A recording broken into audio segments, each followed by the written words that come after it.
You're not allowed to say hi before I come on screen. You can't do that. That's breaking the rules. Thank you for the tail pet, Tokai. You're not allowed to preempt it. How are all of you doing today, Awomfies? How's stuff? How are things? It appeared on stream at the exact moment you appeared. Yeah, but you said it before. You said it before I said hi. That's cheating. That's cheating. You can't do that. All right, let me get a real quick drink out.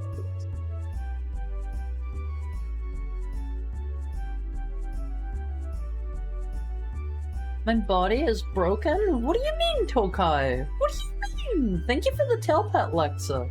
Are you alright? I just reacted really fast. You're telling me lies, too! I won't phase, take this man away. Take this man away, throw him into, I won't be prison. Thank you for the head pat, Peter Jojo. How is everybody today? How is your Friday treating you so far, I won't phase? Anything cool going on today? No sleep and violent sneezing. I'm sorry. I feel like I definitely needed more sleep last night myself. I got to bed a tiny bit late, and like the whole time I was like, man, I'm gonna regret this tomorrow. And I do. Alright, I got a work schedule today. That's good, right? That's a good thing. I hope.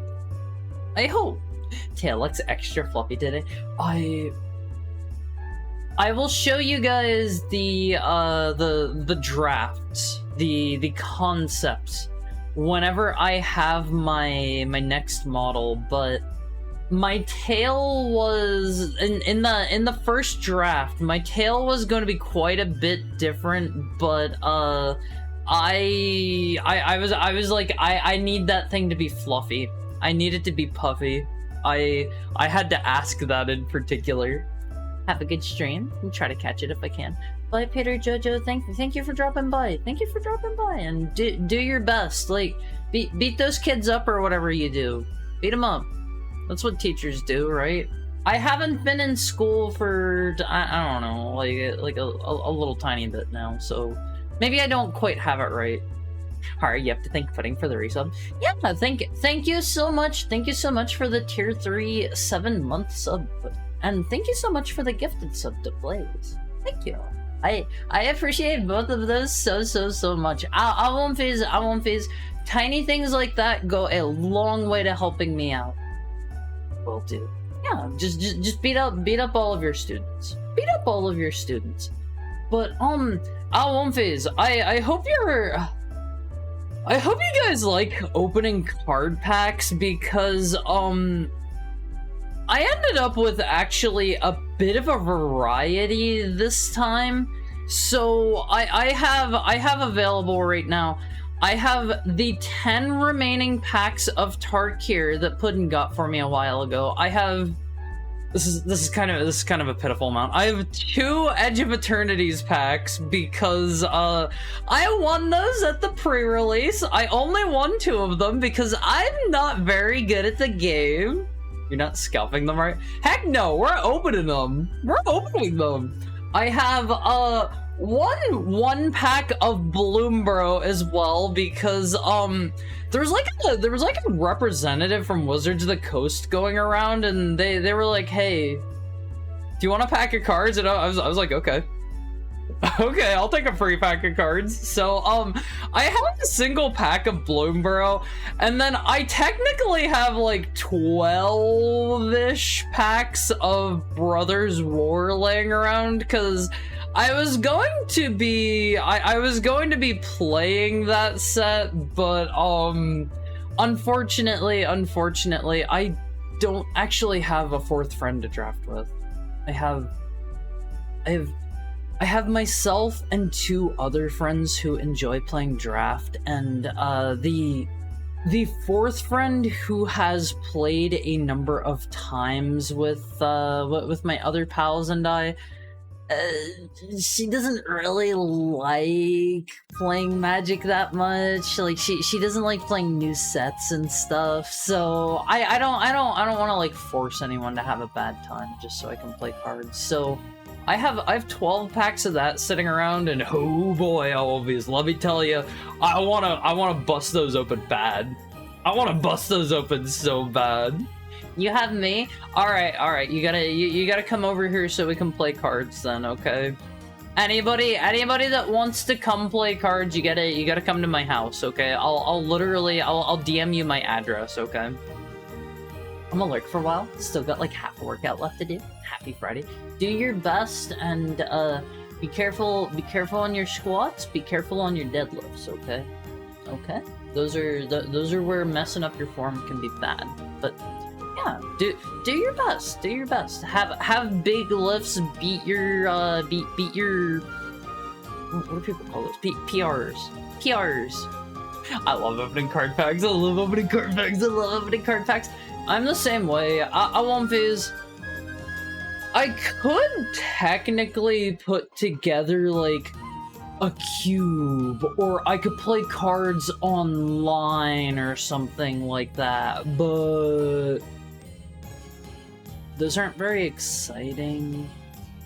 I like opening new packs, personally. I don't know, like, part of the fun, in my opinion, is, seeing what you're gonna get, right? Because you might get something, like, brand new and really, really, really super cool. Like, I have sitting over in my room, my buddy wanted me to sell this for him. He got, like, a holographic alt art Sephiroth card that I need to sell at some point, and I think that thing was worth like $100 or something like that. I don't even know. I don't even remember. But I technically have all of my cards in my room, so like I can just like walk over and grab anything and show you guys. I have like a.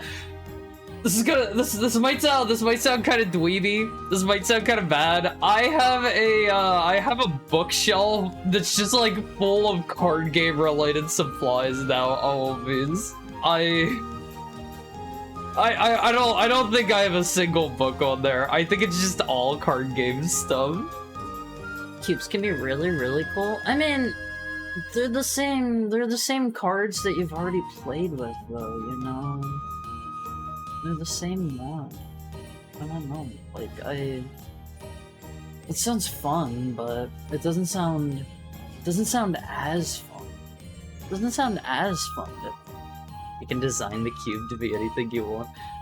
Or I could just instead open some new packs and play with some new cards, right? Coming straight from your house. Coming! I love that. I'm really excited to see what Mr. Fox does in Chapter 5 Owl Phase. I feel like we've been given a couple of hints, right? We have a couple of hints, but I'm excited to see where the plot goes. I feel like, given the fact that there are probably going to be 7 main chapters and then maybe like an extra chapter or 2. Given that we're coming up on Chapter 5, we've got to be getting pretty close to some kind of like major happening, right? I feel like that was kind of hinted at in all the prophecy stuff for Chapter 5. Better than my winnings, ignoring my very generous local shop. I do technically, I might be able to like ask my friend. He won, I think it was 6 or 8 packs of Edge of Eternity, give or take. I don't actually remember how many it was, but let me donate 2, then you'd have 10. If anybody wants to donate cards, like, I do like cards. I do like cards. That just, see, the issue with that one is, like, if I'm not literally handing out my address to you guys, it's kind of pricey to get, like, a P.O. box or whatever. I wish I could just, like, get a P.O. box and pay, like, a one-time rate, right? Alright, I'll send you a Balatro deck. That's literally just a regular poker deck, isn't it? Have they made an actual Balatro? Oh, okay. This is going to sound really stupid. Have they made an actual Balatro card game? Like, I know it's just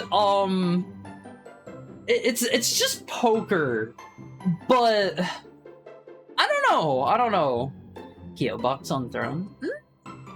See, I felt kind of bad about that because I don't think I'd be paying a fair amount, and like I don't think it would see that much usage. Their official Balatro decks on Fangamer? Wait, really? How do they differ from a regular pack of cards? Hi, Delphiman. What's up? What's up? Haru? Hands? You'll get the hands soon. You'll get the hands soon. I mean, fun would keep it stocked with cards. I don't know, like, I was thinking about for Christmas, opening up like a P.O. box where you guys would be able to send me like whatever kind of gifts or whatever if you wanted to do that, and then like I could open them on like a hand cam or something like that, right? But I'm not actually going to be in the US most likely in December, so I don't really know what to do about that. Maybe instead I open it in like October or something, and anything that you guys like send me I take with me to Japan. I would be worried about them getting like opened up or thrown out by what are they called? It's not customs, right? It's not customs. Hi, Flipped Out Mouse. Hi, Fake Nix. What's up? What's up? Good evening, Hard and chat. How are both of you doing today? How's your Friday treating you? The cute creature is back. Hold on. I have a cute creature to show you. I've got a cute creature for you right here. Check out this thing. Check out this thing. I love this one so much. I really love this one. This one is so cute, Owlbees. This one is so adorable. I feel like I feel like this is far cuter of a creature than I could ever hope to be, Owlbees. This thing just radiates pure loving innocence. Azure Wolf, what's up? Why not an emote? I don't know how this would look at emote size. I guess I could look into that, but it seems a little bit long to make emote size. I could check it out. I started to make, as per your suggestions, I started to make an art command and a, lurk command. I didn't actually finish. I made the commands, they don't actually do anything yet. You can technically use the commands, and my streaming program will like throw up a thing like, oh, somebody tried to use the command, but nothing will happen. Nothing will happen yet. I spent like all last night out on Phase. I was getting the hand cam all set up. I was getting I got a new laptop as well. I purchased for streaming abroad, and I was talking the other day about how I'm doing pretty good on money, and I blew all my money on a laptop. Just crop out its tail. We can add our own. That's true. That's true. But I don't know. I have that thing at a point where I think I could technically stream from it right now. I believe. I have a couple more things I would like to get set up just for like my own personal preferences. Are you guys like me where whenever you get like a new computer or like I don't know, like a tablet or a phone or whatever, you spend like a couple of days getting everything like set up to exactly how you like it? Hey, hi, where do Owlbees buy their shoes?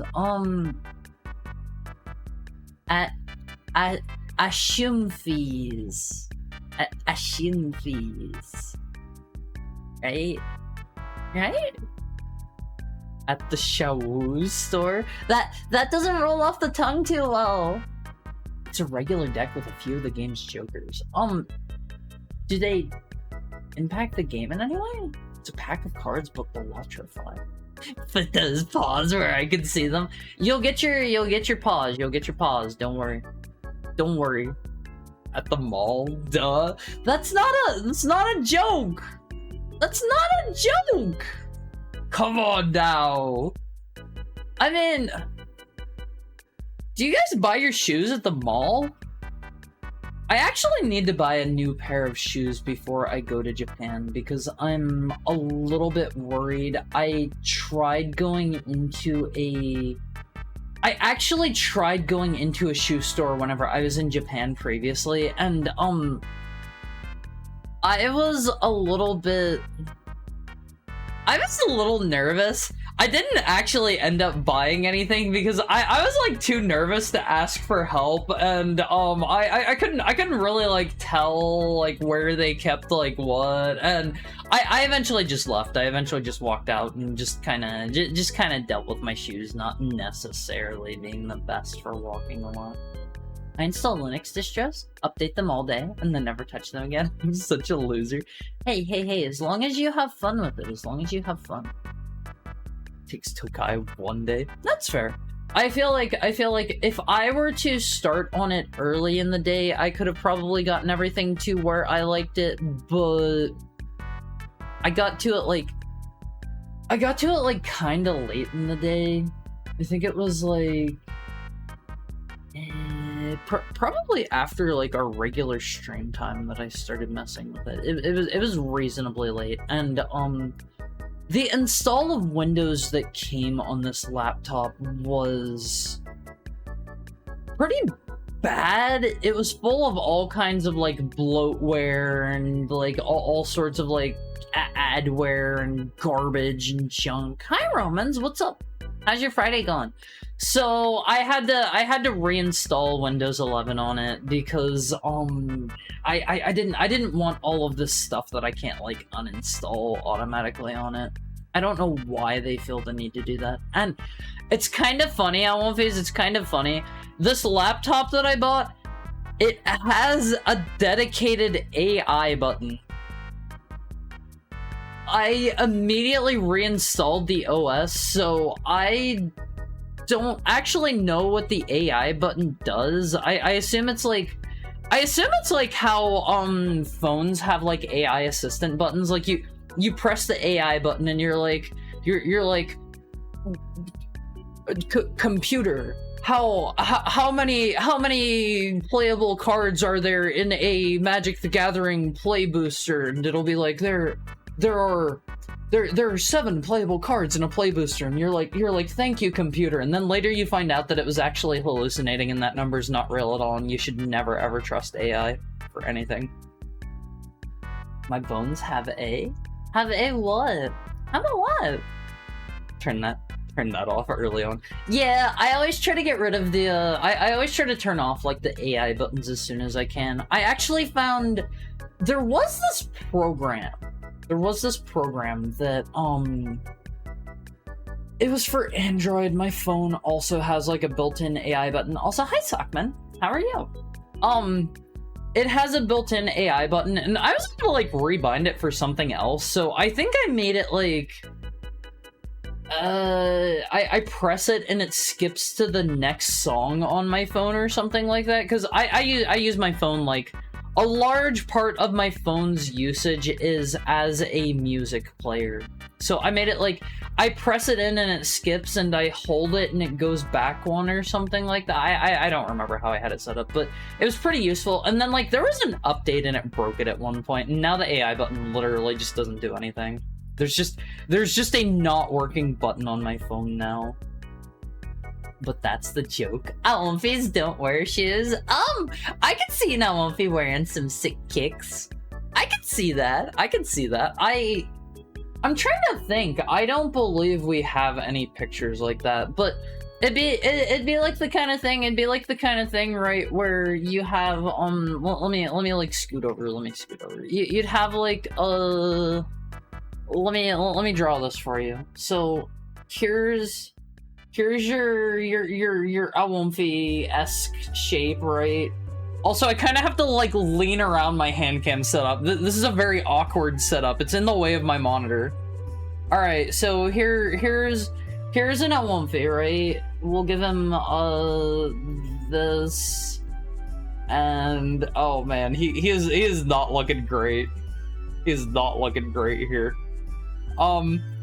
Pretend he's a little better looking, a little less potato shaped, And it would be like one of those things where like he would just be on like he would just be on like some big shoes like lifted up off the ground, right? So something like this. Something like this, Alphys. He'd just be like floating a little bit higher because of the shoes. Yeah, something like that. Something like that. I love my potato brother. A bird half a room for him. He should like a potato because he's missing his ears. Hold on. There we go. He's a bit less of a potato now. I forgot his ears. High speed Varumfi. He looks like the mid stage of a baby Alpha and a grown Alpha. He was just potato shaped because I forgot his ears. Could happen to anyone. Could happen to anyone. I love Alphys. I love Alphys. I was talking about this in the Alphy Cord here recently, and I actually didn't originally love my design that I drew for the Alphys, and it wasn't until you guys started like making fan art and stuff where I was like, I got to see the Awomphi come to life real time. I feel like whenever it was just like me drawing it, and like I'm not a great artist, I'm not particularly good at like expressions or really much of anything whenever it comes to art, but you guys really brought the Awomphi design to life, and it made me really start to like it. Just same neat Friday as usual. Make sure you take it easy, make sure you relax, unless you have stuff to be doing. If you have stuff to be doing, don't relax too hard on it. It's okay. Okay. My bones have AI? I didn't say bones. Did I? Did I? It'll be like, it depends. That's literally a non-answer. That's literally a non-answer. Day is good. Need to clean my room some more. I wish you luck. My vacuum cleaner apparently... I don't know what kind of vacuum cleaners actually work this way in 2025, but I have one. Also, hi Caledonian Donald. Hi Surface Tenchi. How are your Fridays treating you? Hi Harry, how are you doing? How are you gonna do the thing with your hands? I'm gonna open some card packs. My day is going great though. Thank you for asking. I'm a teensy tiny bit tired. I'm a little tiny bit tired, but I don't know what kind of vacuum cleaner does this in 2025. The one that my buddies have that I've been using, because it's way better than my old vacuum cleaner, it has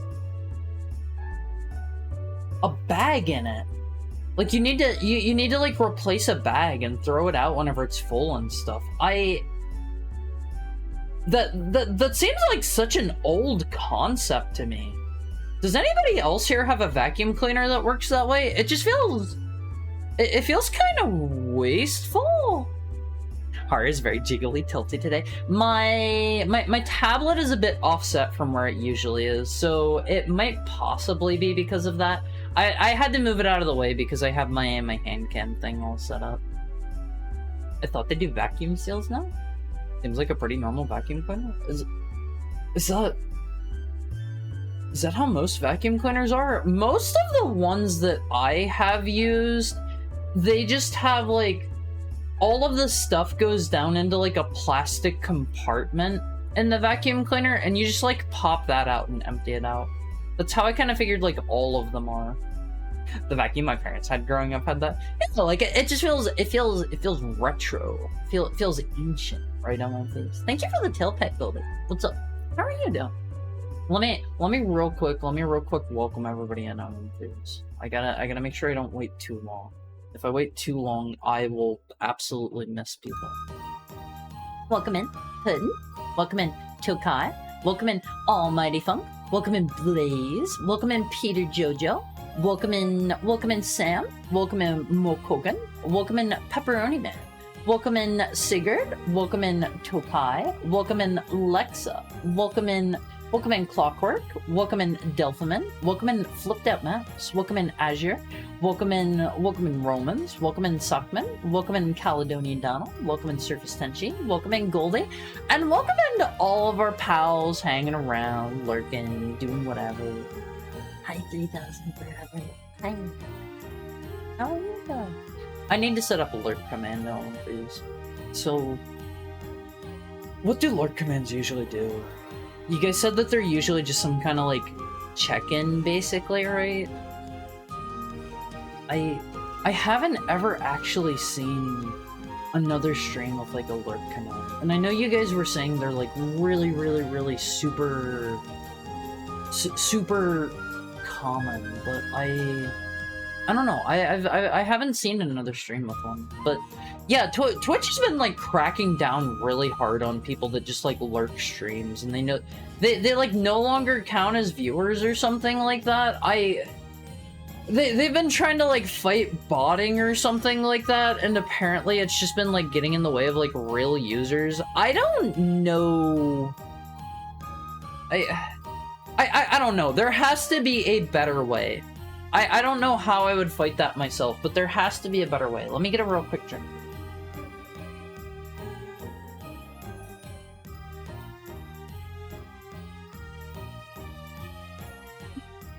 I watched The Substance and I'm eating food.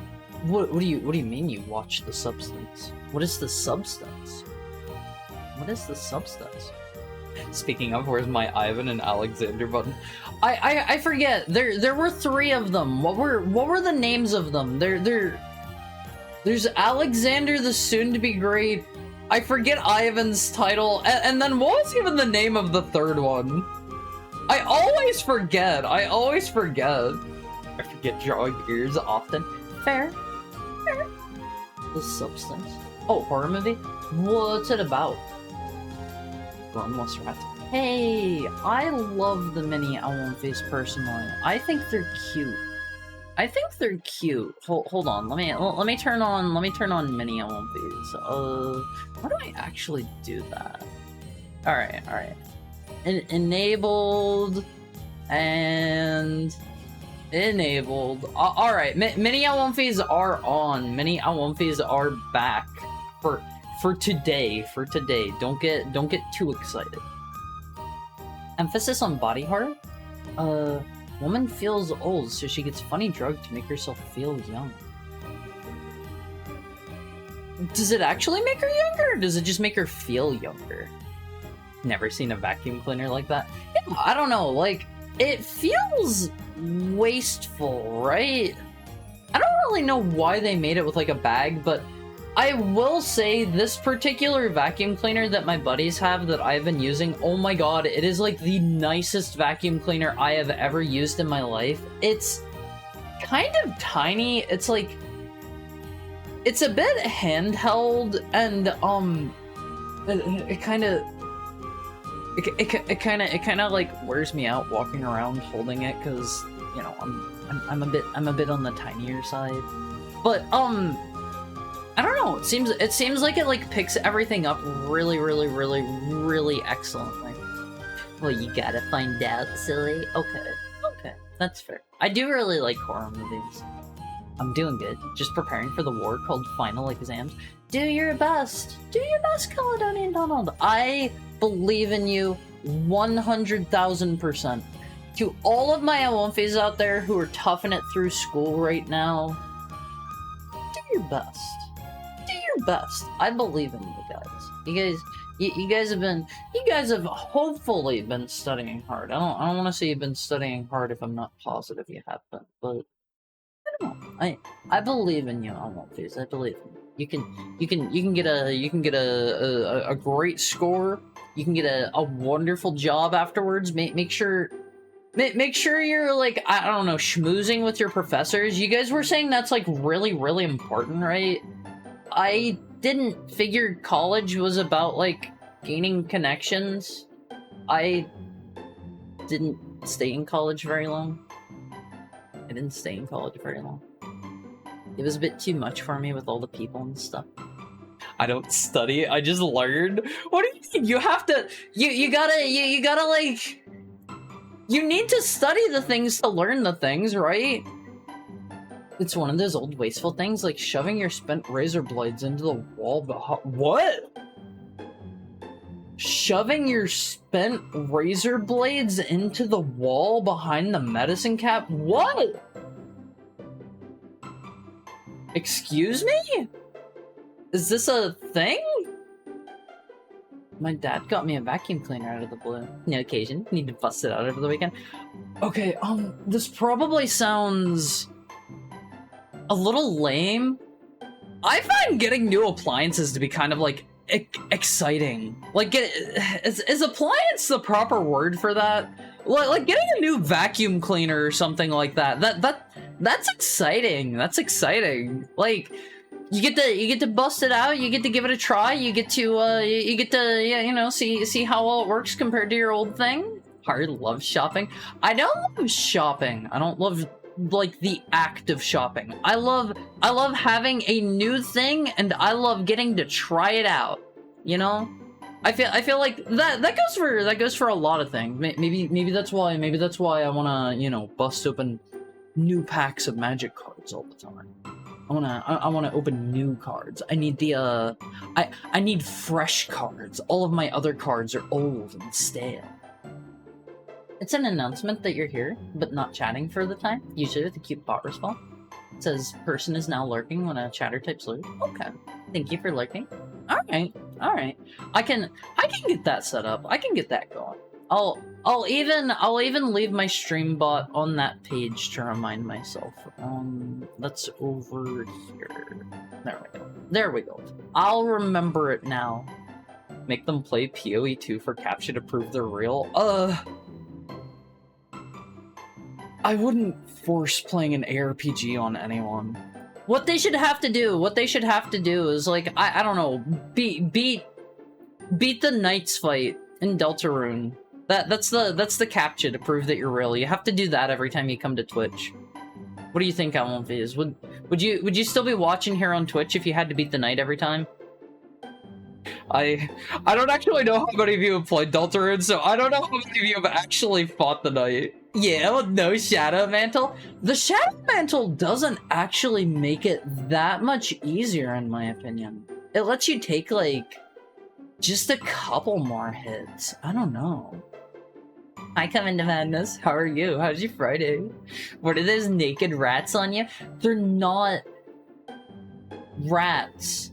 These are baby Alwumfies. These are baby Alwumfies. Okay. Alright. I'm kind of a neat freak. I wish I could just remove the canister, dump it in the trash, and make it city waste management's problem. What do you mean remove the canister? Do you have one of the ones that has like a bag or something like that? I also find like a lot of vacuum cleaners come with like filters and stuff, and I don't know if you're just supposed to take your vacuum cleaner outside to clean those or something, because every time I try to take them out to clean it, it gets stuff everywhere, like immediately. I hate that. I hate that. Smart people don't need to study. That isn't true. That isn't true. Like, everybody has to learn. It's just like, you know, the act of learning may take different amounts of time for different people. It's super exciting. Yeah, I kind of wouldn't mind a new vacuum cleaner myself after using my friend's, but as long as I'm living here, I'm just going to keep stealing theirs, I think. That's fine, right, Always? That's fine. Old medicine cabinets used to have a slit you shoved your razor blades into after shaving? I think you were supposed to remove the medicine cabinet and take the blades out, because some of them went into bags, but no one ever did. Have a slit you shoved your razor blades into. How do I look this up? How do I look this up? Medicine cabinet razor slot. This is a thing. Wait. Ooh. Okay, hold up. This is a little bit gross. This is a little forewarning. This is a tiny bit gross. Yeah, I didn't know this was a thing. I don't like that. You just have those in your wall? What was the idea? Just you never get them out? You just leave them there forever? It's really gross because they stopped making those in like the 80s. Was that not a gross concept for them in the 80s to just have a bunch of razor blades, like a bunch of used razors in your wall? Ew. Twist Captcha played Bad Time Simulator, the website simulation of the genocide final boss. My issue with that, I feel like that one's too long. See, fighting the knight, that's a relatively short fight. That's a relatively short fight. Then they peak in high school, if they're lucky. Oh yeah, then the reality check. I was one of those people where, like, I never really had to, like, study in school or anything like that. I would always... I think I've told you guys this. After like, my dad died, I started just kind of... I kind of gave up in school. And, I started just sleeping in all of my classes. And, I would still, like, ace all of the tests and stuff without really, like, paying too much attention. Like, I would catch, like, whatever I would get and then just, like, nap in between classes, right? And, I would still, like, ace all of my tests, but my school graded it so, like, I think, like, tests were, like, 20 or so % of our grade, and then, like, it was, like, classroom participation was, like, I don't know, like, 30% or something, and then homework was, like, 50%, something like that. And, yeah, so I did not end up passing. And I ended up dropping out. I ended up dropping out of school. You'll have 2 viewers? What do you mean I'll have 2 viewers? Oh, you mean if they have to go through the night? Honestly, worth it. Worth it. I'd find a way around it. No. You gotta play some Deltarune. After you do the fight, you'll be like, wow, that was really super well designed. I'm gonna try out the games for real.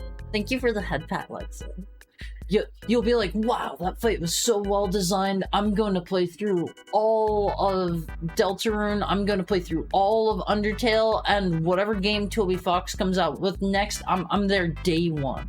I'm there day one. I've never touched Undertale anything. Haven't played, but it looks easy. Okay, those of you that haven't played Undertale and Deltarune, you know what I'm gonna ask you. You know what I'm gonna ask you to do. I'm gonna politely ask one thing of you. Will you do it for me? Will you do it for me? Never. Do it. If you won't do it for me, do it for Alexander, the soon-to-be great. All right. Okay. Do they taste good? No, you're not allowed to eat. You're not allowed to eat the baby Elonfis. Thank you for the head pat, Goldie. You're not allowed to eat the baby Elonfis. They don't taste good. Little me bones. Thank you for the tail pet. Let me get a sippy. How's your Friday going?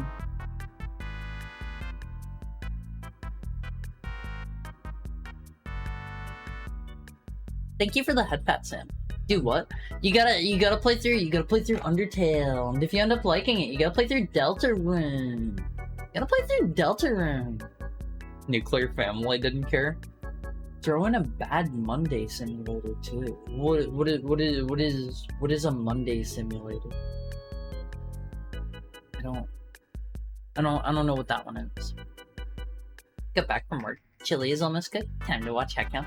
Yeah, you guys are gonna get to see my paws here soon. I I had to file down one of my nails because I was you know making myself all nice and smooth all over, and this might give some of you the heebie-jeebies to hear. I accidentally with my razor like nicked one of my nails, and I had to file it down because it was like it was kind of like jagged because of that. It wasn't like super bad. It wasn't super bad. And it didn't hurt or anything. I didn't even feel it when it happened. No matter how well they teach, they're only given so much time to do so. There's always going to be students that lag behind the lectures. Unfortunately, seems like a punishment to only give homework to a few students rather than all of them. I'm 30 years old and I haven't been to school in years. Homework genuinely sucks. Just teach good. I mean, I understand the purpose of, like, homework and assignments and stuff, but I think if you can, like, pass the material on, like, a test or whatever, you know, in a verifiable way that shows you are not cheating, right? Like, if you let people like use their laptops or something like that, I have seen where apparently schools are starting to like let people use like laptops and stuff, and everybody's just using AI to like cheat through everything. If somebody can get through like on their own, they understand the material, I'd say more power to them. Make homework worth like I don't know, 5% of the grade, 10% maybe, something like that. I never once did my summer reading because I knew the teachers wouldn't have the spheres to punish me for it, and they didn't. I don't think I ever once in my entire life did any of the mandatory school reading. I think there was maybe a point in time where I was supposed to like read some kind of Shakespeare something or other, probably Romeo and Juliet, I think, and I didn't. And I think I was supposed to have read Great Expectations, and I didn't. Die many movies. Don't kill them, Zero. Like, don't kill them. They're just nice guys. Well, let's drop out and become a content creator. Don't do that. Don't do that. So, my personal advice to anybody thinking about becoming a content creator, thinking about becoming a streamer is, don't do it. Do not do it. It is not good for your mental well-being. Do not become a content creator. Do not stream. Never stream Owl Face. Trust me. Trust me. I'm doing it. Hi. Good luck. Have fun. Thank you for dropping in. That sounds like you're leaving. Holy heck. Over his eyes. Do not become a content creator, Owl Face. I cannot recommend enough. Like, don't do it. I have seen a lot of people get into this, and they have really struggled with it. They have really struggled with it. It takes a toll on your mental well-being. It is going to beat you down. It is going to grind you up. It is going to spit you out. It is not good. It is not good. Do not become a content creator. And I know this isn't like an isolated thing with me. Like I started out same as everyone, where I'm like, oh, I don't care about like I don't know, doing well, or like people can come and go as they like and whatnot. It will get to you. It will get to you. Every time I notice there's been like an Awomfi that hasn't been around for a while, I'm like, oh, did they not like me anymore? Am I boring now? Did something change? I hope they're doing it's not good, Awomfis. It's not good. Don't do it. Don't do it. I love you, Awomfis, but it's rough. It's rough. It takes a toll on the sanity. Do that thing with the eyes again, please? You mean just opening up my eyes? Like this? Like this? This is kind of like drying my eyes out a little bit. Keeping them this open. I usually don't do this. Me leaving for 3 months to get horror brainworms. Don't do it. Don't do it. I am always worried about, like, anything. And I have spoken to so many other people that are the same way. It is so hard not to get in your own head. Hi, Mick. How's your Friday going? It is so hard not to get in your own head and be like, oh boy, what did I do wrong today? Whenever it's totally not your fault. Have I given horror brainworms? I am not going to sit here and answer that question because I don't want to make anyone feel bad. I don't want to peer pressure any of you. I want you guys to live your life. I want you guys to do what you're gonna do. If you're not gonna be around for a while or whatever, that is fine. Here is one recommendation I do have to give to you to not stress out streamers and content creators. If you are, for some reason, not going to be around for a while, don't be like, hey, I'm gonna go for a couple of months. Don't do that. I've had people do that. It's like it is frustrating. It's like why did I do something? Is something up? Is this something I can help with? Does something go wrong? What's going on? Is something wrong in your life? Can I help out? What's the deal? Hire a DM you if you're gone too long. I don't think I've ever done that. I don't believe. Maybe at a point of weakness. Maybe at a point of weakness. That's real. Ad break's about to kick in soon. I'm doing decent. How are you? I'm doing so great because I'm here with you guys. Let me set our timer. I won't phase. Let me set our timer. Where did I put that? Over here. Get up and stretch for me. I will be right back. Take care of your little brothers and sisters while I'm gone, okay? You gotta give them a pet while I'm gone and do some jumping jacks too. I don't know why. I always go to jumping jacks. I will see you shortly, Alan. I will see you shortly. I love you. Right back.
Hi, Olympies.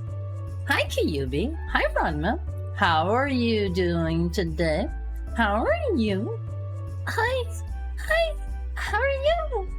Olympies, you have to say hi back, okay? Alright. Thank you for the head pet, Goldie. Don't leave him on face. I don't want to guilt trip anyone. That is not what I mean by that either. Thank you for the tail pet beaming. It's just... It's tough. It's tough.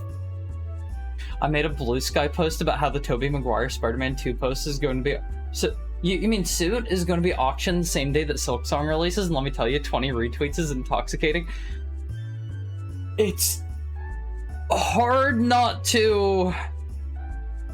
That is a little bit of a dopamine hit right there. Hoo boy, let me tell you, it gets worse. It gets worse. It looks so Menhera. Sorry. I'm not trying to look that way. Thank you for the tail pet, Kyubi. Does this look like I've gone absolutely bonkers at One Face?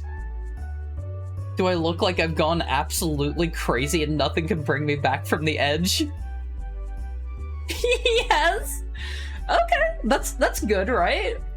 I mean, it also works for whenever like I get really excited, right? Well, you are covered in gormless rats. They're not gormless rats. What's Menhera? Mentally unwell. Mentally unwell.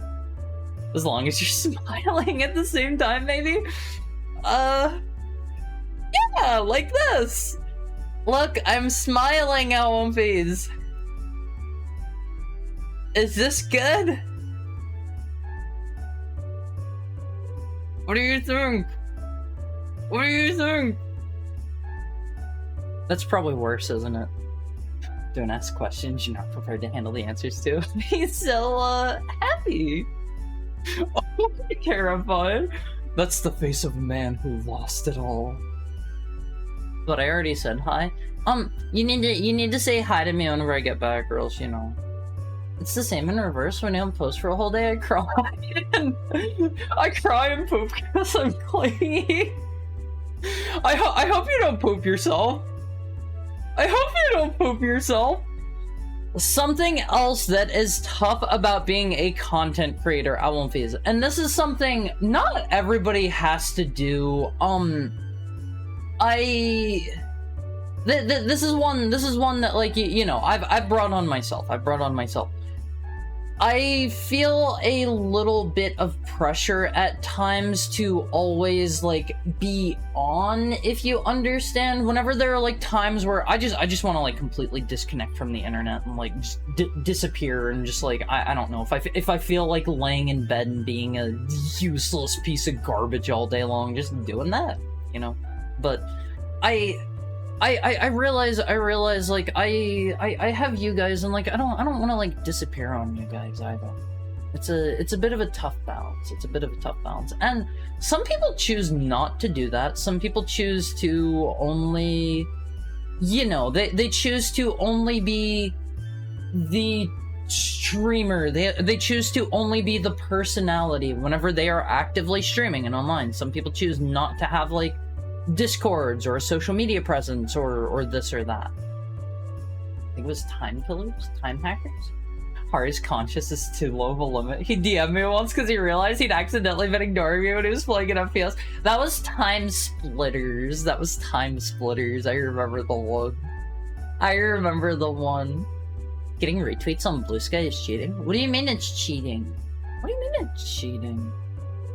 So I don't like looking at the stream now? That's fair. You can enjoy me as some background noise. Until you know, it's handcam time. Until it's handcam. I keep saying hamcam. I don't like the sound of hamcam.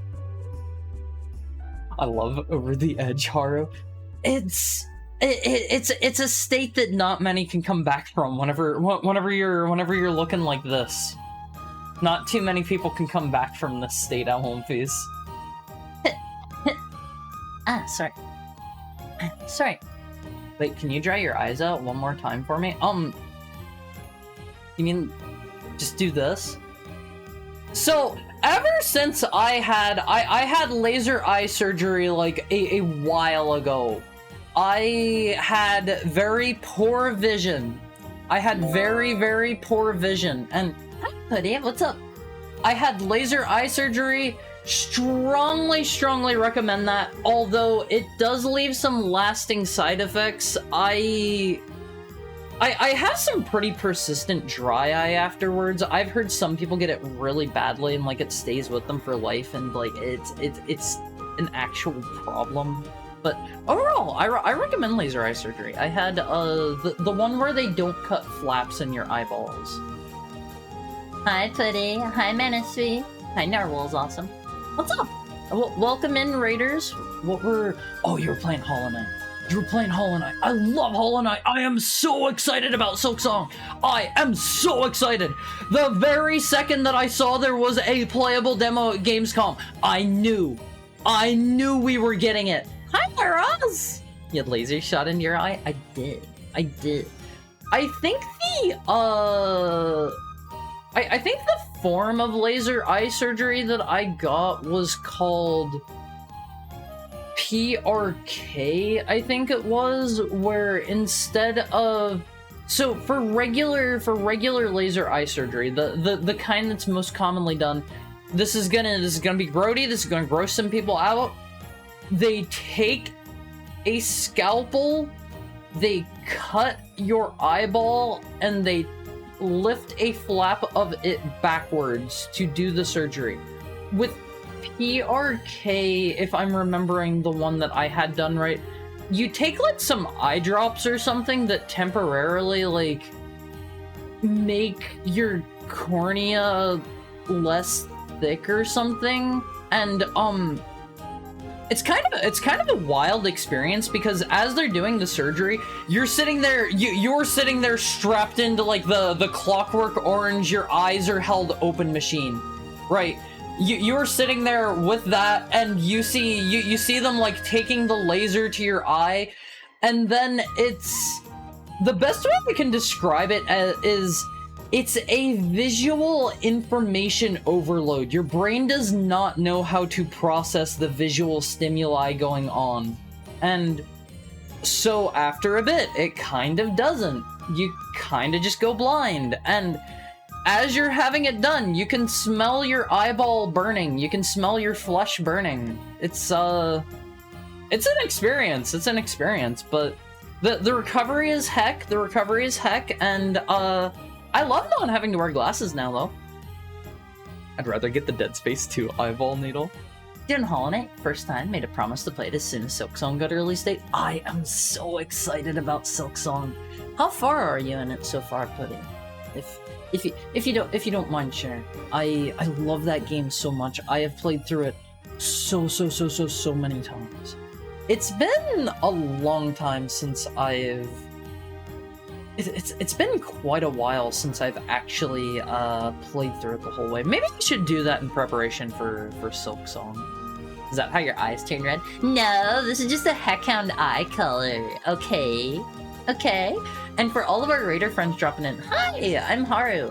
I'm a heckhound. If you like femboys, if you like retro games, if you like ROM hacks, if you like card games, today we're going to be doing a handcam stream, and I'm going to be opening some packs of cards.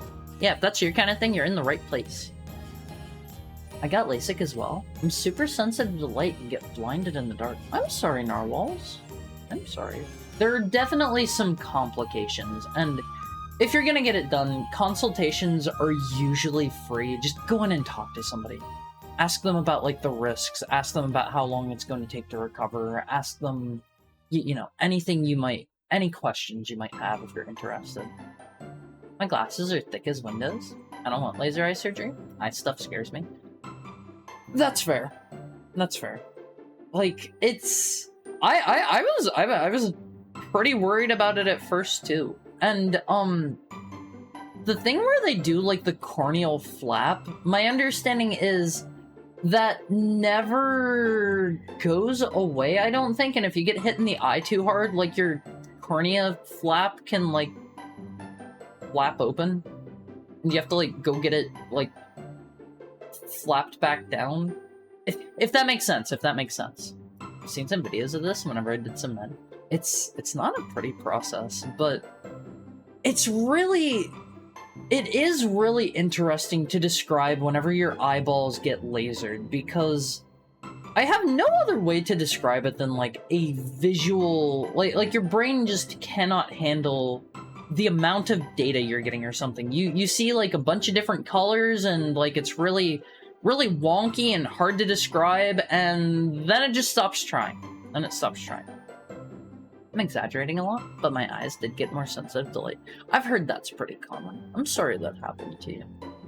I wish I knew. I'm lost, to be honest. I got a downward slam thing. I remember the one you're talking about. You have to use that to break through, like shaky floors. Shaky floors. It's okay, I'll never get that done to me. I'll reincarnate with better eyes next time. The recovery sucks. The recovery sucks, the process of it isn't fun, but I am super happy to not have to wear glasses anymore. I always hated that, and, there was a point... Also, hi, Bob! How are you? Current song is the one I called Sims Music last stream. Look, does anybody recognize the song that's playing now? Out of curiosity? Glasses are cute. I don't personally like having to wear them. If it is an option, if it is... Oh, it's the Dragon Quest one. It's, Intermezzo, I think? Yeah, this is Intermezzo. So... I had a thing, if you're a glasses wearer, you've maybe encountered this before. I was in a relationship in the past with somebody else with glasses, and we did the now kiss thing, and we clacked our glasses together, and it was really awkward. I cheered for the Dragon Quest hero in Smash. Oh good, it's from a series I hate too. Hey, Dragon Quest is good!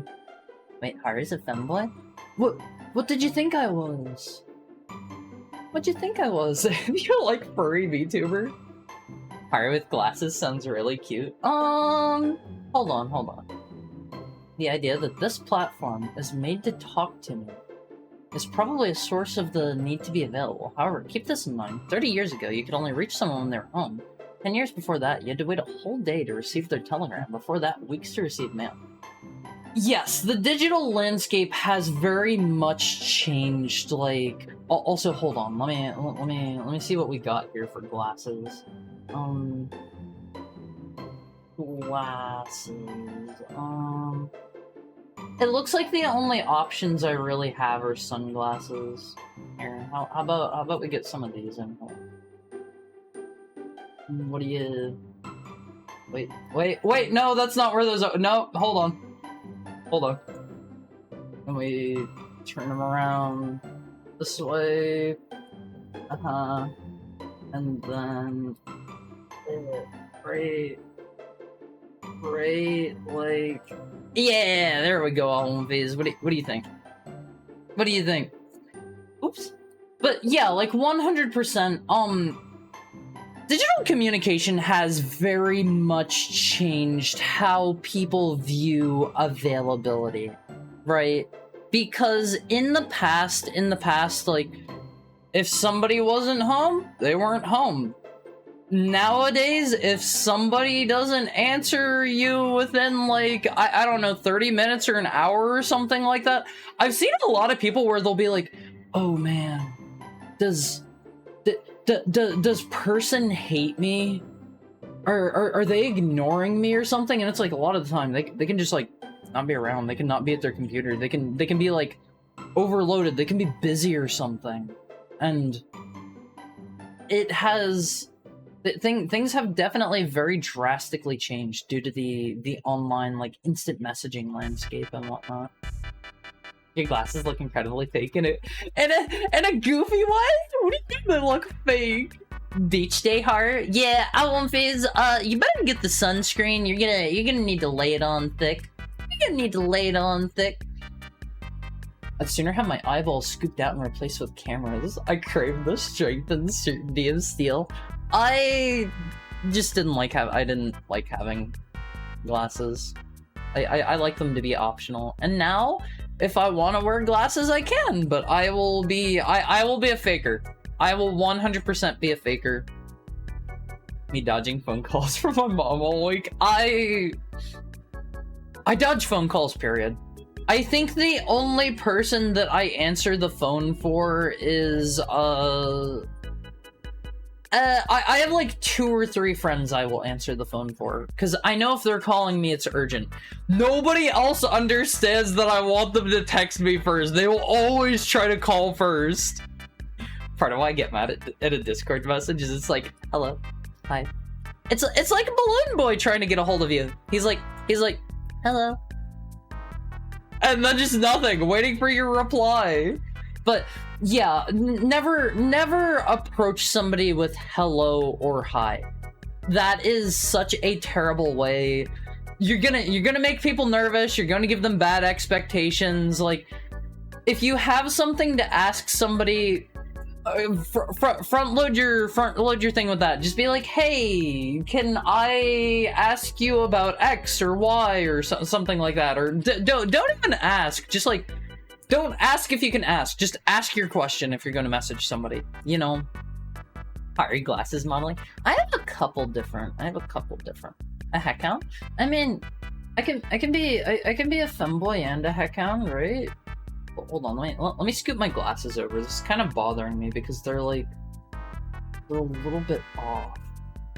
Yeah, right.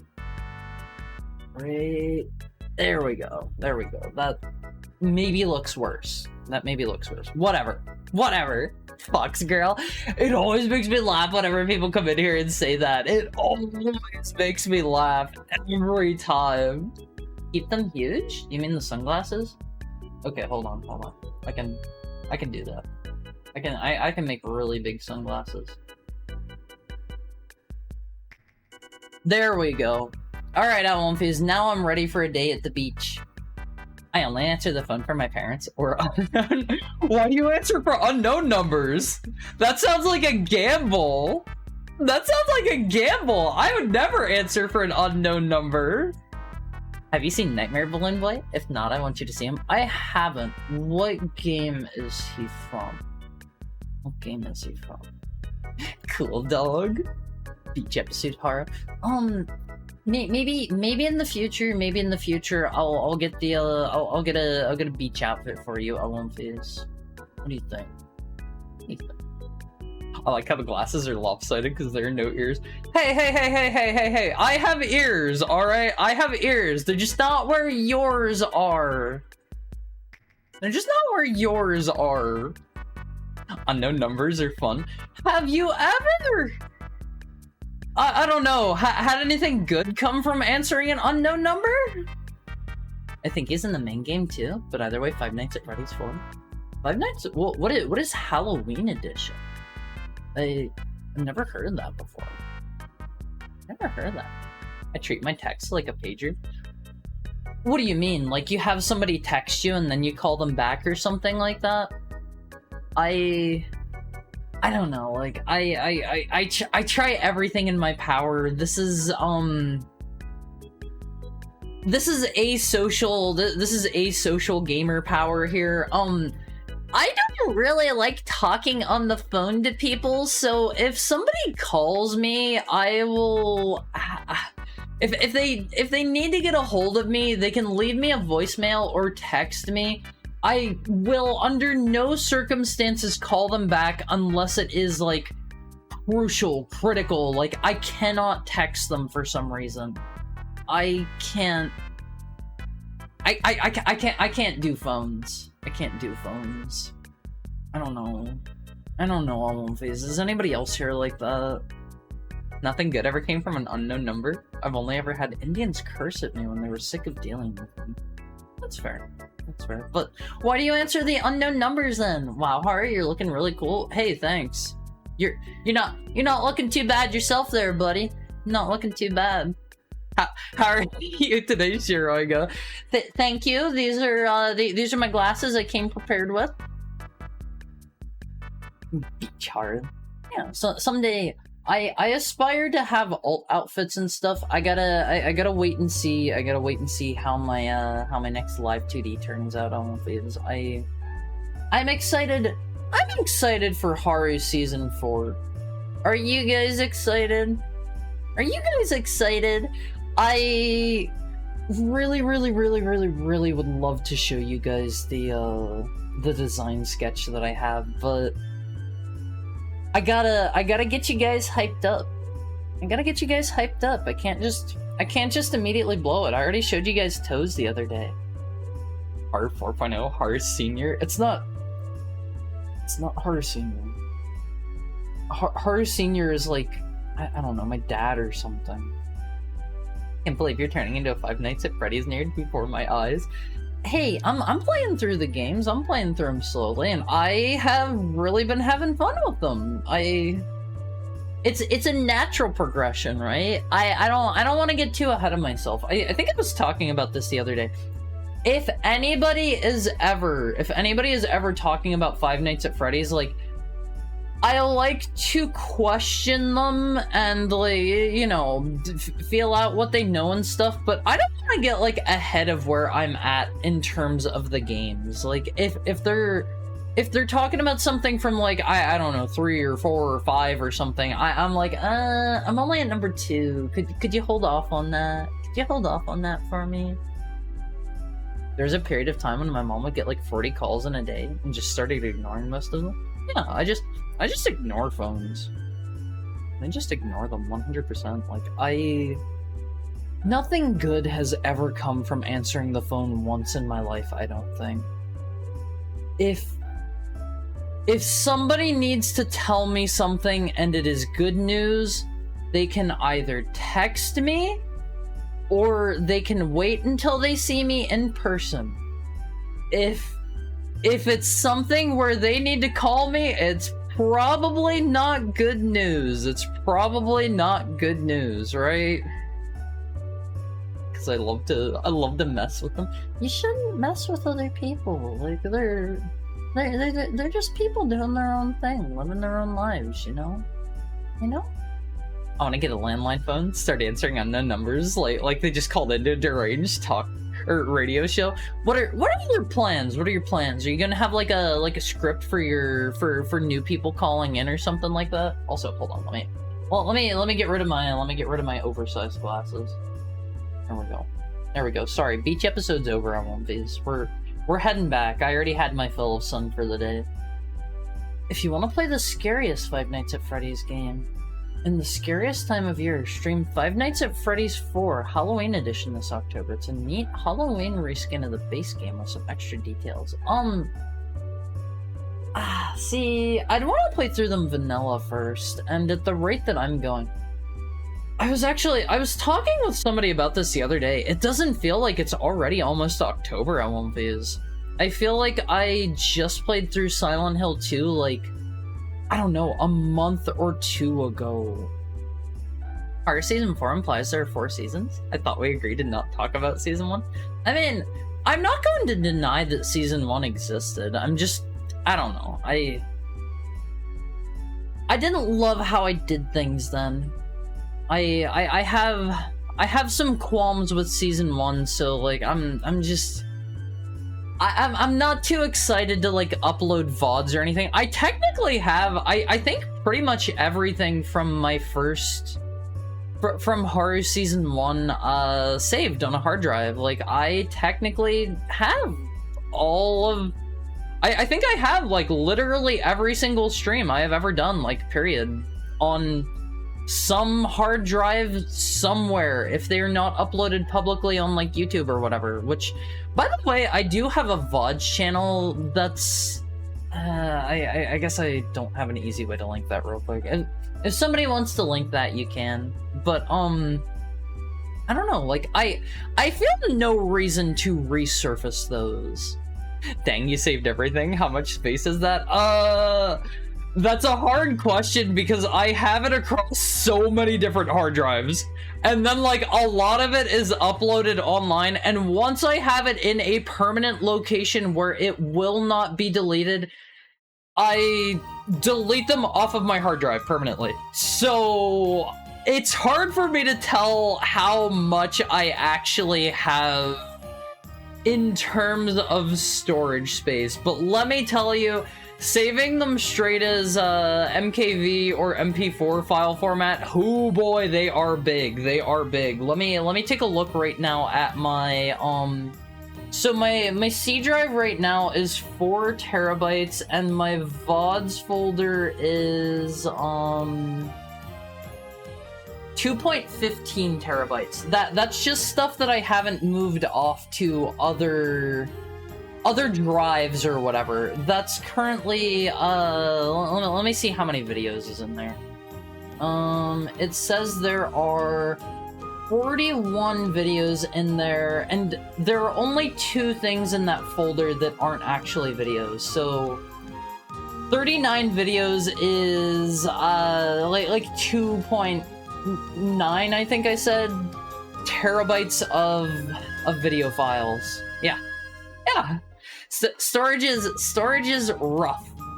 I just realized, is this Stardew music? None of the music I have is Stardew Valley music. I don't know what song's playing right now. Does anybody recognize the song currently playing? I should get those, like, now playing things at the top of the screen. Maybe I'm just schizo. No, it happens. It happens. Thank you for showing us your feet live on stream. You're so welcome, Tokai. More heart. Yes. I look forward to being able to show it off to you guys. Haru Season 4. We somehow cross over with the X-Files, and because of contrived crossovers, Haru becomes Undertale King. What X-Files character is in... Is this one of those things where, like, I think it was like Ryu is the most crossed over with character ever or something like that, and technically he exists in like every canon. Is this one of those things where you can technically like follow the is Sacrifice Mini Omfi not working?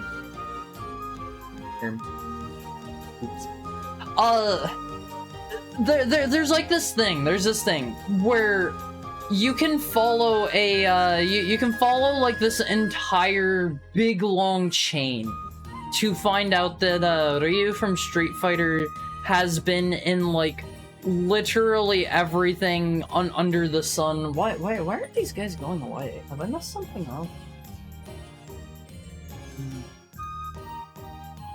Maybe I turn the Olympi commands back off and, yeah, let me turn this back off real quick. They're currently a little bit broken. Hi DTW, how are you doing? Thank you for the 18 months. That is 3 sets of 6 months Olympies. All right, we're throwing the mini Olympies in the dumpster real quick. Sorry. How many degrees of Kevin Bacon? Is that also a thing? Is that also a thing? You can check out Halloween after you finish the base game. 4 is the scariest regardless.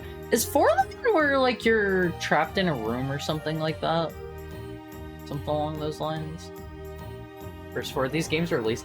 Wait! The first 4 Five Nights at Freddy's games were in 1 year? Is it Awomfi? No. AWOOMFIE. Awomfi. The Awomfi came to the stream. That's how you use it. That's how you use it in a sentence. Doing good. In a bit of pain after a root canal. I'm sorry. Is that where they, like, drill down into your tooth, like, down into your roots or something? Hey, what? He came to the stream. He came to the stream. You're a baby trying to keep them out of your bedroom. How can a baby do that? That's the one that's like a dream or something, right? I think that's the one that's a dream. Alright, I was gonna ask, any trouble finding the latest... Or, I had trouble finding the latest viewer request stream VOD. Any ideas? The VODs go up at an interval of 1 every, like, 2 days or something like that, so there is a bit of a delay, and that is partially because, getting all of those uploaded is a pain in the butt with how many, hi Stack! Thank you for the 17 months. Thank you for the 17 months. How are you doing, Snack Goats? Good to see you. It's a bit of a pain because, to upload any of my VODs that are over 12 hours or that are over, I think it was 100 gigabytes in file size or like 256 or something like that, I need to abuse a bug in YouTube's uploading system that they either don't know is there or they just haven't got around to fixing yet. And, oh, I had trouble finding the VOD on Twitch. I removed that on purpose for a reason. Not gonna talk about that too much. Not gonna talk about that too much. A certain Awomfi may have, made an oopsie with some of their personal info. A certain Awomfi. You shouldn't be doing that to stream? Oh, well, you're making it weird. You're making it weird. Okay.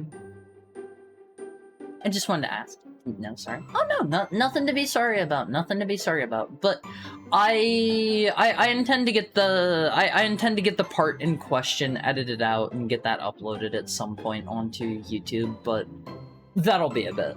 That'll be a bit. Hi Trapper. What's up? What's up? How's your Friday? How's stuff? How are things? How's the wife? How are the kids?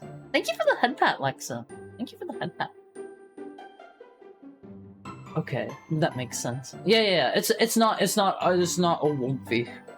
Don't worry. Thank you for the head and tail pat, Trapper. So, here's my big brain train of thought on Awomfis. Awu? Right? Awu? Like, can we get an Awu in chat? Awu plus Oomfi. Awomfi. Awu? No. I mean like the emote. Yeah, there we go. Awu? Why the question mark? Yeah, it's Awomfi. I thought it was clever. I thought it was clever. Aha, but your dream crumbles because Sans is not in Smash, only a costume based on him. The fact that there is a costume based off of Sans in Smash means that Sans, like, they are aware of his existence in Super Smash Bros., therefore he has to exist in some way. R meets the X-Files, which means X-Files meets the Simpsons. Homer got kicked out of Riverdale by Archie. Wait, is that a thing? Archie met the Punisher. The Punisher premiered in Spider-Man. Spider-Man was in Marvel vs. Capcom with Ryu. Ryu was in Smash Bros. Sans is in Smash Bros. Haru is therefore Undertale canon. Honestly, Through the whole degrees of separation thing, I probably am, I don't know, canon in Undertale in some way, shape, or form. Like, I have probably, like, collabed with some streamer who has collabed with some bigger streamer who was in an official promotion in a video game that had, like, say, I don't know, Chun-Li is a crossover character, and Chun-Li exists in the same universe as like, you see where I'm going, Sans is canonically a living costume. That's not what I said. It's not a costume. You're not supposed to know it's nightmares at the start, but it's kind of obvious since they're named the nightmare characters. I mean, so, this has kind of always been my question with Five Nights at Freddy's. How do you discover the names of the characters? Is that from, like, data mining or something? Or did the community just, like, collectively agree that he's going to be, like, Golden Withered Freddy? It's not Sans. It's Sans Undertale! It's French! It's literally French! It is, like militaires sans. Oh, AWOO. AWOO. Thank you so much, Pudding. Thank you for the 10 bugs. Their names on the custom night menu. Oh, okay, that makes sense. Hi, Angie Cord. But, like, dude, did that come about from, like, data mining, or did everybody just, like, collectively agree that he's Golden Withered Freddy? Also, it is sans. It's like militaire sans frontiers or whatever. I've just mangled French. Anybody that's French here, I apologize. A-W-O. It's an English word now? No, it's sans. It's sans. To awu or not to awu? That is the question. We always awu. We always awu. I look forward to meeting. When do I get to see Fredbear? When do I get to see Fredbear? It's pronounced like sand. It's not pronounced like. It's not sands. It's suns. Hi Manishi, how's your Friday? We shop music? Maybe I had one of the like Wii songs get DMCA'd at one point and I had to remove them, so I don't remember which ones are still on. That's a spoiler. Okay, alright, that's fair. He's named after the font? Yeah, sans serif. It is without a serif. It is sans serif. Right? Right? Based. It's sans serif. Comic Sans? Yeah, it's Comic Sans. It's not Comic Sans. It's not Comic Sans. That sounds... who even says that? Who even says that? It's Comic Sans. It's Comic Sans. Old Grandpa serif? You mean, what's his name? Grandpa Semi. Grandpa Semi. Like Semi Sans Serif, right? Semi Serif? I forget the actual font name. I forget it. Don't owl, $350 fine. It's funny that you say that. It's funny that you say that because hold on, while I find the one I'm thinking of. Look at this art that Romlimo did. It's so cute. It's so cute. I love this one. All right, here you go. Here's the relevant one. Semi-serif, not semi-sans serif. Not a font, it's a style of font. Whatever. This is by Hanabi. Hanabi used to draw a lot of a reasonable amount of art of me. Hold on, I have 3, 4, 5, 6, 7, 8. I have 9 pictures from Hanabi. I think he was. I don't remember. It was either Hanabi or Vita that drew my first fan art ever. I think this one right here may have potentially been my first ever piece of fan art. Perhaps. I'm not sure. It's either this one or perhaps Mr. Vita drew. I think it was. This was the first one that Vita did. I believe. So it's either one of those two is the first piece of fan art that I ever received. And it's a really nice feeling on my face. It's a really nice feeling. It makes me feel all warm and bubbly on the inside. It feels good. Are out here spoiling Undertale for me? So much hate. Sorry, I'm not trying to spoil anyone. The names came from the Five Nights at Freddy's God Met Pet. I mean, before Ultimate Custom Night, they had to have like, they had to have like come to a consensus that like this guy's Golden Withered Freddy. This guy is this guy is Fredbear. This guy is this is Springtrap. This is Bonnie. Right?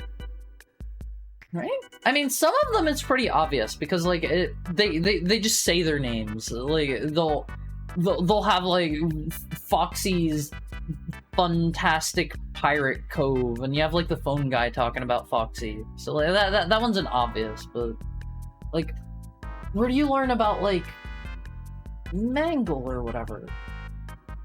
Hey Harit, you say so much hate as a joke, right? No. And I've had somebody tell me that that's wrong before, but that was the first way I had ever seen somebody refer to SMH. SMH to me means so much hate. That's the first way I ever saw that. It's the first way I ever saw that. No, but if you want to know, I'll tell you. I'll keep it on the DL for now. Yes, it is. I'm learning so much, and I still know nothing. I'm the same way, Viz. I don't know anything. Hi, Undefined Vibe. How are you doing? SMH my head. Yeah, that means so much so much hate my head. So much hate my head. And fam is short for I can't come up with anything fake but convincing sounding on the spot. SMH fam. See, I'm very cultured, Phase. I'm very cultured. It is sans without the D. No, it's sans. It's sans. Sans. S-A-N-S. It's French. Sans. Right? We need to get you to learn what the words mean so that you never get them mixed up ever again. Do you want to learn? I do know. I do know. The specific origin of Golden Freddy's name becoming official is that Markiplier shouted, "Is that Golden Freddy?" And then he stumbled upon him in Five Nights at Freddy's 1, so of course that immediately became his name to everyone. Is that... Did that happen before, before Mr. Scott gave him an official name and he just rolled with it? Are you talking about a whole different franchise right now? Huh? I mean songs? In Undertale? I can bounce back and forth between two topics. Don't worry. First one I learned was suck my head. That is SMH. No! Don't. It's not suck my head. It's not suck my head. It's dirty.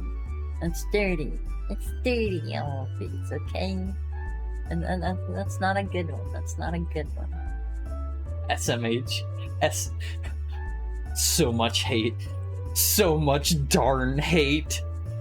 Why you gotta be a hater? Why you gotta be a hater? Shake my head. It actually means it stands for shaking my hand, and it's when you ball your hand up into a fist and you're like shaking it at the ne'er-do-wells who have wronged you. Literally nobody uses it like that. I swear to God, the first time I ever saw SMH, I saw it as so much hate. I swear, I'm not making this up. I'm not making this up. I am not a liar, Alonfiz. Fam. Full and mighty. Shin Megami Hensai. That one doesn't roll off the tongue too well. I think there's maybe like a... There's some kind of big truck outside. I don't know if you guys can hear that or not. If you know what the words mean, then why would you say semi-sans serif? I don't know. It could be like you have serif fonts, right? As the default. So you need to clarify that it's semi-sans serif, because if serif is the default, that means you have to you have to like throw it out there that it is partially sans serif. It is partially without the serifs. If serif is the default, right? So it could be semi-sans serif. Huh? Makes sense, huh? Huh? I think like that's a proper train of thought.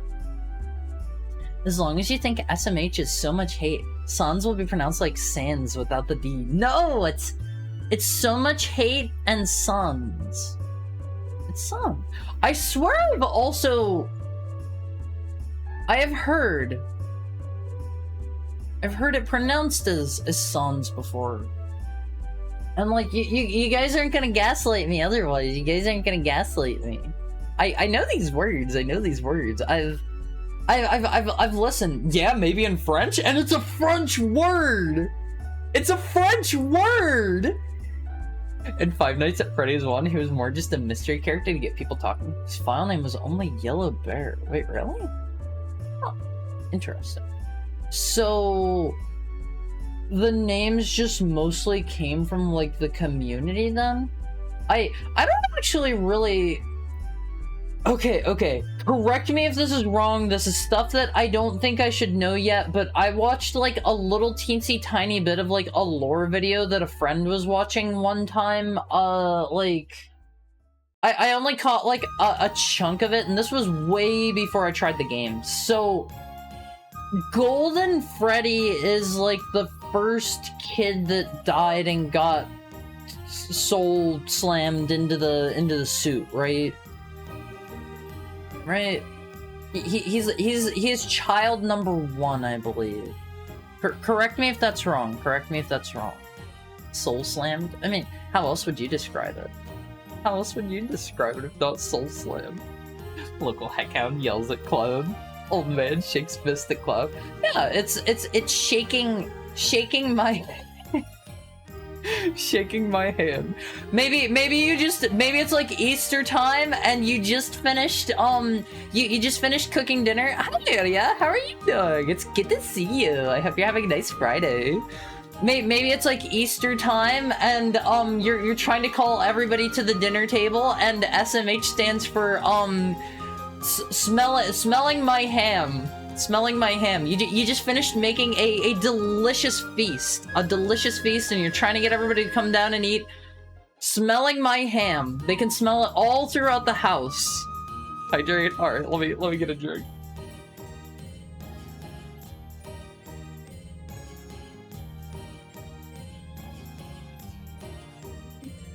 Might have been Golden Freddy. Might have been the marionette. Might have been Dang Chica. Scott will never explain anything because confusing is good writing. Oh, dude, does he never elaborate? I was under the impression everything was like pretty cut and dry and explained at a certain point. Are is messing with us? I am not messing. SMH? Squeezing my... No. You gotta... If you want to get a job out on Phase, if you want to get a job, you gotta SMH. You gotta walk in there, you gotta look the interviewer in the eye, and you gotta be squeezing my hand. Okay, pretend I'm the interviewer and SMH. Squeeze my hand. I think we still don't actually know what "it's me" means in the first game. Wait, what is "it's me"? What does "it's me"? Why would you half without instead of just half? I don't know, because like you have the default, and then you have like if the default is to imply something is full, you need to specify that it is half not full. Right? If you have a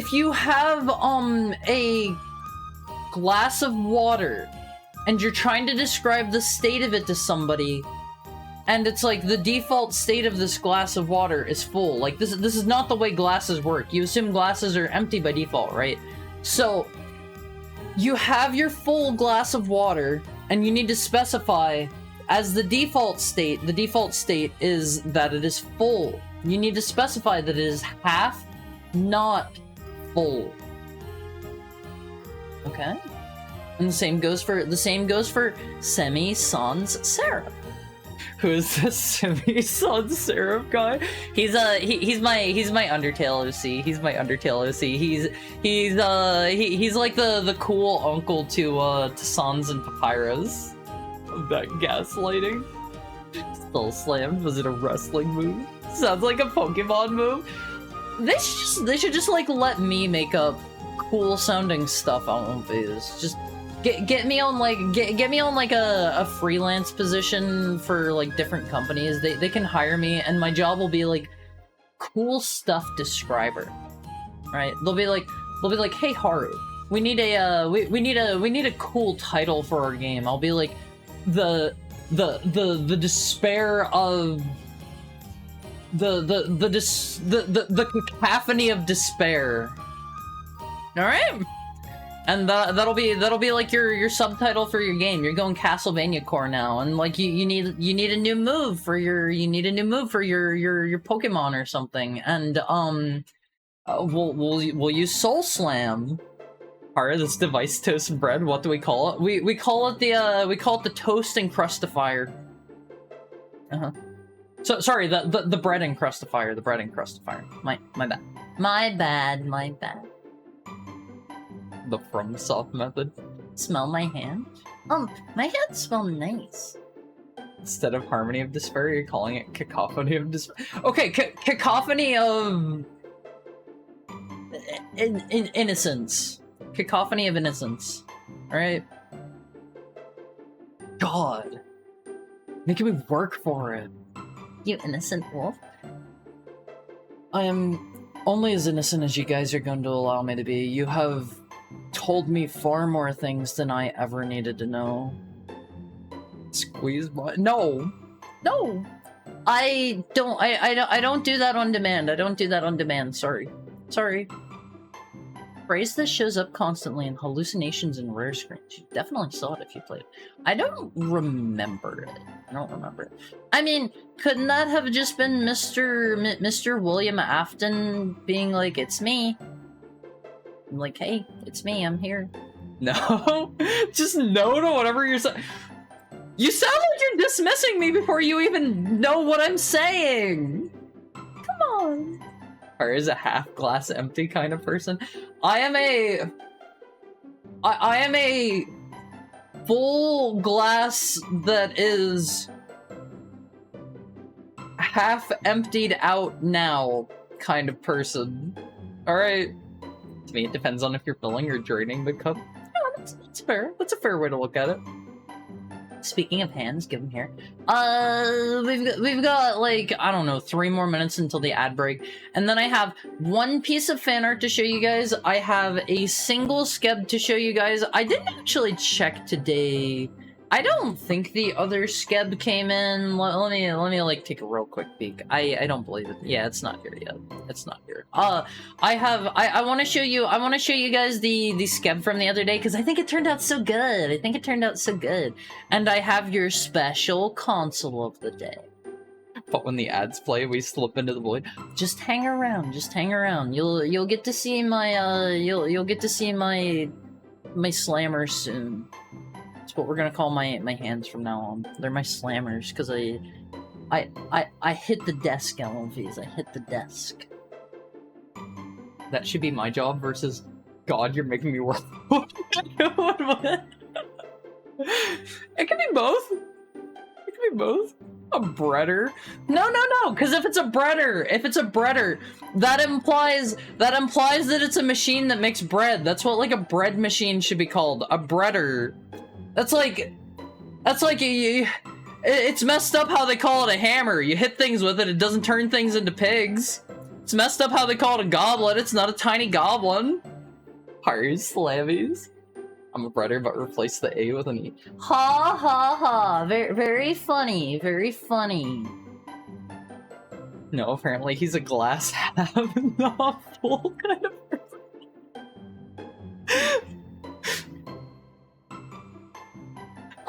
A glass half not full kind of person? That's a very particular vibe.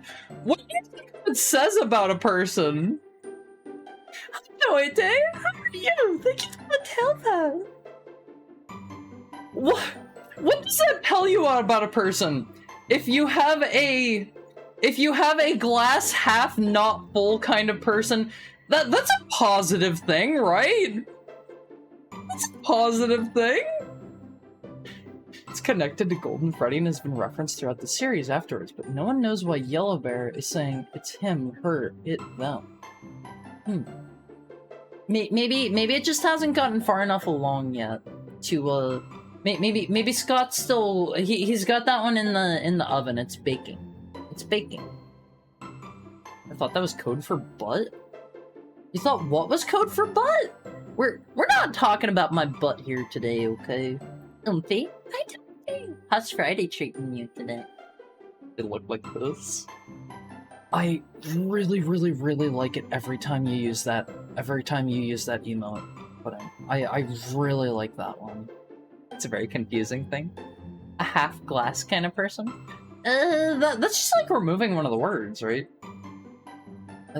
A glass half empty or full? Pop up the pessimistic. Oh, okay. Okay, that works. It's a unique way of thinking.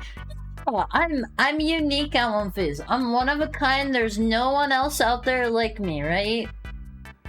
This is good.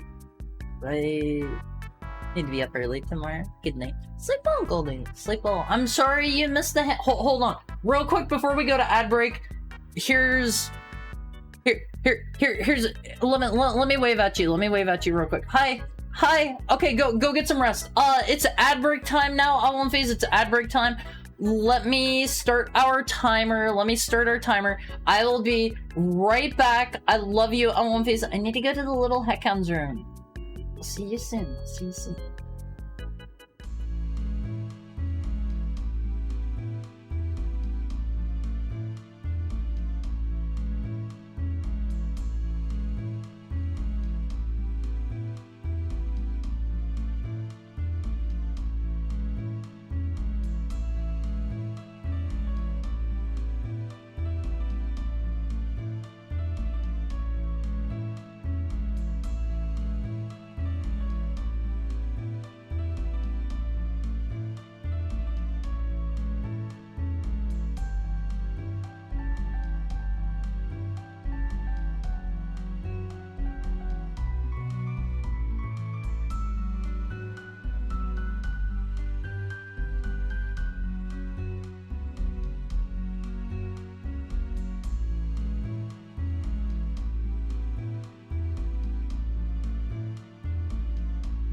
Alright, I won't please. time to, could I request one of our lovely and beautiful moderators run a poll for me? I have a very important question after I make sure that our moderators are back. Hi. How's your break time, Olympians? The very important question, you just got back? Yeah, that's why I gotta run a poll. Who the heck are you calling lovely and beautiful? Sorry, will my disgusting, slovenly, unkempt, nasty, disgusting moderators run a poll for me? Those dudes that I can't stand. Ugh. I don't know why to keep you guys sorry, I don't mean this, Tokai. Oh, that's nasty. Alright, can you run a poll for me? Can you run a poll for me? The contents of the poll should be yes or no. Are you tail-pilled? Are you tail-pilled? Did you wash your hands? Of course! I always wash my hands. Not gross. Not gross. I always wash my hands. Thank you so much for the 4 months, Dingus. Also, how are you doing today? How's your Friday treating you? Heard today was gonna be pretty hands-on. Ha ha ha. Don't know what that means, but sure. Alright, Alwumfies, are you tail-pilled? Would you take the tail pill? You may have there is a poll running. Make sure you vote in it. Make sure you vote. I affected a heartful. I'm so proud. You may have one yank of my tail. Okay? Just one. Just one. You may only pull it once. I refuse to vote. It's a stupid poll. What did you do, Dingus? What did you do that for? For what purpose? Thank you for the tail pet, Bob. How do I undo that? Why? I didn't mean to. How did you accidentally do that? Is there a way to undo that? That was for 10 minutes. I am so sorry, Dingus. May, you can't undo it. What? Really? Oh wait, no, Sigurd just did it. Sigurd just did it. How did you do that accidentally? It just keeps happening. You should be able to unban. It wasn't a ban, it was a timeout, but how did you do that? These mods, so much ham. I don't know, it has buttons in chat. My energy is too fierce, I understand. Timeouts are treated as bans? What do you mean they're treated as bans? Okay, so 100% of all Wumfies who have voted are tail-pilled. Everybody who voted yes in that, you may have one yank of my tail, okay? Very easy to do accidentally. I kept that part off screen. Titch will flag him in other chats as a ne'er-do-well? No! No! Alright, let me show some art. I don't know, show consoles. Let me show stuff. Alright, so this first one we have here today, this first one is by our dear pal Peter Jojo Man. One whole yank, saving it. You may be as gentle or not as you choose. I'll leave it up to you guys, but do keep in mind that is like connected to my spine and stuff. Don't like yank it off. Here is some art from Peter Jojo Man. This is Haru going for a drive after having a beer. Doomfies are real. What do you think? I have a cat who likes getting his tail pulled. He's weird. Hey. Let's not judge. I'm gonna yank it so hard you'll redacted information into England. It doesn't flag you in other chats? That's a myth. What do you... No, Haru, they have families? Well, I mean, look at that one. He's like clawing his way up onto the hood of the car. I believe in total a Doomfie extermination. See, it's not extermination because I don't think they're real. I believe in total Adoomfie denial? The eyes of a killer? Adoomfies aren't real. And let me throw this out there. Adoomfies are not Awoomfies.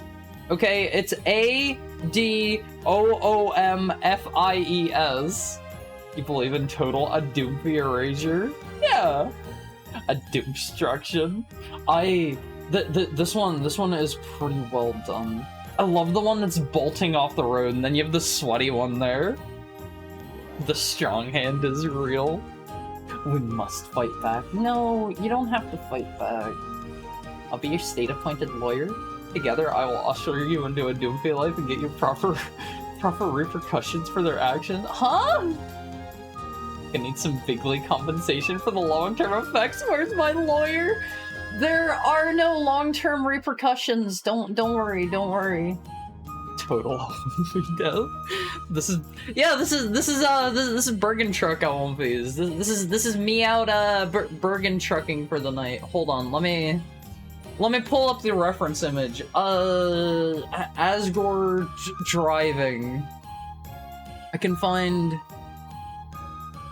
Where is it? Where's the one with just his arm? Here's a pretty good one. Here's a pretty good one, I would say. God himself couldn't have set that joke up better. Bergen Truck is so funny. I love Bergen Truck. I love that. As soon as I saw that, I was like, oh, that is so smart. I love I Heart My Family. A Doomfie takeover. But yeah, it's based off of, like, you know, there are a bunch of these kinds of images. There are a bunch of these, but yeah, Peter Jojo did a great job here. I love it. I love it, Awoomfies. I love everything you guys do for me. Let me see. This reminded me of a UK PSA about safe driving with cover of Sweet Child of Mine. I have never seen that. I've never seen that. So, today, Awoomfies, today, we're opening some packs of cards to kind of tie things together with the, with, you know, our console of the day. It got me thinking, is there a Magic the Gathering console out there somewhere? And the answer may surprise you. Here are two totally normal looking DSs, right? So, apparently, Wizards of the Coast had, I think it was some kind of tournament. It said was in Italy, and they had these two consoles that whenever you put them back to back, they make the art of one of the cards. I see a Sacred Forge in the back. This is the two-headed giant card, right? Yeah, two-headed giant of Forest. Trample 4/4 may block 2 attacking creatures, divide damage between them, however controller likes. They demeld the consoles. See, the fact that it's two-headed giant, like I thought that was kind of clever. I thought that was clever. What is Sacred Forge? What is Sacred Forge? I don't know anything. I don't know anything. Is that like a really cool land or something? The Iron Cross? The Iron Giant? Huh? What? Oh, wait. What? Why does he have that? Why does he have that? Sacred Forge is the white-red Shockland, aka Boros. Shocklands are the ones that hurt you, right? They do 2 damage whenever they come in. Correct me if that's wrong. They reprinted those here in Edge of Eternities, right? Because I got a couple of rare lands that are do 2 damage or they come in tapped. They shock you, like the card shock. Oh yeah, okay. Only half of them. Still, like, reprinting those has to be cool, right? Cool. Okay, before we move on to the hand cam, I want to show this off again. Look at how good this Skeb turned out, Awoomfies. Look at how good these are, or this turned out. I love this one. I love this one. They definitely drew me with a little bit of a breast there. My wife? Look at my wife there. They definitely gave me a little bit of a breast, but you know, that could just be like the way I'm sitting or something. That could be the way that I'm sitting. But I love how this one turned out. It turned out so good. We have another handsome skeb on the way. I think the message that I sent to the artist was like, hey, most of my art is like, you know, it's like it trends towards either like cute or like pretty, that kind of stuff. Can I get some art where I'm like handsome, like masculine and cool? And they gave me this. If someone looked at me like that, I'd run and hide. Why? Why? Let me say one more nerd thing. Five Nights at Freddy's 3 would also be good because it literally takes place in a haunted house style attraction based on Freddy Fazbear's. So either one would work. No, I stopped Freddy. I will probably play that during Halloween. However, I'm not entirely sure what to do for Halloween because if I'm going to be in Japan for Halloween, I do kind of want to like go out and explore the streets of Tokyo on Halloween night. Usually I don't care about it here in the US, but I kind of sort of want to like go explore on Halloween night. So I might maybe not do a 24-hour Halloween stream. I'll need to see like when my usual time overlaps with like Japan time and stuff. Halloween Japan. I've heard they apparently go really hard in Japan on Halloween. So, you know, can this be an emo? You mean the handsome art? The handsome art? Fun fact, if you play one of the first 3 games on Halloween, you get a goofy little pumpkin in your office. I love that. I love that. So someone looks at me like that and I'm gonna look at them like Dwayne Johnson. I mean, does this look like the face of somebody that wants something from you, Almonphase? And if so, what do you think the person looking at you like this, what do you think they want from you? What do you think they want? Not very masculine, but it is very cool. I love how this turned out. My soul. Sorry, I already have that. More dog traits. I'm 50-50 on dog traits so far. They wanted me to pay for the meal. $14.95. Looks like the face of someone I want something from. I need to update the Google Drive folder because right now it is currently... It hasn't been updated in a while. So, I don't know. I gotta do that at some point. Alright, Almonphase, you got your console, you get to see the really cool skeb again. $3.50. Let me bring us over here. The music is still playing, right? The music is still playing, correct? If that is wrong, let me know. Also, hello, Almonphase. This is my new desk. Actually, let me scoot over a bit. I'm a little far over here. I can go kinda over this way, and then maybe we scoot this over here some. Alright. How is this, Almonphase? How is this? I have 2 packs of Edge of Eternity. I have 1 of Bloomburrow. I have... I think it was 10 of these. 1, 2, 3, 4, 5, 6, 7, 8, 9, 10 Tarkir. Those are courtesy of Puddin. Gosh dang, Loch Ness Monster. Thank you for the 16 months. I wanna thank you. I wanna thank you so much. I wanna thank you so much. Hold on. Look at how cute this is. Look at how cute the art that Romblimo did is. This is so adorable. I wanna grab and squeeze. Long nails? Yeah, I keep my nails longer. I keep them on the longer side. See, I like to take good care of my nails. Squish them. Hopefully you'll pull an ancient tomb. Is that in Tarkir? Or that's an Edge of Eternity card, right? That's like the dead planet or whatever. I don't know which of the special lands I've actually pulled so far. Will this stream also end with you painting your nails and making a mess? Probably not. Probably not. I already painted my nails on stream once, and that was a mistake. That was a mistake. Alright, so, do we open it, L1 Phase? Do we open it? What do you think? Are you ready? Are you ready to open some packs of cards? Mouse cute. I love this is Mabel. Is she a mouse? Yeah, she's a mouse. She's a mouse. For a second I thought maybe she was like a hamster or something, but like look at how cute she is. Look at how adorable she is. I really wanted a Mabel for like quite a while, and I kept playing Bloomborough, right?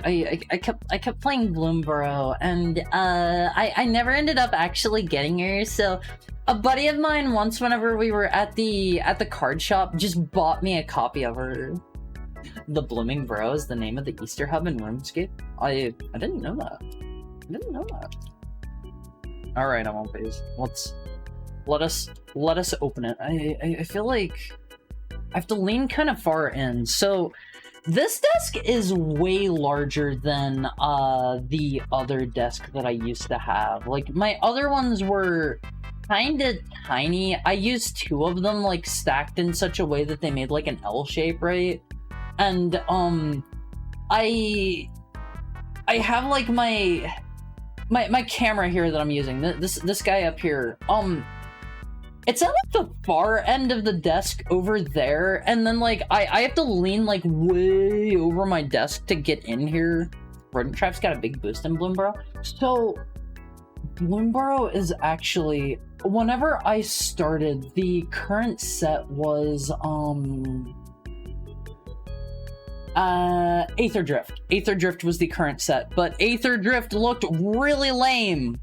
Aether Drift aesthetically looked really lame, so I did not play Aether Drift. Instead, my pals and I got some Bloomborough, and we started. Bloomborough was like my first actual set that I have ever actually like played. In the announcement channel display? Wait, what is? I was away for a bit, but I thought I saw a Haru Hectaker art in the thumbnail. Hold on, I can pull that back up. That is so good. That art turned out so good. Let's over here. Let's over this folder. Check this out. This was a skeb I got for quote unquote handsome art. Oh no, he's hot. It's turned out so good. Although I again want to point out, I think right here they maybe thought I was a girl, perhaps. I'm not sure. I don't want to like assume the artist's intention, but I love how this one turned out. If you're not in the Olympic Court, jump in there. I try to post up all the skeb art if I remember. Sometimes I forget. I'm a bit of a forgetful heckhound. I forget at times. Suit's hecka nice. Yeah, it looks so good. I love how that turned out. I was gonna say you have large pecs. All right, we got a dragon. We got a warrior. Typical stuff. All right, let's see. We've been over a lot of the like generic cards in this set, so we'll probably speed past a lot of these. Also, hold on, it's a little bit hard for me to see these. I need to actually like look at my own screen. Wait, Hara isn't a girl? Maybe when I put on my cutest outfit. We could role play a little. Let me see. Target creature gains death touch and indestructible until end of turn. I like that. I like that one as a combat trick. So I totally forget. You guys were kind of sort of coaching me on like how do I put this? You guys were kind of sort of coaching me on like which which cards are and are not good in any given set. Yell at me perhaps if like any of these cards seem like really cool. We can try to like talk through them or whatever. So let me see. 4/2, 3 cost, trample, renew, exile from your graveyard, put 1/1 counter and trample counter on target creature.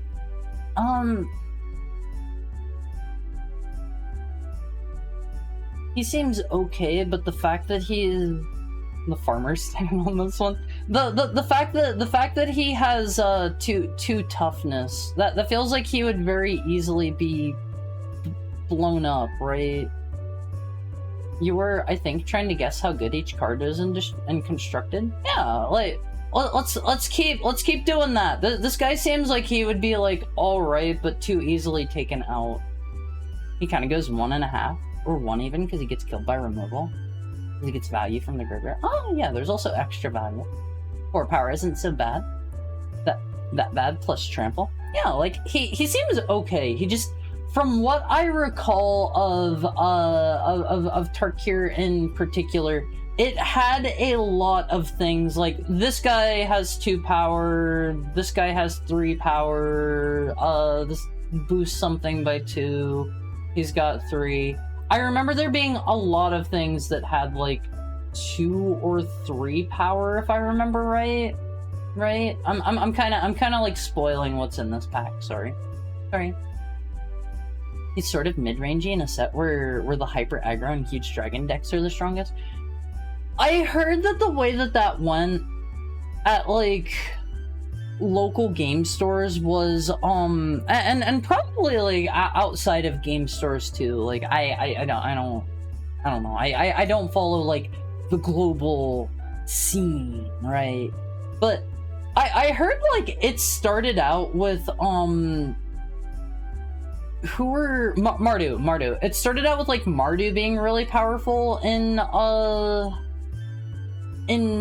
like limited formats, and then like it started turning into hi Second Mama, how are you? Then it started turning into dragon decks with what's the one thing? Dragon Storm Orb or whatever, and it turned into like multicolored dragon decks, and I heard those are hard to pull off in limited, but like then the meta started evolving so that people took like a bunch of like specifically like kill flying creature cards, so it became harder and harder to run dragons after that point. Dragonstorm Globe, very globular. Hi, I'm good. How's Harry? I'm doing pretty good. Harry, before I finally actually look, could you shoot me a finger gun when you have it handed out? Like, yeah, I'm shooting at you guys. Should I aim it up this way? Yeah, I'm giving you the finger guns all of these. I'm pulling the trigger on you guys. I want to get a gun so bad. I want these. I want to get a gun. Ooh, I want to get an M9. Don't shoot. Alright. I won't do it. I want to get a gun! Guns are cool. Alright, let's see. Agent of Kotis, 2/1 for 2. Renew. Exile this card from the graveyard. Put 2 1/1 counters on target creature. Activated the sorcery. Seems okay. Seems alright. Reported for threatening your chat. Sorry, I won't do it again. Next year, when Japan is done, I love shooting Avonviz. No, this is a bad card? Is it strictly bad? The one power there, I remember there are several things that like plink things for 1, and those don't seem like very good in the set because a lot of things are sitting at like 3 power, or sorry, 3 toughness. So like it's not very useful there, but it seems like if you expand it outside of just Tarkir, it becomes better, right? It just can't attack into anything. 2/1 can't hack it in 2025. That's not true for like every set, right? You heard the handcam? He wants to. I want to get a gun. Let me see. Dragonback Lancer, flying, mobilize 1, 4 cost 3/3. He has evasion. He's a 3/3 with mobilize. He seems pretty good, right? He seems like he's pretty okay.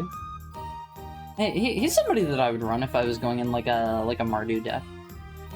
I think he's good. He loves shooting at Wompies. No, I didn't mean it like that. Already talked about Dragon. He's one of the worst cards in the set. How? He has evasion. He has evasion and mobilize. How's he so bad? I forget everything that we've talked about. I forget everything that we talked about in regards to this stuff. And slow and flying doesn't count as evasion in Dragonstorm because there's a trillion dragons. Fire Emblem form, I remember this one's pretty good. It's flash enchantment. It gives you first strike. Like, you're going to get some value out of it immediately. Probably kill something with this as a combat trick, and then after that, it'll just stay around and boost up your creature. So Fire Emblem form's good, right? So he just attacks into a dragon and dies. What if they don't have a dragon? What if they don't play a dragon, huh? There are situations where like that might happen. Super medium combat trick does what you want it to. Mr. Boulderborn.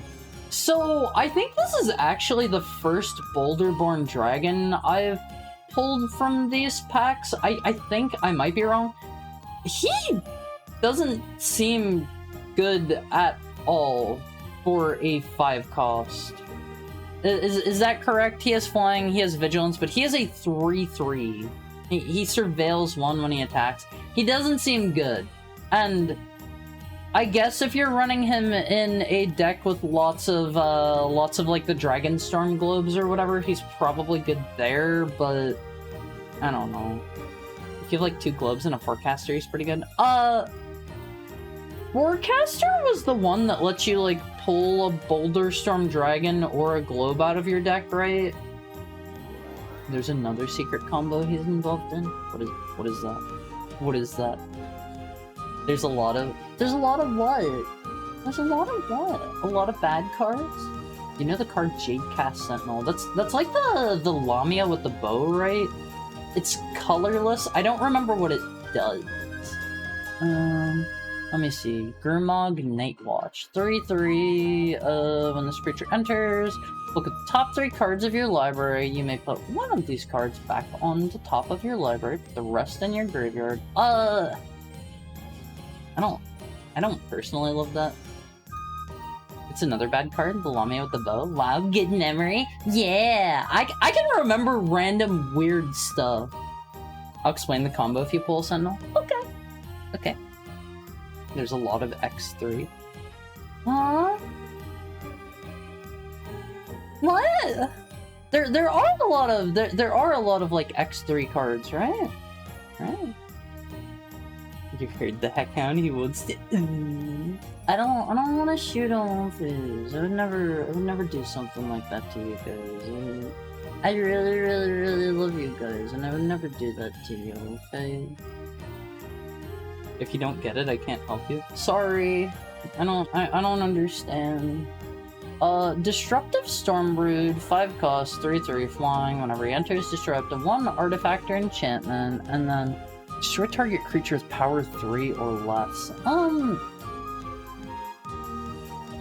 He seems okay, especially if you pull him like early game, since you can use his Omen ability and just throw him back into your library. Like, he doesn't seem like somebody I would be like dying to take, but again, he's probably going to be in a deck where you're going to be running the globes, so he's going to be a bit better. I don't know. He seems alright. Nightwatch is okay. He fixes your draw and stocks your graveyard. This might just be because I have never played like a mill deck or anything.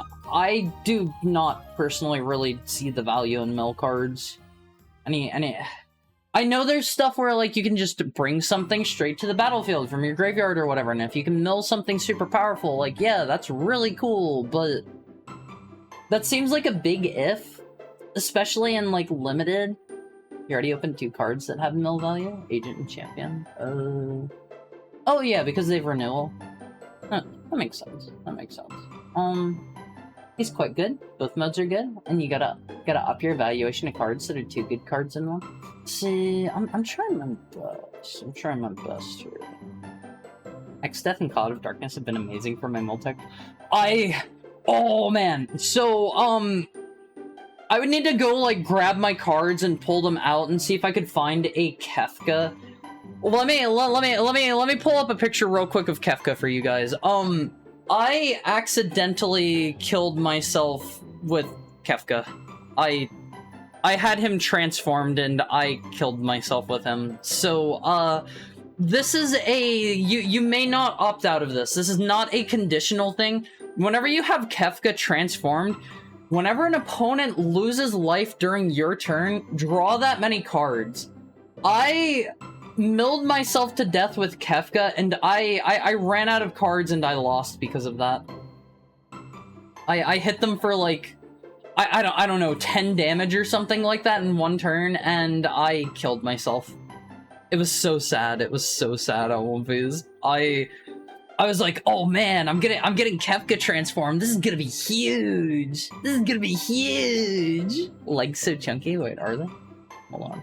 Let me peek at his legs again.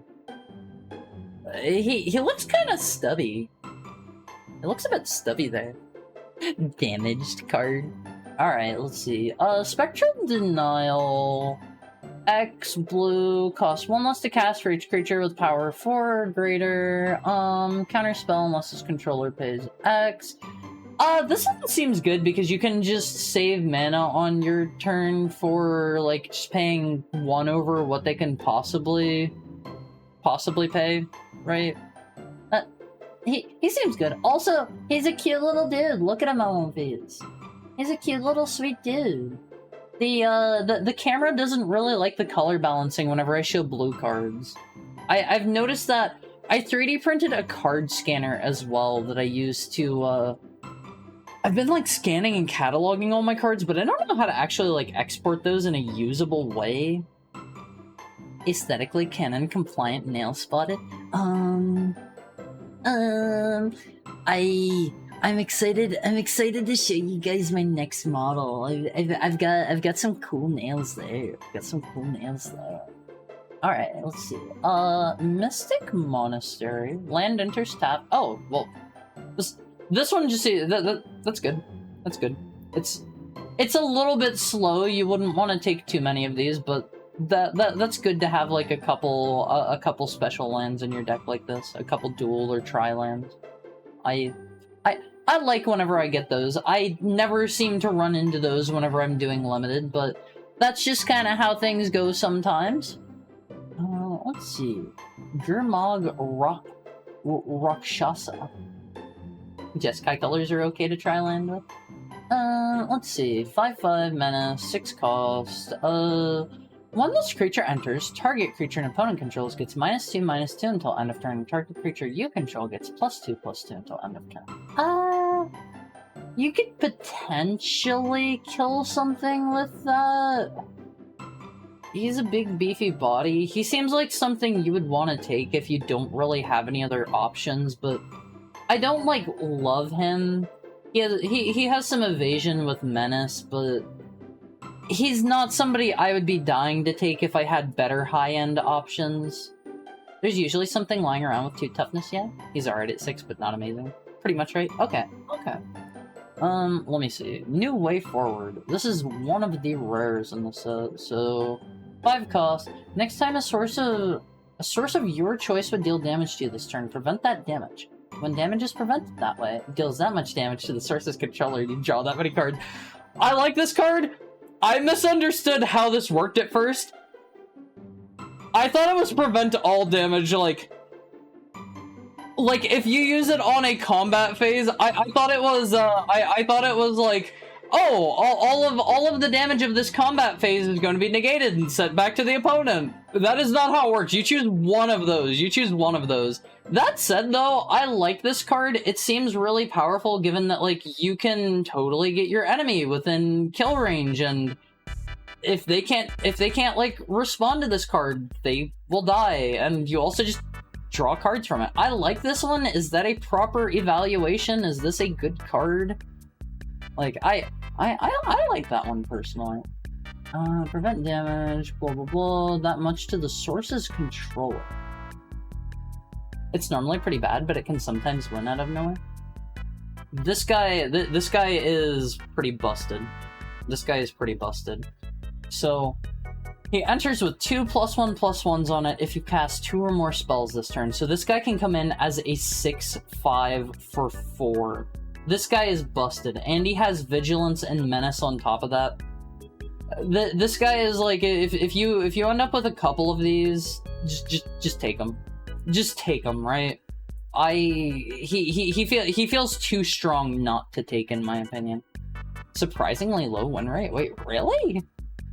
That is super duper surprising.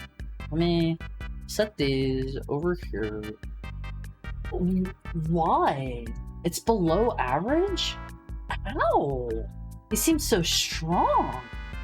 Like, every time I ran into him, and like, any deck that was going to be running him would be running multiple copies of him, I found. And he was always a pain in the butt to deal with. A little hard to double spell with a 4-drop. Ah, that's fair. That's fair. Alright, let's see. We'll put this one on Mabel for now. We've got Spirit and Spirit. Okay, double Spirit. Dragonback Lancer, apparently Stinky. Jeskai Devotee. Whenever you cast your second spell, gets +1/+1 until the end of the turn. I think I remember this guy being pretty whatever. I wouldn't be too excited about that myself. You can potentially use it as like a, I don't know, a combat trick to get +1/+1 and kill something, but he doesn't seem great unless you really need the fixing. He's alright. Lets you fix your mana with a red base, which is cool.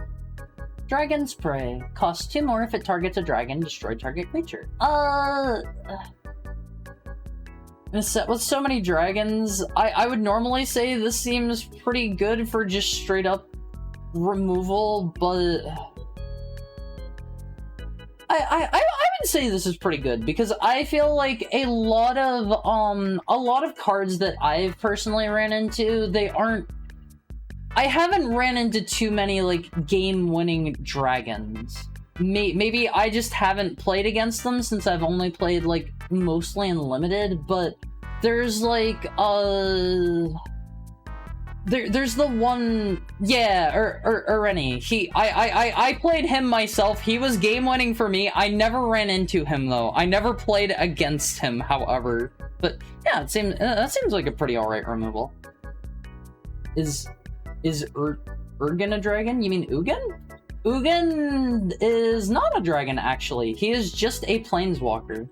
He is a dragon, yes, technically, but he is also not a dragon type card.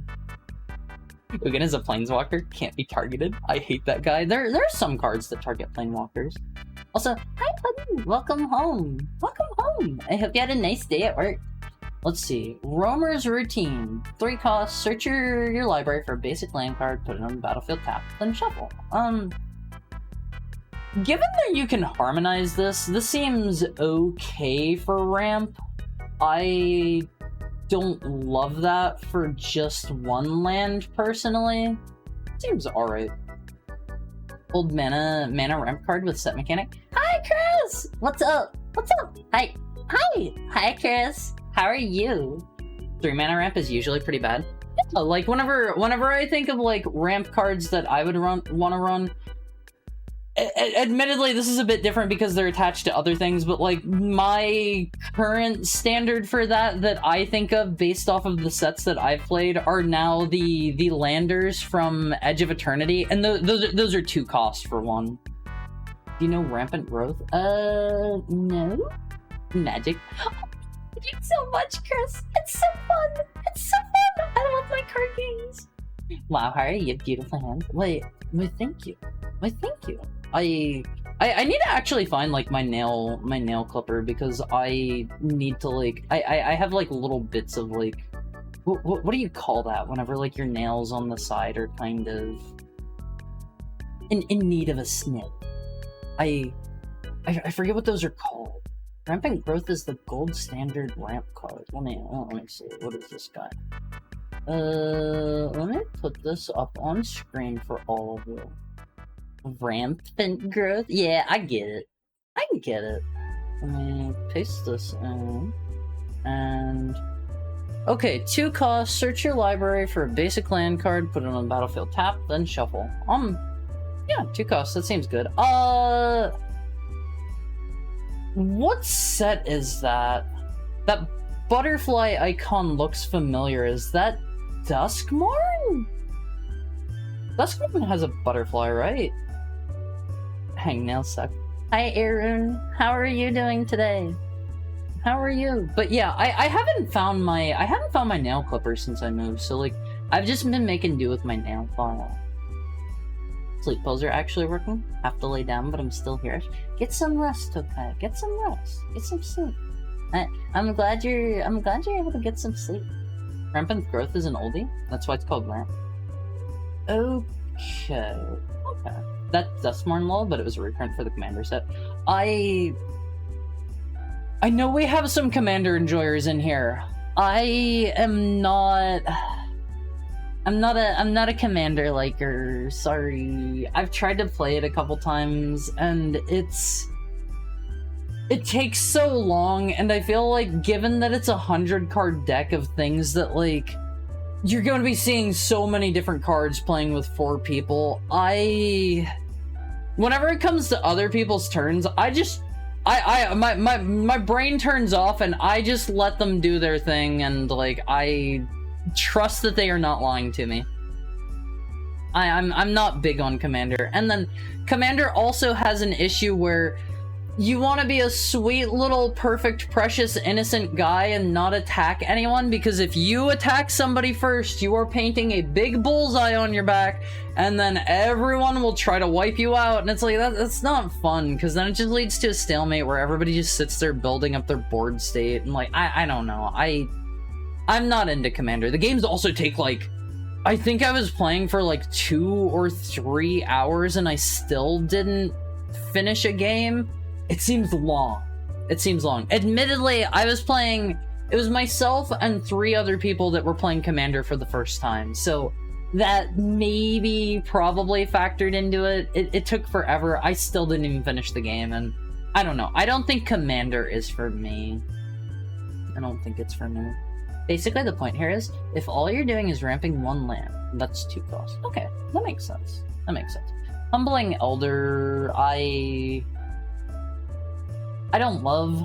You can whip it out for 1 cost and potentially, like, save one of your cards. I don't love Humbling Elder, personally. I have hot takes about Commander. That's fair. Surprisingly good in Jeskai, because she lets you double spell on your enemies. I hadn't considered that. That seems like kind of a niche use case. Didn't you say this turtle is, like, literally the worst card in the entire set or something? When this creature enters or dies, put a +1/+1 counter on target creature you control. It's 3 costs, 2/2.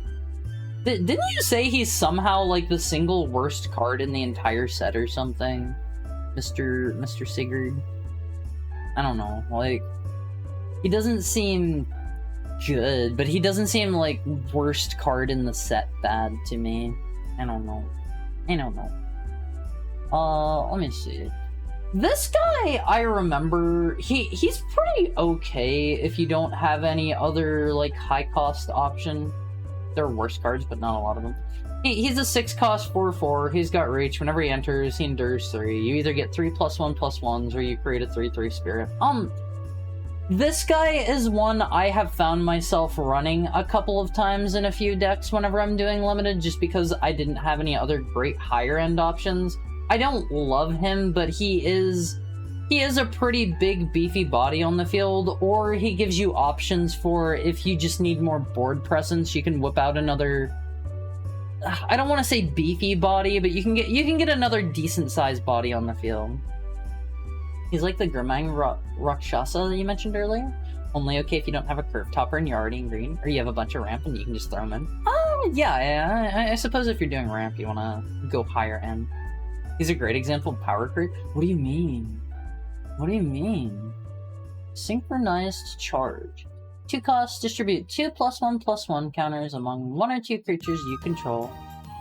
Creatures you control with counters on them gain vigilance or trample until end of turn, and that has a harmonized 5. It seems good if you can get like a +1/+1 counter deck going. I tried to make that a few times in limited, and I have come to learn whenever I am doing limited, never go for strictly good cards over synergy, because synergy is often not going to work out. I have found I've made that mistake a few times. Let me look at this crawl worm. Let me look at this dude. This card used to be good in limited. I've seen this dude before. I think he's maybe in like a foundation set or something like that. Let me see. Crawl worm, 6 cost, 6/4.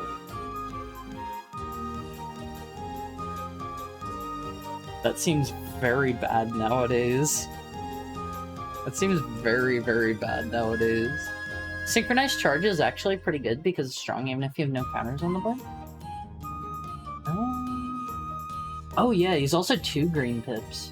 I see. I hate playing against green. Green is kind of sort of... It's kind of hard because you need to be either running a lot of removal or just have a way to deal with them, because they're just going to be pooping out like high-end monsters. That seems to just be the green game plan. Except in Edge of Eternities, green actually seems like it's pretty good there, because it seems like it has the most landers and the most land fixing, and I have heard people say that the set has issues with, despite being designed as a, what do you call it? Like a dual color set? Like you're supposed to run 2 colors. I have heard people run into issues with their mana base and not having enough, like, fixing to run the things that they want to, but I've only played Edge of Eternities limited like 2 or 3 times, and I haven't personally ran into that issue. This is totally just me going off of anecdotes, but I've heard green kind of fixes that problem in Edge of Eternity, so it runs into an issue where everybody wants to be green there. Green is for dummies. I like green. Green is the Giga Chat of Magic. All the other colors have gimmicks. Green is just I play strong monsters. Hey, I mean, that's a gimmick in and of itself, right? Let's see. War Effort, 4 cost. Creatures you control get +1/+0. Whenever you attack, create a 1/1 red warrior creature token that's tapped and attacking. Sacrifice it at the beginning of the next end step. This seems really good since it is just a constant 1 power and a free mobilize attacking body on the field. And also, if you get God, what's his name? Zurgo? You just get to keep them. You just get to keep them. War Effort is pretty sweet. Okay, I'm glad I got that. That's all no notes. Run 9 million landers. See, the few times I've actually played green, I haven't really been able to get too many cards with landers. Loxodon Battle Priest. I like this guy. He's kind of slow, though. He's 5 cost, he's a 3/5. At the beginning of combat on your turn, put a +1/+1 counter on another target creature you control. I like this guy! He's just a little bit slow for a 5 cost, and he is pretty removal bait. I think I have played him like 1 or 2 times, and he immediately gets removed. Like, he is strong enough that the opponent doesn't want him to stick around, but also he's slow enough to the point where maybe by this point you already have yourself in a winning state. I run a Kalemne Commander red-white giant deck. It was fun. What? You're gonna have to tell me what that is. Sorry. I'm still a bit of a baby. I've only played I've played through a bunch of sets, just like grabbing random ones, but I've played for Tarkir, Final Fantasy, and Edge of Eternities now, like as they're coming out. So I'm still relatively new to all this. I've been visiting a bunch of older sets and stuff, and I technically have some packs of Brothers War laying around that I could go grab if I somehow get through this entire stack, which I don't foresee actually happening. I think the last time I did one of these handcam streams, it took me like 6 or so hours to get through 10 packs. And I have some extra here sitting around. We have Mabel of all these. Mabel's literally gonna be in that pack. Janky WinCon, but if the board stalled, I lost him once. He's just okay for 5 mana. I mean, yeah, he's alright. He's just slow. Let me see. 6 cost, Kara Kick Guardian, 6/5, Flying Vigilance, Trample. That is a lot of keywords stapled onto this man. He has Hexproof if he hasn't dealt damage yet. I like this guy. I like this guy a lot. I remember running him in 1 or 2 decks that I used. The fact that you can just sit there and he is hexproof until you actually need him, he is such a scary, menacing board presence. The most ignorant but huge guy you can slam down, and if they don't counter, you win. I love this guy. I love this guy. He is excellent. What is Palladia Mars the Runner compared to a mythic rare from 28? Oh my god, this dude looks cool! Hold on, let me get this on screen. This guy looks cool! I really like this guy. Palladia Mars the Ruiner. 6 cost, 6/6. All the same keywords, I believe, right? Flying Vigilance. Yeah, Flying Vigilance, Trample. Has hexproof if he hasn't dealt damage yet. It's the same thing in different colors, except Kara Kick has 5 toughness? He's Kara Kick Guardian with 1 toughness, and that was mythic rare back then? Oh wait, oh, he's uncommon now, I see. My question when it comes to, like, power creep is, how do you design around that? How do you not just scope upwards forever, you know? I guess that's kind of the point of, like, sets rotating out, but then you have, like, Modern, and you have, like, Legacy, and those keep things around for way longer. Power creep sells cards. Yeah, but eventually you're going to run into the point where you've power crept so hard that you have, like, give it like another 100 years and you're going to have common cards that are like 2020 and you play your 1 cost common card and it just slaps them and they die and that's game. How do you stop that? How do you defeat power creep? Rock Curse Rakshasa. 5/5. Oh, he's 2 cost. Trampled, Decayed. Can't block when it attacks. Sacrifice it at the end of combat. Renew. Exile from your graveyard. Put a Decayed counter on each of X target creature.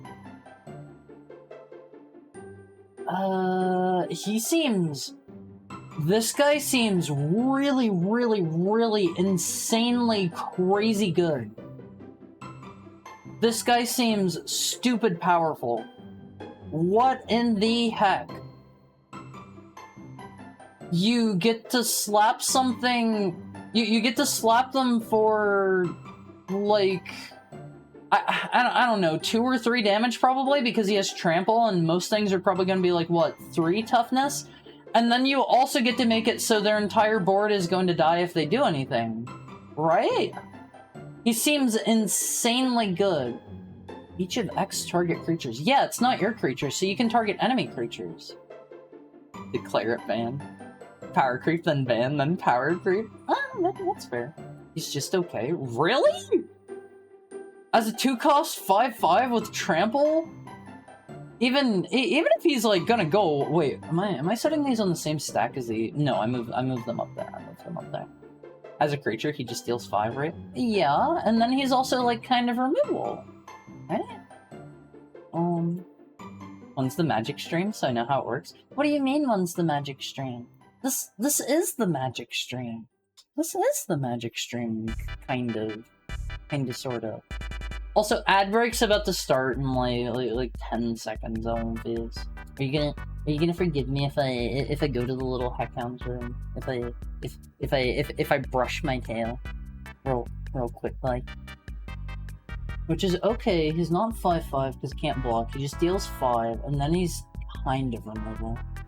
Higher IRL is as pale as his model. I try to avoid the sun for the most part, yes. I feel like I'm so pale and white, like you can see like my veins in my hand because of how pale I am. I don't know if that's good or bad. Hi Swami! How are you doing today? How is your Friday treating you? He can let you get lethal sometimes. That's about it. It's time for our hourly ad break on One Phase. That was 2 packs of cards. At the rate we're going, we are not going to have any of these open before we're done, but I'll be right back. I gotta go to the little heckhound's room. I will see you all soon. Open a pack of cards for me along the way if you have one. If you don't have one, that's fine too. That's fine too.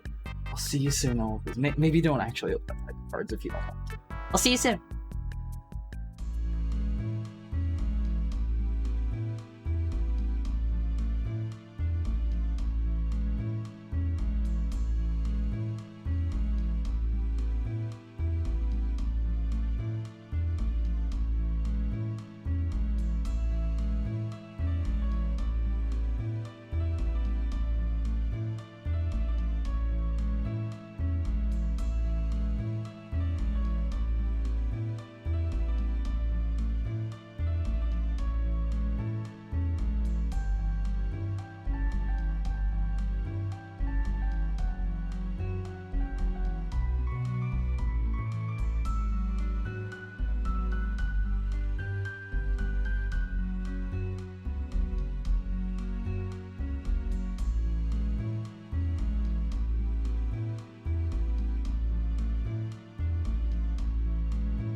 Phase! How are you? While I was up, I wanted to grab some cards to show you. Are you winning? Bar, we just got back from break. This guy here, my buddy pulled this card. I think this dude is worth like $100 or something. Alright, please open Bloombro next. Should I? I gotta sell this guy for my friend. He put me in charge of that guy right there. He's the cool art one. I think he has a transform, right? Blah blah blah. Okay, transform Sephiroth. Is that Shishomaru? No, that's Sephiroth. Hold on. Check him out. Holographic alt art cool guy Sephiroth on One Piece. What you think? Unrelated question, did you ever upload the Ghost Babble bots? I don't know, because those were during my, those were in my first PNG era, and, those are now what we call the Lost Archive. Chest out, Supernova Sephiroth. I also have, what have I gotten since playing, Edge of Eternity? I have Godless Shrine. I have the Eternity Elevator. I got the cool promo Eternity Elevator. I really like Lotus Field on One Piece. I love Lotus Field. Lotus Field is cool. It is a land, it is hexproof, enters tapped. Whenever it enters, sacrifice 2 lands, and then you can add 3 mana of any color. I really like Lotus Field. A lot.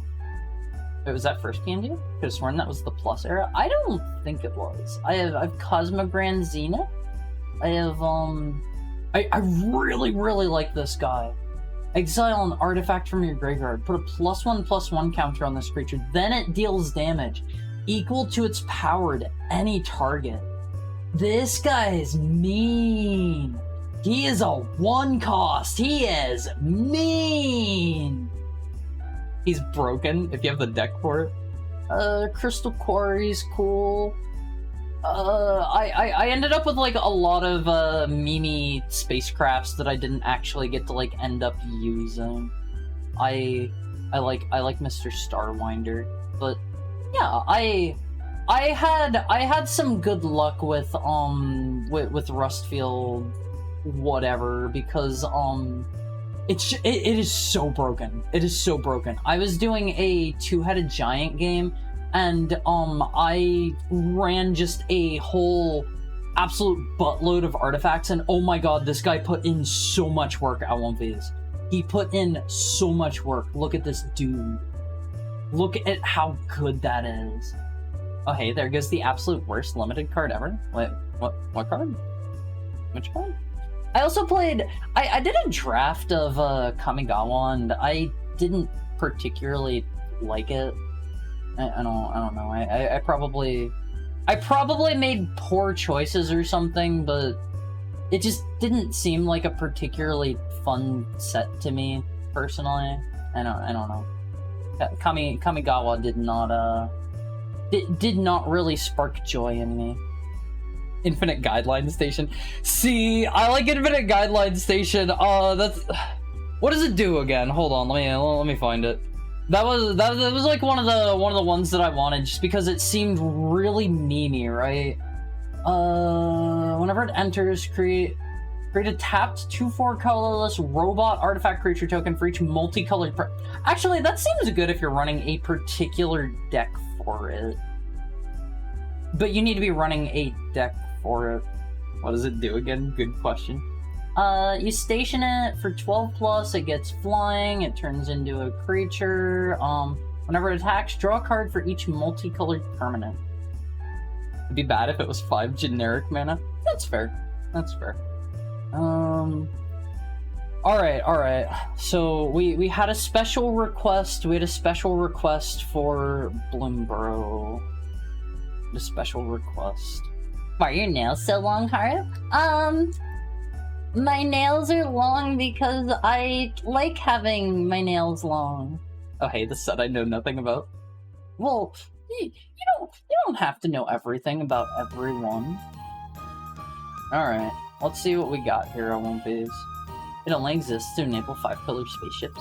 I don't think I've seen any of those claws for killing. Alright, let's see. What we got? That's Mabel returning Maha's egg. I like this art. It's very fairy tale-esque in my opinion. I like that one quite a bit. I like that one quite a bit. Alright, let's see. Conduct electricity, 5 cost, 6 damage to 1 creature, then 2 damage to up to 1 target token. I don't personally like that. This one sees some use. Also, look at one of these. Look, this is the really cute like fantasy animal set. This guy's like he's an otter mage dude, but these types of cards could see some usage in otter decks. Just they're kind of hard to get together in limited. I think in limited this isn't really something you would normally want to run. If we have any like Bloomborough knowers, please feel free to correct me if I say anything stupid. I am still a baby. You can treat me like a baby. That's fine. I've been building a deck engineered to not win by life points, but to win by poison. Poison decks seem really potent if you use, like, proliferate cards. But I also haven't seen too many cards with proliferate in any of the sets that I've been playing. You can cast Stifle on Lotus Field's ETB trigger to counter the sacrifice effect. What is Stifle? I don't know what that one is. Daggerfang Duo, 3/2, Death Touch, 3 cost. Whenever it enters, you may mill 2 cards. I don't like mill decks. I've never had experience with them. This is you have the squirrel there, and he's got his buddy the rat there. They're pals, and they look like they're ambushing some mice. I love the aesthetics of Bloomborough OMVs. Also, the first time I ever played, I was very excited because, like, let me get the pack back out. Look at how adorable this is. Look at how cute this is. Look at how sweet that is. And then the deck that I ended up going with, just because like I saw enough cards, I was doing like a draft with my friends. I ended up going frogs. Frogs are not cute. I'm sorry if we have any frog enjoyers, but frogs are not very cute in my opinion. So, here's this guy. Sticky Tongue Sentinel.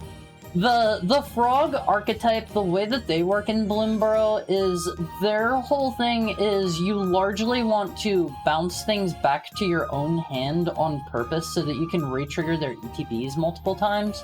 So he's a 3-cost, 3/3, he has reach. Whenever he enters, return up to 1 target permanent you control to its owner's hand. And I don't personally love this guy. I never really ran him in any of the decks I made myself.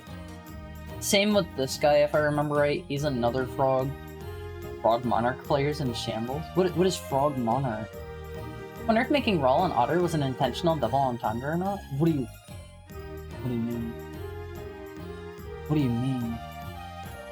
Let me see. Waterspout Warden, 3 costs, 3/2. Whenever he attacks, if another creature entered the battlefield under your control this turn, he gains flying until end of turn. I don't like that. That is conditional evasion, and he's 3 costs for a 3/2. I don't like this guy, personally. I think Bloomborough also had a fair amount of, 2 damage, instance, if I recall correctly, so he's in kill zone. Like, a lot of cards in this is another set where, like, a lot of things are going to be, like, 3 or whatever, right? Not that guy, but, like, I love this card! Look at these dudes! Look at these dudes, always! Jolly Gerbils! I love how cute Bloomborough is! Many queer men probably identified as bears, cubs, wolves, giraffe. What? Oh, I don't know. Bulls, chickens, chickens? I think I've heard of most of those except for giraffe and chicken. To describe their appearance, the term to describe a man is slim to average build with body and facial hair, more masculine appearance is called an autumn. See, I always heard that referred to as like the swimmer's body, right? Let me see. Brave can do 1 cost, 1/1. For the cost of 1, target creature gets +1/+1 until end of turn. Activate only as a sorcery. He's not great. He's not somebody that I would run. I forget what mouse archetype is. I think it's, mice are you want to have your creatures tapped, I think. I don't really remember what mice do in this. Squirrel did food-related stuff, and forage, which is a mechanic in the set where you either sacrifice a food token or, I think you could discard a card from your hand as well to do forage. I forget how forage works. Let me see. When Heaped Harvest enters, and when you sacrifice it, you may search your library for a basic land card, put it onto the battlefield tapped, then shuffle. For 2 costs, sacrifice Heaped Harvest, you gain 3 life. This one's okay for ramp. If you're playing it in a squirrel deck, I think I undervalued this one whenever I was first playing and didn't know any better. It's 3 cost, it comes out and gives you a basic land. If you are playing a squirrel deck, their archetype, like I said, they have a mechanic called forage, where you can take any of your foods and just sacrifice those to do their forage ability, which, like, that's like a bunch of other, like, keyword abilities where it'll just do different things, like forage and add a +1/+1 counter or something like that. So you can actually use that for 3 costs to get out a basic land, and then also have it get another basic land whenever it leaves the battlefield for, whenever you use it to forage. Frog Monarch is a Yu-Gi-Oh deck that uses frogs to generate tribute fodder to tribute summon monarchs. Will have powerful tribute summon effects. What is tribute summon? I have not played Yu-Gi-Oh in, like, several trillion billion decades. Literally drawing a frog right now. I just personally don't find them very cute. Like, they're all slimy, and they have, like, they have their big long icky tongues, and there's also, like, another reason I don't find frogs very cute. There's, like, the one type of frog where, I don't know if you guys have seen it, where they, like, have their eggs laid, like, in their own skin, and so, like, they will have their babies, like, bursting out of their skin or whatever. Do you guys know the ones I'm talking about? It's pretty gross, in my opinion. Nature can be kind of nasty. Let me see. Fountain Park Bell, 1 cost. Whenever it enters, you may search your library for a basic land card, reveal it, shuffle, put that card on top. So whenever it enters, then you may sacrifice it for 1 and draw a card. This seems like really, really good land fixing. For the cost of 2, you get to you get to go, like, find something of your choice, and you get to you get to immediately draw it as well. Depending on a monster's level, you have to tribute or sacrifice other monsters to summon them. If I remember correctly, level 5 or 6 monsters require 1 tribute. 7 and above require 2. Summon a monster this way is tributes. Oh, so that's just like whenever you're summoning, like, the higher cost creatures. See, I didn't know there was, like, a name for that. I didn't know that was like an archetype. Let me see. Valley Rally. Gift of food. You may promise an opponent a gift as you cast the spell. If you do, they create a food token before its other effects. It's an artifact with it's a food token. Other creatures you control get +2/+0 until end of turn. If the gift was promised, target creature you control gains first strike until end of turn. This one seems good. Now that I think about it, I remember what the mouse archetype was. The way mice work was you need to target them with something to activate their effect, I think. It's called Valiant, and so something like this is good because you target a creature and they get first strike, and it has a mouse on it. This is supposed to be a mouse-centric card, so I like Valley Rally. I remember getting some usage out of that one whenever I played. Valiant has a natural equipment synergy. Can you see why? Yeah, because you need to target things to equip them with stuff.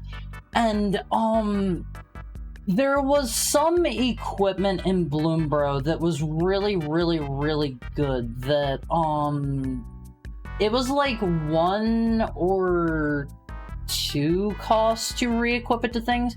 Obviously, there are some equipment that are like, I think 0 costs to equip, and as far as I'm aware, you can re-equip things as many times as you want within your turn, right? So like you could technically hit like every single one of your creatures with it to trigger their Valiant effects. Valiant is a variant of an old mechanic called Heroic. Never heard of it. Never heard of it. What does that one do? Downwind Ambusher. He's a skunk assassin. 4 cost, 4/2, flash. Whenever he enters, choose 1. Target creature opponent controls gets -1/-1 until end of turn. Or destroy target creature and opponent controls that was dealt damage this turn. He's decent for removal. He's 4 cost. He's 2. He gets blown up by instant cards in this set. He is removal. He is flash, so like you could, I don't know, you could potentially take out 2 things with him. Heroic. Whenever you cast a spell that targets this card, X. Oh, okay. Valiant is different because abilities affect the cards as well, if I remember right. So, there's some card, I kind of doubt I have one in here, where, it's like a raccoon. I think it's a 2 cost. It's a red raccoon card where, you tap the raccoon, and you target one of your creatures, and they gain haste. And that one's pretty alright for in, mouse decks, just because mice are red-white. You can slip that in without splashing for anything, and, you can use it to trigger your Valiant effects as well. Whenever you give a gift, draw a card. 2 cost, 2/3. This one feels like this is, like, purely commander bait to me, because I don't think you're going to have too many cards in a regular constructed deck where you're giving gifts. I don't know. This feels commander baity to me. That is just my take on the gerbils, but I love them. I love them. Look at how jolly they are on these. They wanna give you a little fish as a present. They wanna give you a bunch of berries. They're just sweet dudes. They're just cute little guys. Let me see. Consumed by greed, 3 cost. Gift a card. You may promise an opponent a gift as you cast the spell. If you do, they draw a card before the other effects. I still love Jackrabbit. I don't think I've seen that one. Oh man, I have played Wilds of Eldraine one time, and I identified there was one particular card I really wanted to get out of that set. Let me search this up for you guys. I love this dude so much. I locked in on him. I was like, whenever my friends and I were deciding what set to play, I was looking through the cards and I was like, yeah, this seems like a cute set. I saw this guy and I was like, oh my god, I need this guy so much. I got him in my, like, first pack. I love Regal Bunnycorn. Oh my god, he is so cute. He is so adorable. If you're playing constructed, he's pretty alright in a rabbit deck, like Bloomborough archetype rabbit deck, because rabbit's gimmick in Bloomborough is they do the rabbit thing. They multiply. They spill out tons and tons of creatures all over the board, and his power and toughness are equal to the number of non-land permanents you control. So, like, you can just spill out bunnies and make him, like, he can be the head bunny. He can be your top guy. I also have an issue with my nails on one of these where I have trouble, like, picking cards up off the table. Reminds me of tiny puppets giving fruits and seeds to birds. You mean like whenever they'll have like the fake moms for different kinds of birds? Let me see. Consumed by greed, 3 cost. Gift a card. They draw a card. Target opponent sacrifices a creature with the greatest power among creatures they control. If the gift was promised, return target creature card from your graveyard to your hand. 3 costs for a double pip for kill something that might not necessarily be what you want. I don't love this one. I guess return creature card from your graveyard could be alright if you're playing a mill deck and like you mill something you really want. I don't know. I don't love Consumed by Greed, but I also I think I undervalue mill cards in general, just because I've never really played a mill deck myself. I think that's a me issue. Torments Tarmogoyf? Is he the Cyclops? Is he the Cyclops dude? I think I got a card from March of the Machines? Was it March of the Machines? I think it was March of the Machines that was like Tarmogoyf and Fabulf or something like that. It was like a Cyclops and a Homunculus. No, he's not. Oh, okay. Okay, I misremembered. Tarmogoyf is a guy who gets stronger for each type of card in the graveyard. That sounds really stupidly powerful in Commander. Let me see. Valley Rockcaller, 2 cost, 1/3, menace. Whenever he attacks, each opponent loses X life and you gain X life, where X is the number of other squirrels, bats, lizards, and rats you control.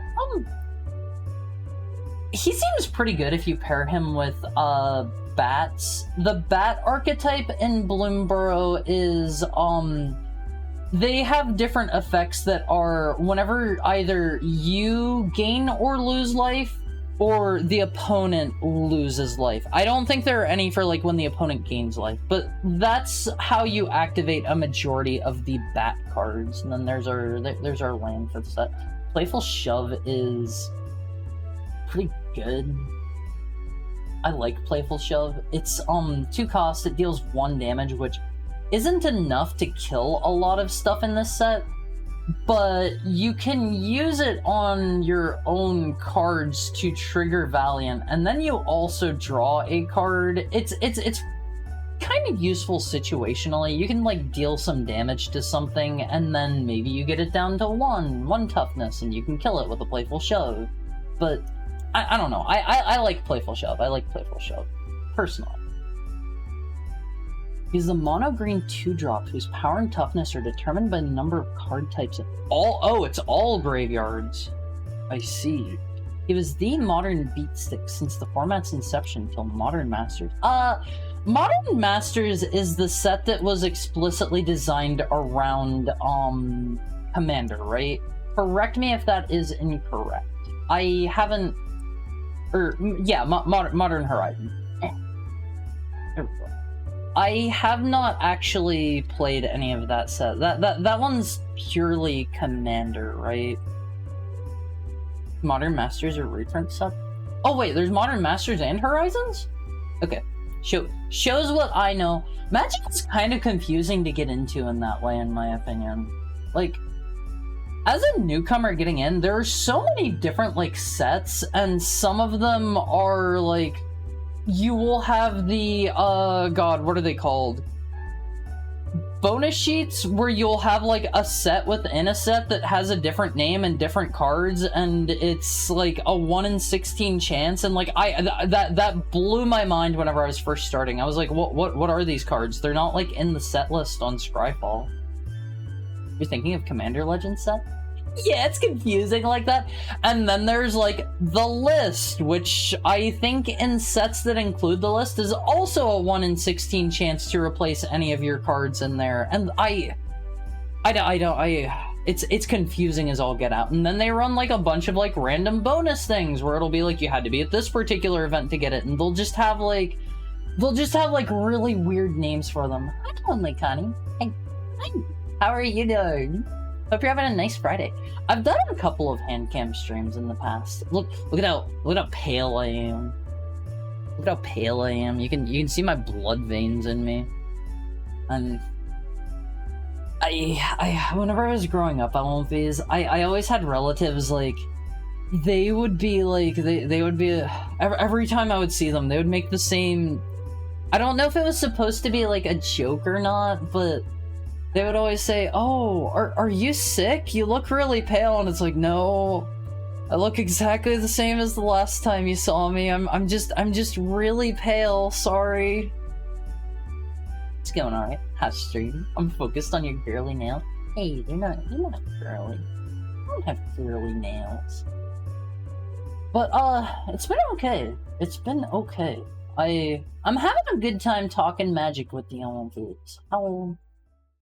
How do you plan to spend your weekend? What are you gonna get up to?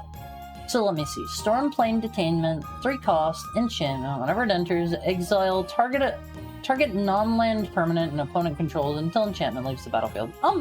This is good. This is good. This is just one of those exile until it's gone kind of things, and I typically like these for 3 cost. Like I don't know. I like that. I like that. Is that the way to think about this one? I feel like usually if you have something like this and you're playing like limited, the chances of them being able to get rid of it are a bit low, so you can just think of it like removal. Like in limited, I think I've ran into like 1 or 2 times where the opponent has been able to get rid of a card like this. How good something like this card is depends mostly on one thing: how much incidental enchantment removal is floating around. Super girly. You should have seen it whenever I painted my nails black. Oh, I love Rescue Leopard! This dude is so cute!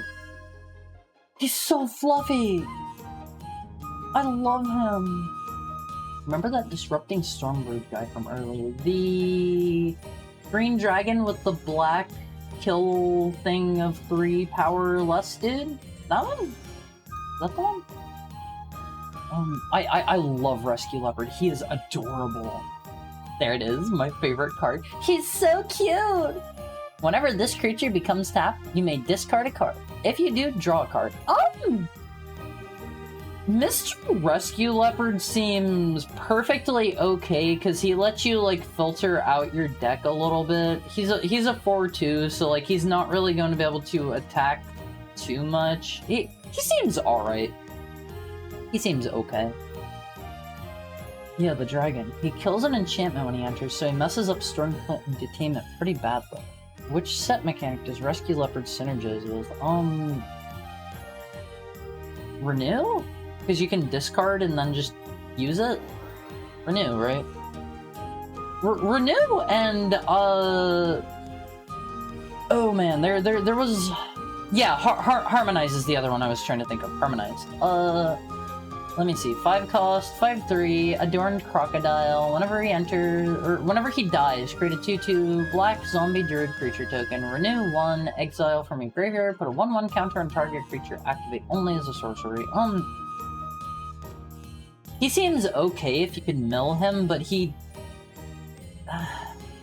I don't love him if you're playing him for 5 costs since he's 3. I guess he gives you some board presence with 2 bodies. He seems okay. He seems okay. He seems like he's better to get into your graveyard so you can use his cheap renew. Is that the proper way to look at him? Because you can discard Harmonize cards with him, and because you can use Harmonize to tap him on the turn he comes down while still summoning it. Crocodiles are really cool. For me, it is kitty cat. Crocodiles, the poster boy of black being mediocre in this set. You said that before, and I think you said there were like 1 or 2 cards that despite that were really good, and you would want to splash for them, right? He's better if you discard him, but still not great. I knock Wayfarer, 2 cost, 1/1, Dog Scout. He's a dog on One Face. He's a dog. He's not like me. Whenever this creature enters, mill 3 cards. You may put a land from among them into your hand. If you don't, put a +1/+1 on this creature. I don't love him no matter what you do. Like, he's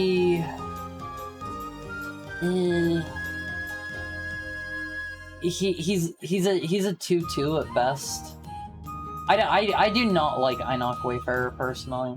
He's still going. Hi, Peter Jaja. All finished up with your day.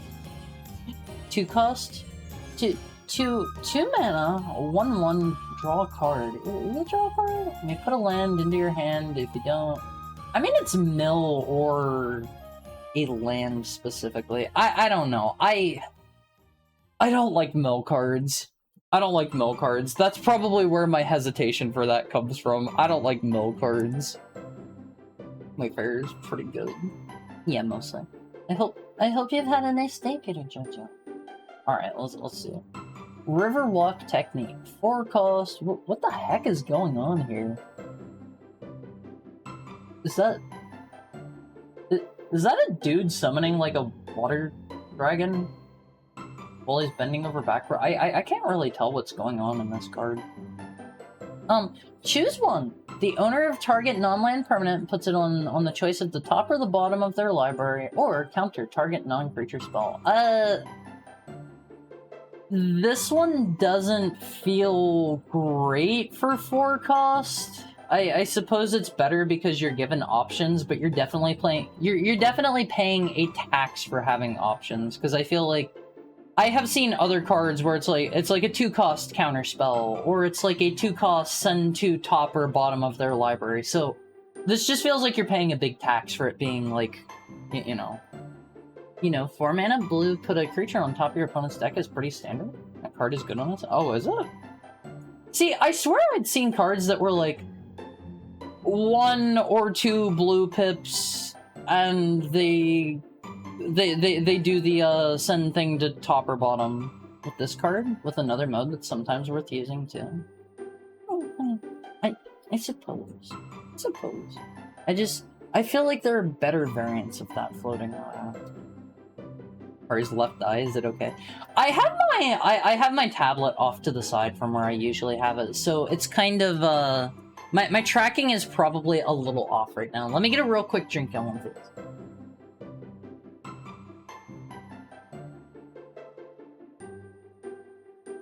Thank you for keeping me hydrated, Peter Jojo. Thank you for keeping me hydrated.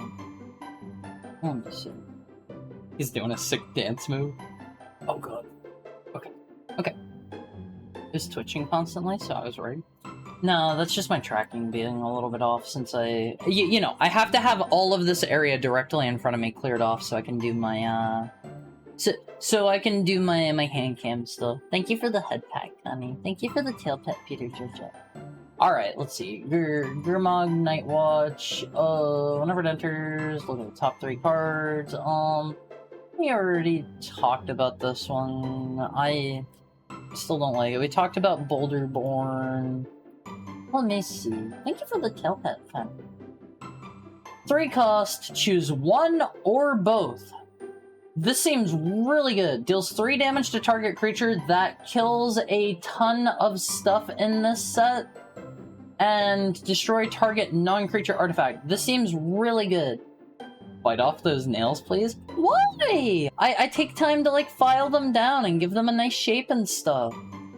Why would I want to do that? D+ card? How? I suppose you can probably get like a 2-cost, 3 damage instant, and then you're kind of sitting there relying on there also being an artifact for you to destroy to get extra value out of it. 3 mana, deal 3 is subpar. I see. Too expensive for what it does. I suppose. It's a great card if you manage to hit both modes, but that's really rare. Yeah, I feel like that's a card where situationally I've ran into like I will see a card like I will see Mr. Overwhelming Surge here, and I will be like, wow, that is so good. I'm gonna run that in my deck, and then I will just be sitting there holding it in my hand for like 2 or 3 or 4 extra turns, trying to do both modes of it at the same time, and oftentimes that can just cause me to like lose. What is your color, Hara? Since I play limited mostly, I just play like whatever color. I will say I think the most fun color combo typically would probably be blue-black if I had the option to choose. You better not say blue. Blue-black if I had the option to choose, but hey, I like control, I like card draw, and given that I don't do that, given that like I primarily play limited, I don't really get to choose very often. So nerdy. Demir boys. Is that one of the Ravnica guilds? I still haven't touched a single Ravnica set.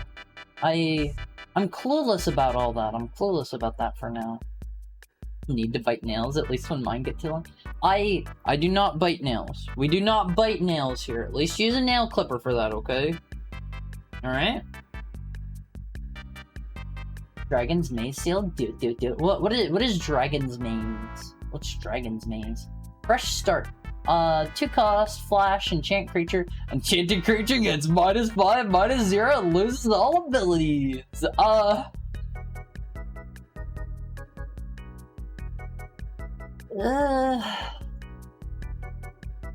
I mean, if you're playing blue and you need what is essentially removal, I guess take it. I guess. It's kind of removal in so much that you're removing all the reasons that they would like it. This is alright. 2 mana flash removal is a great rate. It's also cheap and helps you double spell and just that. Yeah, that makes sense. Green blue is best color combo. Plate me. See, like, I like green, don't get me wrong. The game plan for green just feels too basic. Like, this is in no way to like to poo-poo on anybody else's taste or whatever. Also, let me scoot myself back over a little bit since we're back from break. Oh, black. Okay. See, I'm still bad about that with blue being you. I see B and my mind thinks blue every time. You sound so dejected. I suppose. Done listen, girl, done some nice nails, you done it. Why, thank you. I need to paint my nails more, I won't lose. I've just been busy as heck and haven't had the opportunity. I had, after I painted my nails the second time, I showed them off to you guys, and I went out, and there was a person. They complimented my nails while I was out. They complimented my nails. I don't leave the house very often on One Piece, but like every time I do, like I get somebody complimenting something. Like they'll be like, "Ooh, nice nails," or like, "Nice clothes." Just the other day, a friend wanted to go get ice cream, and I went with them, and the cashier was like. He complimented my jacket, and he seemed to really want to talk to me. Is that... Was he hitting on me at One Piece? He seemed to really want to keep that conversation going, and like, I'm not gonna lie, I had ice cream in front of me. I wanted to stuff my face full of ice cream. Did you spontaneously combust?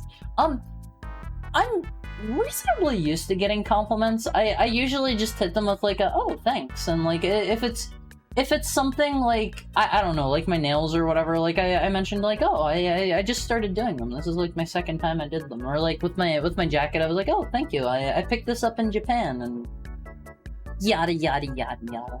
He's trying to kidnap you? He worked at the ice cream place. He was the ice cream proprietor. He wasn't trying to kidnap me. Alright, let's see. Starry-Eyed Skyrider. 3 cost, 1/3, flying. Whenever it attacks, another target creature gains flying until end of turn. Attacking tokens you control have flying. He seems okay if you're doing Mardu, since you can give all of your tokens, Actually, yeah, you can just hold him back and not attack with him to give all of your tokens flying, which could be bad card. Okay, of course. Typical. Yeah, I suppose if you're having to hold something back and not do anything with it just to get value out of it, unless it's like a game winner on its own, like, yeah, I guess. Holding back an aggro, yeah, that's true. That said, black, blue, green is super fun to play. I would say I forget what colors he was. I think the archetype, the decks that I enjoyed most in Dragonstorm, I liked Oreni's colors, and I liked whatever the red, white, blue color is. I think those are 2 separate ones, I believe. Like we mentioned earlier, flying isn't great in Dragonstorm because cards. Timur and Jessica. See, I'm bad about this. I'm bad. I've only played this one set that's had the bad card is this stream so far. Here's Rediscover the Way. This is a Jeskai card. It's all of the Jeskai colors. Look at the top 3 cards of your library, put one of them into your hand, and the rest on the bottom of your library in any order. Top 3, one in your hand. So 3 cost, you get 2 card draw, you get to filter out 2 other things if you don't like them. Or no, you have to put the rest on the bottom. Whenever you cast a non-creature spell this turn, target creature you control gains double strike until end of turn. So, if you can spell out if you can cast multiple non-creature spells, you get multiple double strike. This one seems okay, given that it's a 3 cost, you get to draw 2 cards. Right? Did you just get bad cards all stream? Gonna head up for now. Have pets. Thank you for dropping by, Lonely Connie. Thank you for dropping by. It was good to see you. Are nearly adopted into an ice cream? What's an ice cream family? It's pretty good. 3 mana, draw 2 with tons of filter is good already. And then the double strike lets you get some value. Yeah, like that one seems strictly good. Is that one of the better sagas? Because like all of the clans had their own sagas, right? And I think I remember you saying a lot of them were Hard is a pretty voice. So I've had a lot of people you know, like compliment me about that kind of thing in public. It feels nice. Feels nice. No, the sagas are great. Oh, I thought you said most of them were bad, except for like 1 or 2. Avenger of the Fallen. 3 costs, 2/4, Death Touch, Mobilize X, where X is the number of creature cards in your graveyard. He doesn't seem great, since you need to attack with him. Sure, he's Death Touch, but he's probably... I don't know. I don't love this guy, especially since you need to have a bunch of creatures, and typically I find, unless you're playing him in like Commander or something, typically I find, for like X amount of things in your graveyard, unless you're like building around that, like you're probably going to be running like what, like 15, 16 creatures or so, and you probably don't want to be throwing too many of them in the grave. Maybe I just, again, do not understand the value of graveyard-centric decks. I do not like mill, I do not like cards that, like, do X or Y from the graveyard. This is probably a me issue. All 5 of the 3-color sagas are bombs? Oh, shows what I know. Yeah, this dude's just okay. That's a solid card IMO, either self-mill or at the end when everything is done. Yeah, but then you need to sit there and hold them in your hand for the entire game. That is like going back to that thing we were talking about, the what was it, like 3 costs deal 3. I don't think it is necessarily good to be sitting on a card for a very long time. If you are sitting there waiting for the perfect chance to play it, that's just, you could have drawn another card that you could have gotten immediate value out of, right? Do I have the right mindset on this? Avenger of the Doom, please. Aggressive Negotiation, 3 cost. Opponent reveals their hand. You choose a non-land card from an exile. Put a +1/+1 counter on up to 1 target creature. This one seems pretty good. It reminds me of, I think it's in Edge of Eternity's Virus Beetle. It's like the 2-cost opponent. I think it's each opponent discards a card from their hand. That one is mean as heck in Two-Headed Giant. I think my friend I played with in Two-Headed Giant took some of those, and that is mean in Two-Headed Giant. It is a 2-drop that they lose 2 cards from. I take that back. One of the sagas is just fine. The other 4 are bombs. Even with just like 2 or 3 creatures, that's still 2 or 3 extra bodies your opponents have to deal with? Well, it's mobilized, so they go away at the end of the turn. It is mobilized, Can you guess which saga is the worst? I don't remember what they all are off the top of my head, but given the fact that you said, like, black is just generally not a good color in Dragonstorm, I'm going to say probably one of the ones that has, black in its, what are they, wedges or whatever? Is it a wedge? Do I have the term right? I've been told I resemble Ned Flanders. Someone said I look like Mr. Clean? Mr. Clean's a pretty handsome guy. What a genius. I mean, that doesn't narrow it down too much. I like the art on copy. I like that one a lot. Oh, it's the Mardu one, because aggro isn't great with Soul Enchantment.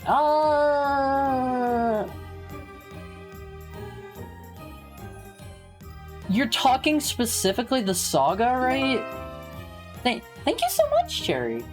I hope you're having a nice day. Thank you for joining us. If you happen to be here, make sure you say thank you. Snakes? Can't tell if that's supposed to be snacks or snakes. Yeah, the saga. There are also the other enchantments that are like choose Mardu or choose Jeskai or whatever, and those ones always seem like they are super powerful. A big sexy? I strongly encourage you not to call me that.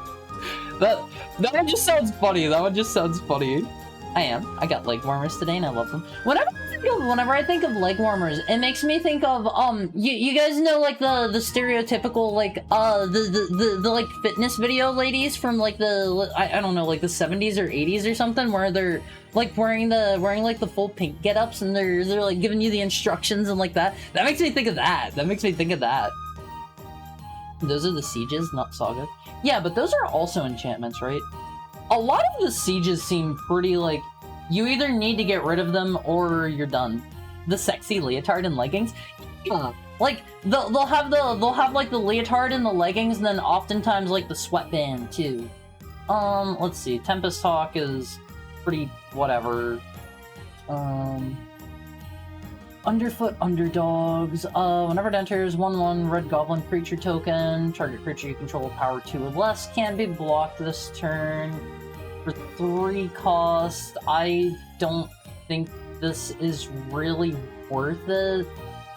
Doesn't seem good. I don't think I'm gonna pull off a leotard. I wanna wear a leotard.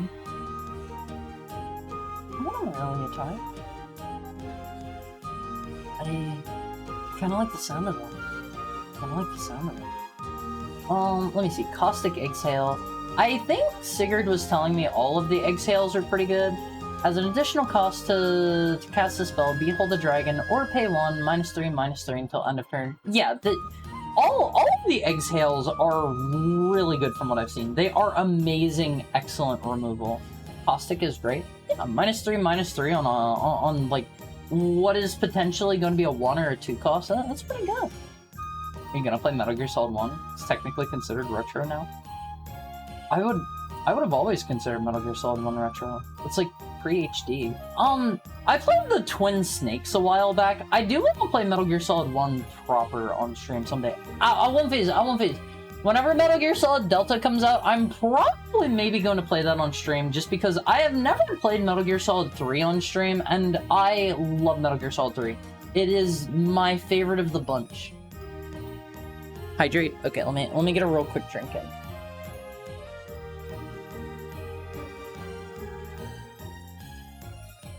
Make sure, One Phase, make sure you're staying hydrated. Isn't that in like 2 weeks? Is it?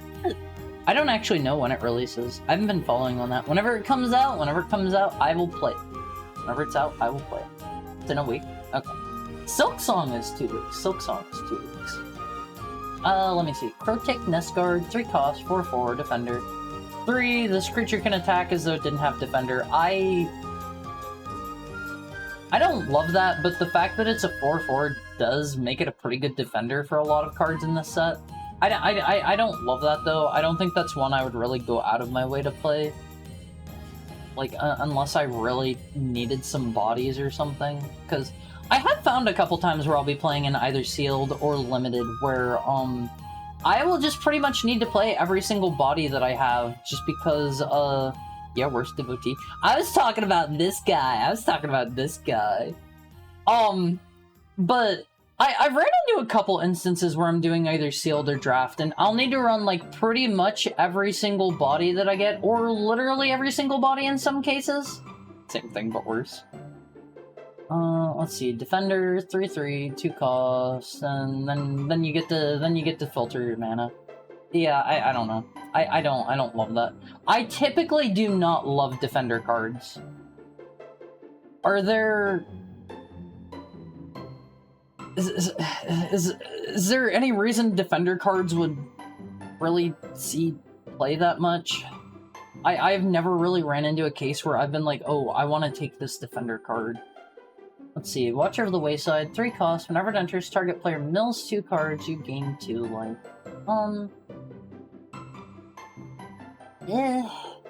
I don't love that. It's generic. It kind of pays the generic mana tax. Like, obviously, it is a colorless card. So if you are running Ugin, he would be good to take. But if you are not running Ugin, he doesn't seem like someone I would want to take.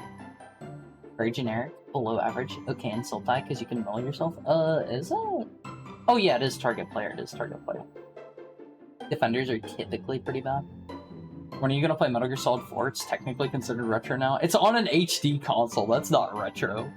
Let's see. Wingspan Stride, 1 cost, enchant, gets +1/+1 in flying, return aura to its owner's hand for 3. See, I thought this was a pretty okay card because, You're just saying that because you opened Ugin? Wait, did I? Is Ugin in here? Ugin's not in here. I thought this one was pretty okay for the Flurry archetype. I thought you did, like, earlier in your life. Oh, yeah, I don't have those anymore. I sold them whenever they were, like 50 bucks a pop. I think they're down to, like, 30 now or something. Like, I sell my expensive cards just because I want to play the game more. I want to play my game more. But with these ones in particular, I'm holding on to these forever because these are very good. These are special to me. You know why aura cards are generally bad? No. See, I think that was pretty okay because you could use it to trigger Flurry and, like, bounce it back to your hand, and it's cheap. Why are they typically bad? Concept you need to learn is 2 for 1. Zergo's Vanguard, 3 cost. Also, is it because they're, like, too slow? When you play an aura, you get 2 for 1. Like you can't really use them as, like, a trick to get rid of something, and you're going to be paying the mana and not really getting a lot of value out of it, right? Let's see. 3 cost, mobilize 1. Creature's power is equal to the number of creatures you control. He seems like he could be good in a Mardu deck, but you also specifically need to I guess you don't need to have Zergo out. You don't need to have Zergo out. Obviously, that's going to make him spiral out of control faster, but if you're going to attack with him, all of the mobilized tokens are going to be printed out before he actually goes to combat. So, he seems pretty good. Zergo's Vanguard seems really good. I still don't get the whole 2 for 1 thing. Like the single most important concept in Limited. Hold on. Ad break is in like 30 seconds. Let me snooze that. Let me snooze that so we can get through this pack. He has a good 4/4 attacker if you have even one other dude. Vanguard is good. Yeah, he seems pretty good, especially for 3. Whirlwing Stormbrood, 5 cost. He's flash, flying. You may cast sorcery spells and dragon spells as though they had flash. That seems like that would be incredibly, really excellent in dragon decks. 3 costs, put 3 1/1 counters on target creature you control. Even that's also really good just for the cost of 3. I like this guy. I like this guy a lot. He is one that I would definitely take if I am playing either those colors or just, you know, all color dragons. I like that guy. Let me see. What do we have next? Mardu Monument. I think I was being told the monuments are usually kind of cruddy, right? Monument, my beloved. The text is a gimmick, but he's okay in the dragon deck. Let me see. 2 costs. Whenever it enters, search your library for one of those 3, reveal it, put it in your hand, and shuffle. For the cost of 5, sacrifice, create 3 1/1 red warrior creature tokens. They gain menace and haste until end of turn. Activate only as a sorcerer. They're all good, and this is the best one?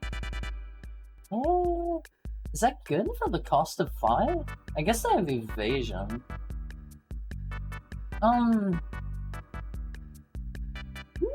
I guess if you need a land, I don't know. Like, the monuments to me didn't seem super great. Explain yourself. Explain yourself. Make me more educated. Formation Breaker. 2 cost, 2/1. Creatures with power less than this creature's power can't block it. As long as you control a creature with a counter on it, this one gets +1/+2. He seems okay for a 2 cost. You could play something that puts a +1/+1 counter on him, and then you have a 4/4 that can't be blocked by anything below a 4/4. He seems pretty okay. He seems pretty alright. I think I would want to run him. I don't feel like I ever soak up anything whenever I play MTG. See, I'm right there alongside you. I'm a dummy. I have been getting my butt creamed every single pre-release event that I go to. I think the best I've ever done is going 1-2. I want to cream horror's butt. Hey, come on down. Yeah, I like this guy. This guy's a centerpiece of that counters deck that doesn't really work very well. He's okay. Hey, seems good. He said butt kicked instead. No! Wait. Where's my rare in this pack? Oh wait, he's right there. Did I skip this dude? Wait. I think I skipped him. Hold on. 6 cost, 4/4, flying. Other dragons you control get +1/+1 storm. When you cast a spell, copy it for each spell cast before it. Copies become what the heck? This guy seems pretty insane. What in the get out? Yeah, he seems good. If you get storm count to 1 with this guy, you win the game. Yeah, even if you just play 1 before this, that's incredible value. This is all Spanish to me, but the art is neat to look at. Magic is honestly really easy to get into. If you're even, like, kind of interested, I would say pre-release events are a wonderful way to get into it. Like, let the tournament organizer know that you're, new, and usually they'll try to, like, coach you a bit. They'll try to pair you up with people that are newer and, like, won't just cream your butt. And, I think this guy is, like, excellent. And Magic is super fun. There are a lot of different ways to play it. Storm is super good. Yeah, why is he just, like, a random unnamed dude? Wait, is this 3/3, 3 cost, trample, when 1 or more leave your graveyard on your turn, put +1/+1 on this creature. I don't particularly like that. I thought he was, for a second, I thought from his art that he was, what is that guy's name? Dragon something Sniper? I love that guy. I'm so glad I made this stream. Hi, Volcano! Hi! How are you doing? How are you? I hope you're having a great day. However, unfortunately, it's time for our hourly ad break again. Is it time to show Hari the Grape Shot / Tendrils of Agony decks? Grape Shot is the one where it deals 1 damage for every card played before it, right? Like, it deals 1 base and then 1 for every card before it, I think? Or is it you copy it and get to apply it to a new creature? I don't remember how Grape Shot works. Dragon something? Oh, his name's just Dragon Sniper? Okay. I love that guy. I hope you're having a nice Friday, Volcano. I'm free work. Before I do other editing work, do your best. I believe in you. I need to visit the little Heckhound's room. You know, always with the tail needing brushed. These things are high maintenance MLVs. These things are high maintenance. So, I'll be right back. I will be right back. I love you guys. Get up and move around for me, and I will see you soon.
How are you, Olympics? What's up? Battery dying. Thank you for stream as always. No, thank you for being here, Tokai. Thank you for being here. Hydrate. All right, let me get a real quick drink. I brought more cards to show you all on Viz. A friend wanted to buy me a box of Edge of Eternities, and I got some stuff that I liked out of it. I got some stuff I liked. We played with the cards and stuff, and I once again absolutely got my butt creamed. I suck at this game, but I got some pretty cool cards out of it at the end. Let me have a sip.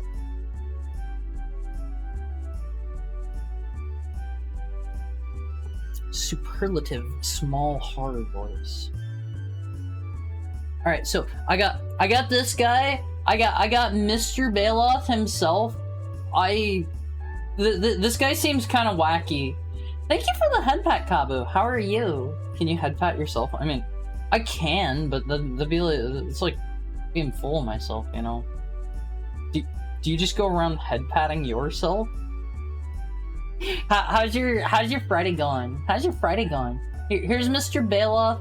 He has a two green pip, 3/2. The spell can't be countered. Trample, haste. Creature spells you control can't be countered. Combat damage can't be prevented. This guy's wacky. This guy is wacky if you can get him out like on the turn that he, you know, should be coming out. And then I also got, let me see what else was in here. I got Thrumming Hive Pool. This one is just, you win the game if you get it out. You win the game, that is it. This is 6 cost, affinity for slivers. It costs 1 less for each sliver you control. Slivers you control have double strike and haste. At the beginning of your upkeep, create 2 1/1 colorless sliver creature tokens. Unless they have artifact removal. So, I did a, the one where my buddy pulled this card from the cards that were mine, we did a sealed, so it was 6 packs each. I had two cards. I went back and looked in my entire sealed pool. I had 2 cards that could target artifacts. So this came out and I lost every time, and there was nothing to do about it. That one is absolutely wacky. That card is whip it out and win. If they cannot answer it, you are going to win in a matter of turns. You have double strike, haste, 2 1/1 things printing out every upkeep. Let me see. I also like this one. This card is good, right? It seems good to me. 5 cost. It is an artifact. You can do the Edge of Eternities thing where you station things, which is just you tap something and you put that many counters on it for their power. Whenever you get up to 10 counters, you attack, and this card deals 100 damage to up to 1 target creature or planeswalker. You mean, like, is it good in limited? Just, is it good in general? Like, in limited, this one seems pretty wacky, right?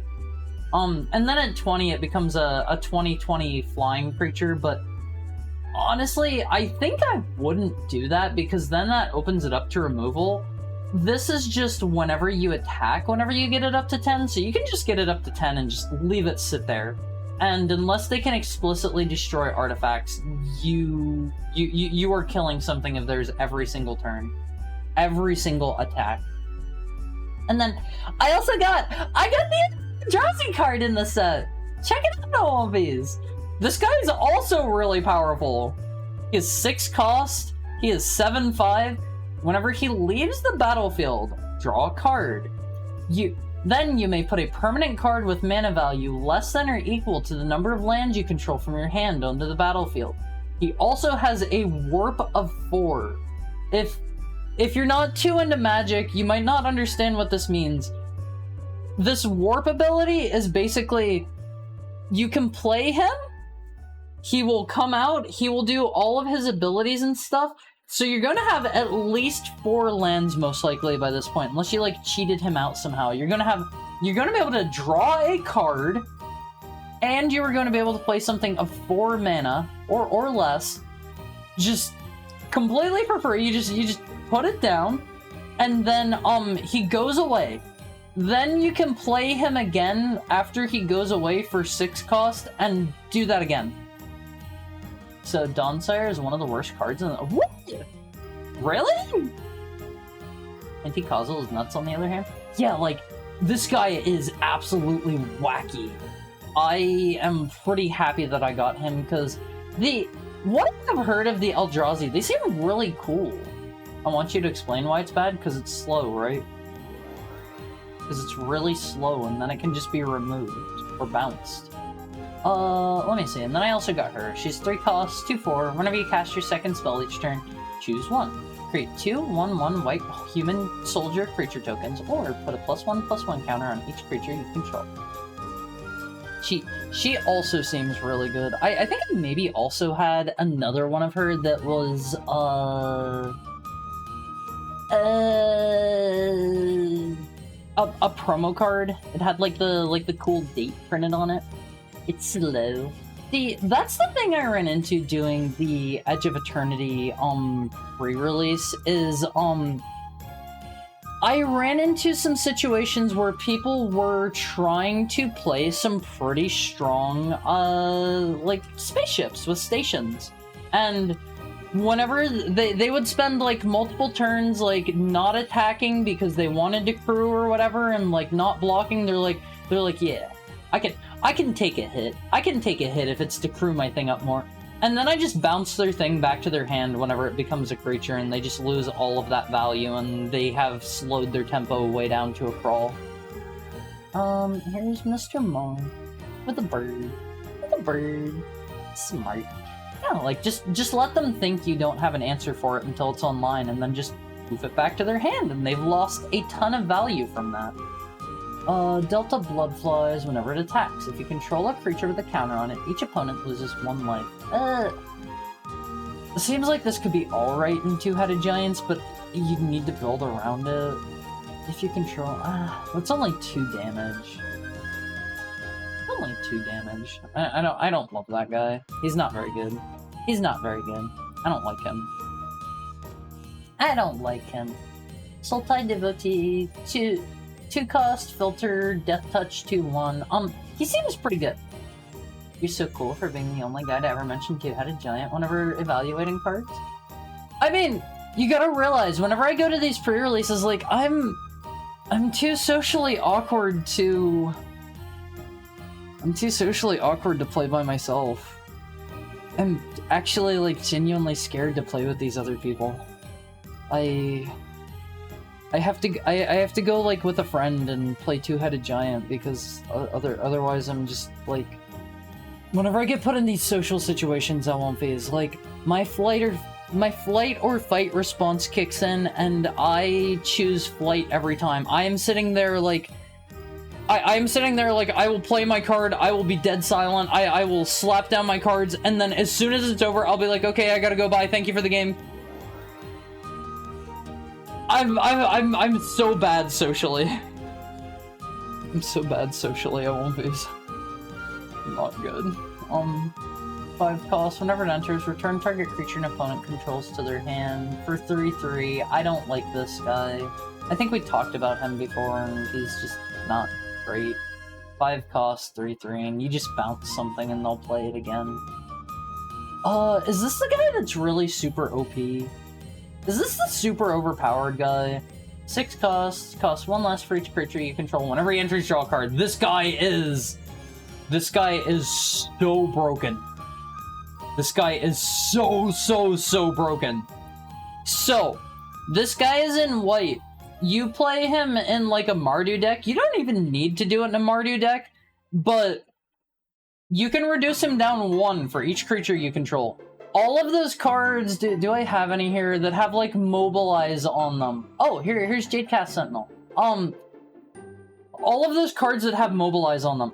The creature tokens that they print out, those do not go away until your end step. So they hang around so that you can, during main phase 2, play this guy super cheap, and he draws a card, and he's really powerful, This guy is busted. This guy is all kinds of busted. God Camel. Gonna hire an MTG player to randomly go to Hara and challenge him to a match. I don't like just carry decks on me. 2 mana camel into 1 mana camel into 1 mana camel into enemy concedes. Wild Ride. So let's see. Sorcery. Target creature gets +3/+0. Gains haste until end of turn. Harmonize for 5. Okay. Okay. I don't really think there's any situation where I would want to run this like at all I can think of. Okay, I guess. It's a sorcery. That's haste. I guess if you're doing if you're doing aggro, yeah, it's playable in aggro. Like Boros can take one. What the heck is Boros? You keep using that term. I don't know what Boros is. Bring a spare deck for the house. That MPG player, all me. See, okay, I think if I have a deck pre-constructed and sat in front of me, I can make good, like, solid choices with it, but I think I, like, struggle to see the value in cards whenever I'm putting the deck together. Boros is red-white, like Ravnica. Sorry. Timur Tawny back, whenever it enters, draw a card, then discard a card. He's pretty solid, right? He's pretty solid. He's 3 cost, 4/3. You get to you get to filter things. So I think he's pretty good. I think he's pretty alright. If you're in those colors, like I'd take that guy. I'd take that guy. Alright, here's Mr. Sentinel that we were talking about earlier. He's the Lamia with the bow. He's 4 cost. He's a 1/5 with reach. 2 and tap him. Put target card from graveyard on the bottom of owner's library. I assume the thing with this guy is you put the Boulderborn dragons from after they die onto the bottom of your library, and then just forecast it back into your hand. Is it your hand or the battlefield? Hydrate. Okay, let me get a drink. Let me get a drink.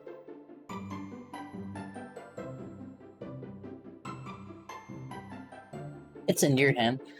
I guess if you have your globes out, that's pretty good. If you have the globes out. That seems like the only case where you would really want to run Jadecast Sentinel, though. If you're on 7 mana, you can do that once per turn forever. I forget how Dragon Forecaster works. I know it's you search your library for a globe or a Boulderborn dragon, but is it just 2 and tap it and do that? He taps to search up the card. 2 mana. Okay, that makes sense. If you have a globe, it's a 4/4 Vigilance Flyer once per turn for the entire game. Here's Traveling Botanist. He's a cute little sweet dude. He's 2 cost, 2/3. Whenever he becomes tapped, look at the top card of the library. If it's a land card, you may reveal it and put it in your hand. If you don't put the card in your hand, you may put it into your library. This guy is good, right? Because he is card draw. He is card draw, or filling up your graveyard if that's your kind of thing. Gotta prepare my dinner. Wish you luck on the pack. Thank you, Peter Jojo. Thank you. I'll pull an Ugin in this pack just for you, or an Elspeth, just for you. We've got Tarkir here too. I was confused for a minute. I have let me see. Let me reach all the way up here. Here's Bloomborough. We've got Bloomborough. We've got I've got this guy. We've got the shiny alt art expensive Sephiroth. We've got Edge of Eternity's up here. We've got Tarkir. I was showing off some of my Kamigawa cards earlier. I technically have 12 packs of Brothers War laying around. This guy is nuts, yeah. 2 mana, 2/3, draw 1 card per turn. Yeah, I like Mr. Botanist. I have ran him in a number of decks that I've played. Aegis Sculptor, 4 cost, 2/3, flying, ward 2. Yo, he is so good. That is so funny you say that, because I have seen the opposite sentiment. I have seen so many people that are like, I hate Edge of Eternities, I do not like the, what do they call it? The mana base for it. It has so many issues, you need to run green or it is not playable. I think Edge of Eternities has a cool aesthetic, and I haven't had issues with my mana base personally, so I like it. I like it. I'm fond of Edge of Eternities, although I want to, these 2 packs I have here are from my my pre-release game that I went to, and unfortunately I suck too much at the game, so the best I have ever done is going 1-2. 1-2. Yeah, I'm not very good. There's so much lander support. You just can't run infinite colors. Yeah, like landers work out pretty well, and I think the decks that I have done have been red something. I forget what the other color was. I think it might have been red black, because I had the one guy, what was his name, like Rust Scrapper Scooby-Doo, Rust Scrapper Funbot. I had that guy. I ran him in my first pre-release, the 2-headed giant one that I went to. He put in so much work. I love that guy. And then the second time I played, I did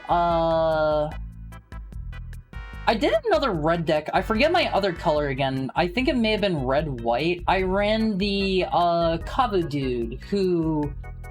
what is his name? The one that whenever you play another Kavu card, you get to place a card into exile and play it as long as you have a Kavu on the field.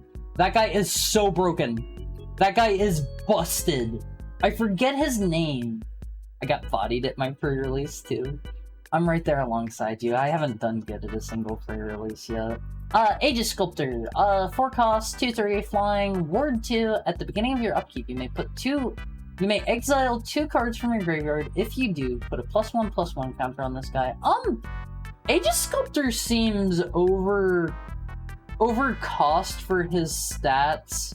He has a little, he has some survivability built in with the ward 2.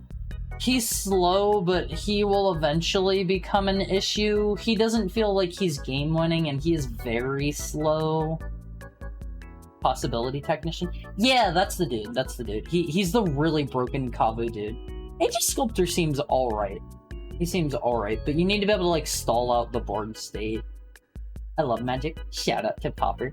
I haven't played Pauper yet. That sounds like that could be a fun format. That's, commons only, or is it cards under a certain value? I forget exactly what Pauper is. Let me see. 1 cost, 2/3.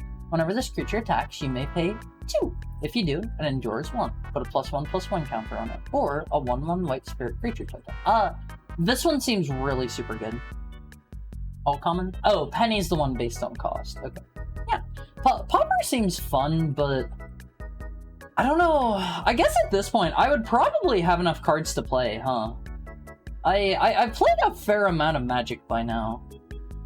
Descendant of Chads. Proud of you, Hari. This card is great. Yeah, this one is super great. That's a 1-drop, and then you're also getting value from it on turn 2 immediately, even if you don't have another card to play. That one is really super good. Song Crafter Mage. Let me see. Flash. 3/2. An expensive Pauper deck is like $30. That's so affordable. I don't know, like, my issue is, I feel like, is Pauper limited at all, or is it like standard rotation? Is it modern rotation? Is it legacy? Is it what kind of rotation does Pauper go off of? Because my issue with Constructed is I feel like, oh, Eternal.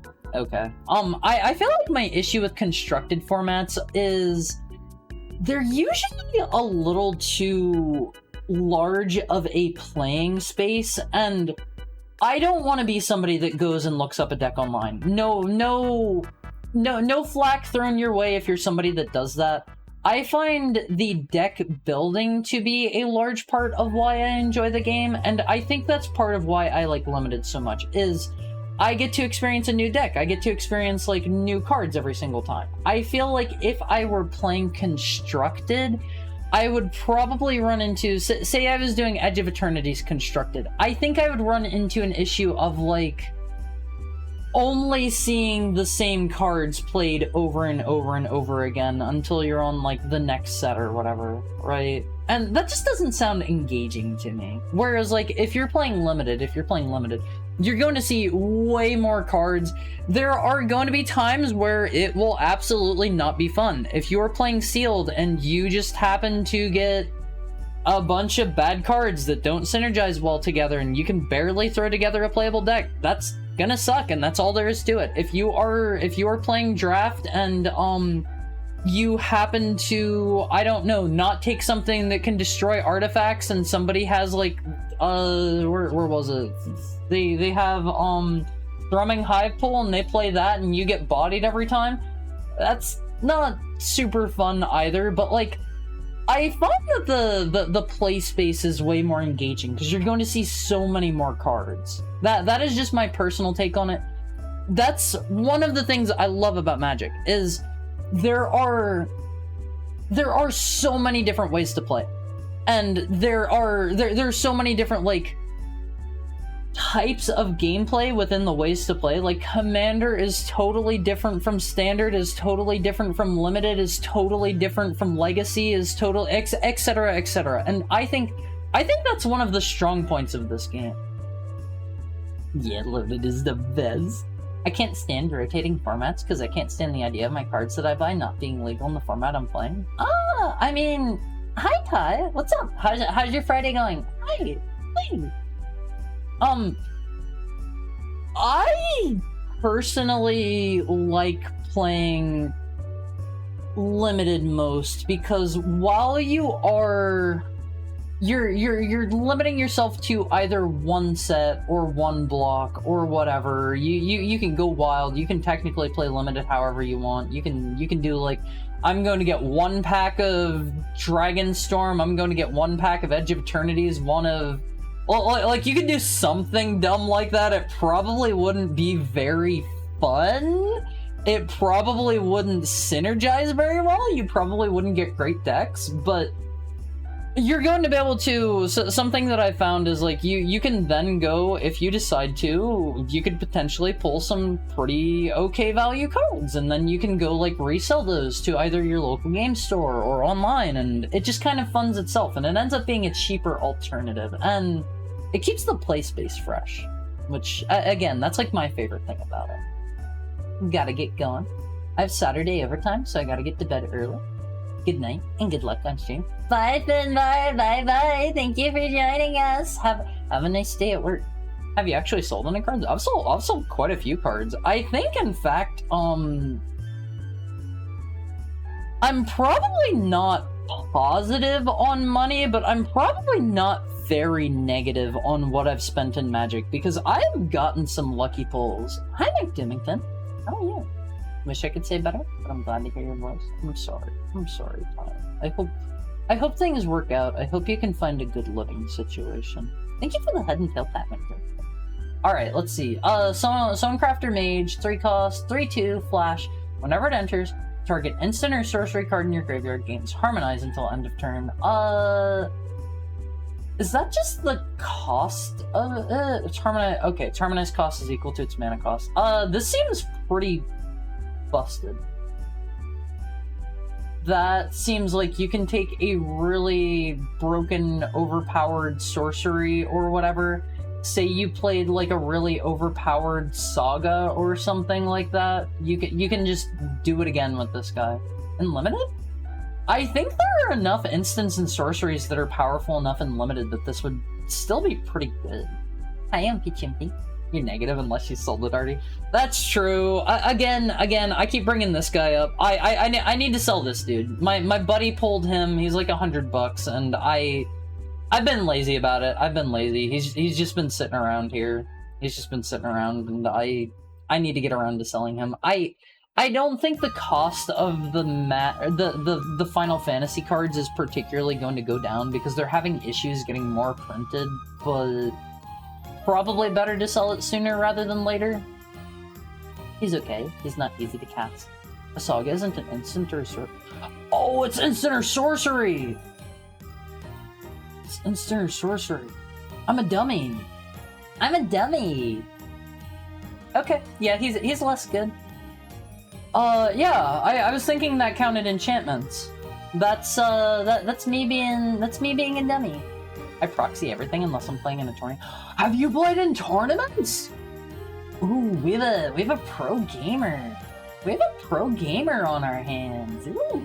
I am too much of a baby. I'm too much of a baby for a tournament. I think that would be so fun.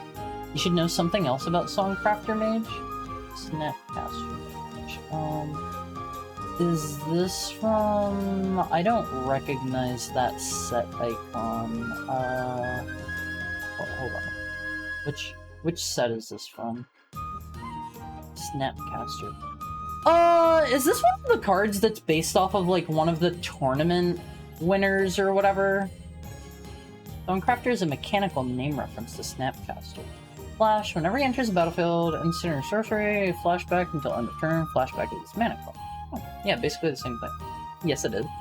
I think that's so cool. I think that's so cool. If you're one of the cool dudes that wins one of like the big tournaments, they make a card. Let me pull that back up. They make a card and they put you on it.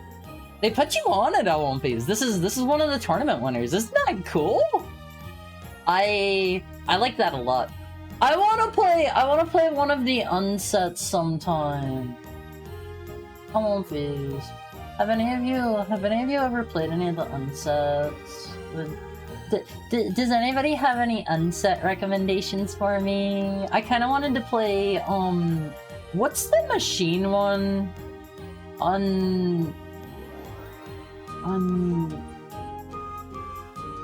Unsanctioned?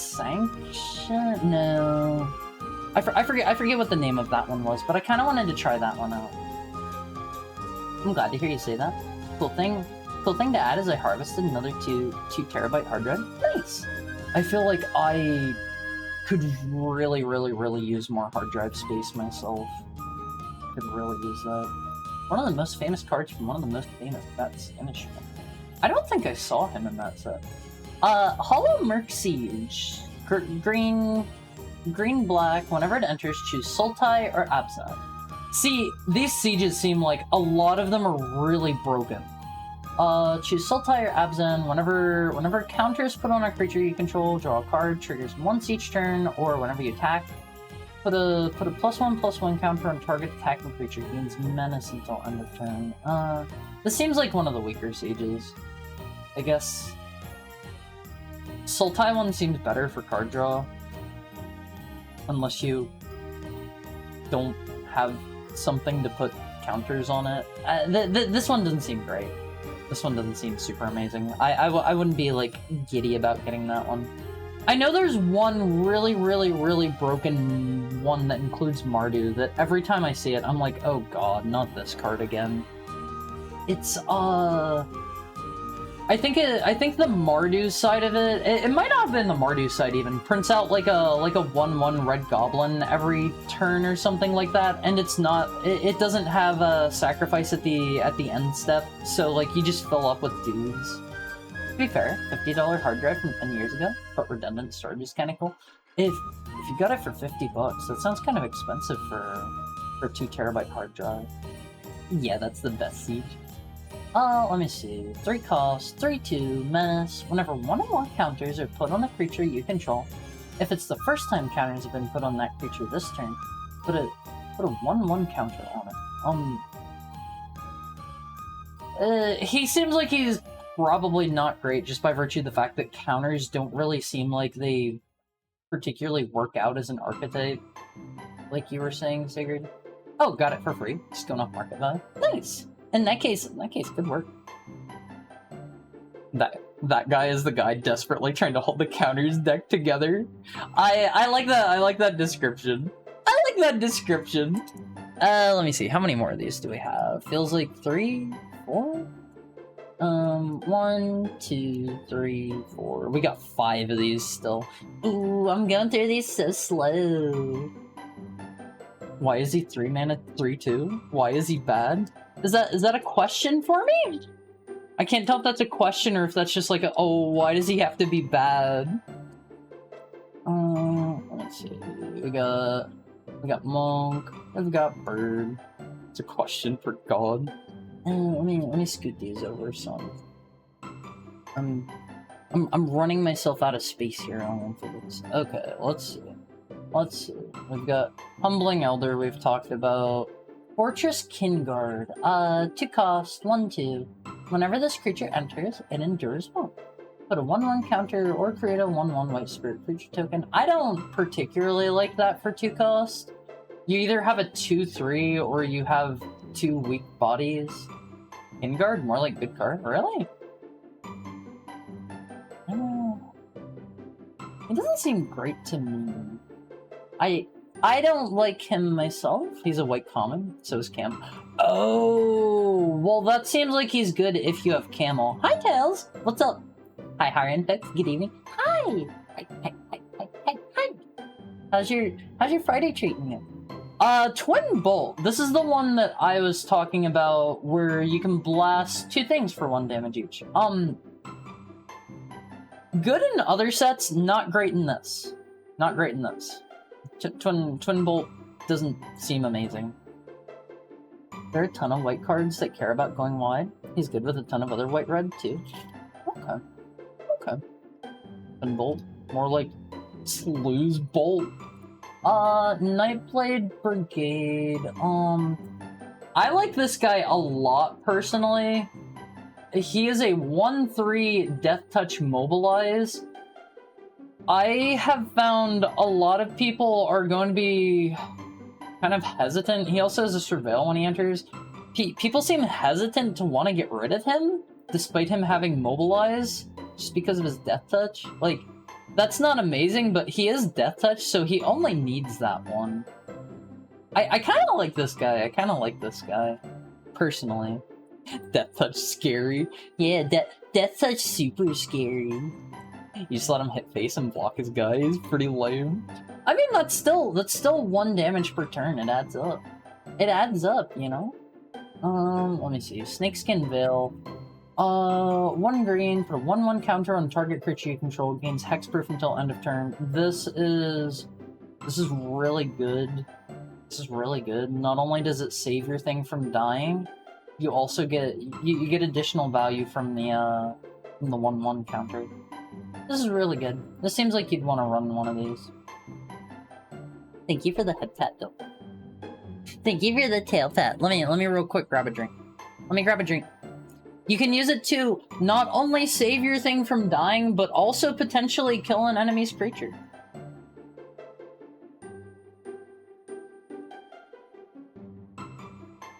Oh. Fish, you better be staying hydrated for me, okay? Alright? It adds up. So does the damage you take from losing the blocker whenever you attacked for 1?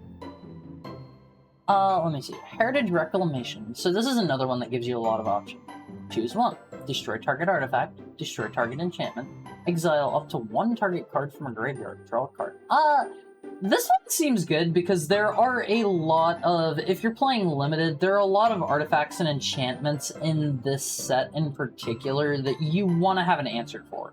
And the fact that you have all of these options, say they're playing some sort of like mill deck or whatever, you can get rid of one of their powerful cards and draw a card from it. So you have options here. I think this one's pretty good. This was my last hurrah before bed. Good night, Wonderful. Sleep well, Dolphin. Thank you so much for being here. Bye. Bye. Bye. I like being able to wave at my own. I like being able to wave. But yeah, I like Heritage Reclamation a lot. Answer stuff and worst case scenario, it cycles. Nothing much. I worked. I'm doing just standing. What's new? How's the floofiest head count? I showed this off earlier in the stream. I showed it at the beginning of stream. Check out this skeb that I got. Ooh, check that out. Isn't that good? Isn't that cool? Don't say that. Don't say that. Isn't that cool? I love how this one turned out.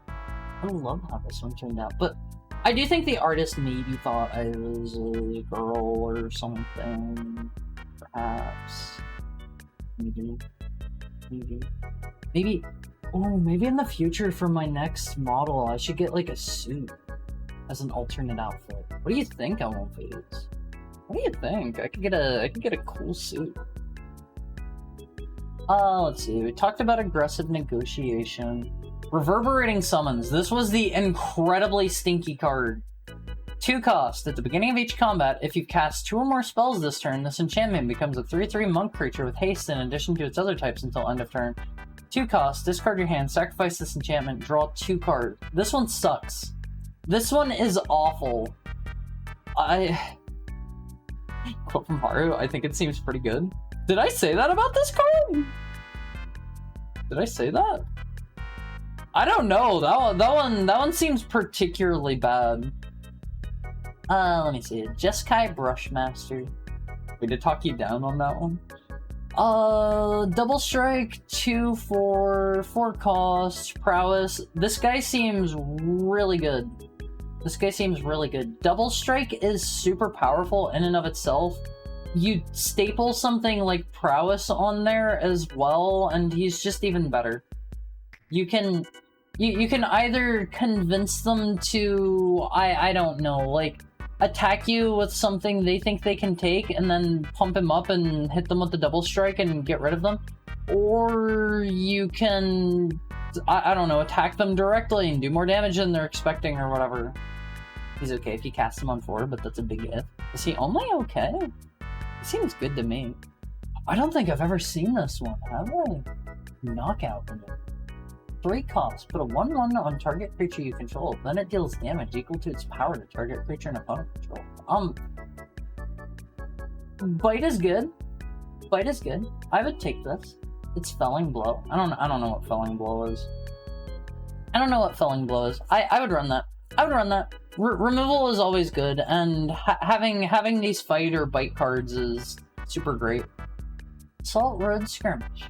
4 cost. I don't know what Felling Blow is, you do know. Is it literally the same text? Destroy target creature. Create 2 1/1 red warrior creature tokens. They gain haste until end of turn. Sacrifice them at the beginning of next end step. This seems pretty good. The fact that it's a sorcery instead of an instant, I don't love it quite as much, but yeah, that seems pretty good. It's removal with additional side effects. Remember Sephiroth's intervention? This is that, but it mobilizes instead of healing. Yeah, and like, was Sephiroth's intervention 4 cost? Sephiroth's intervention is also instant, isn't it?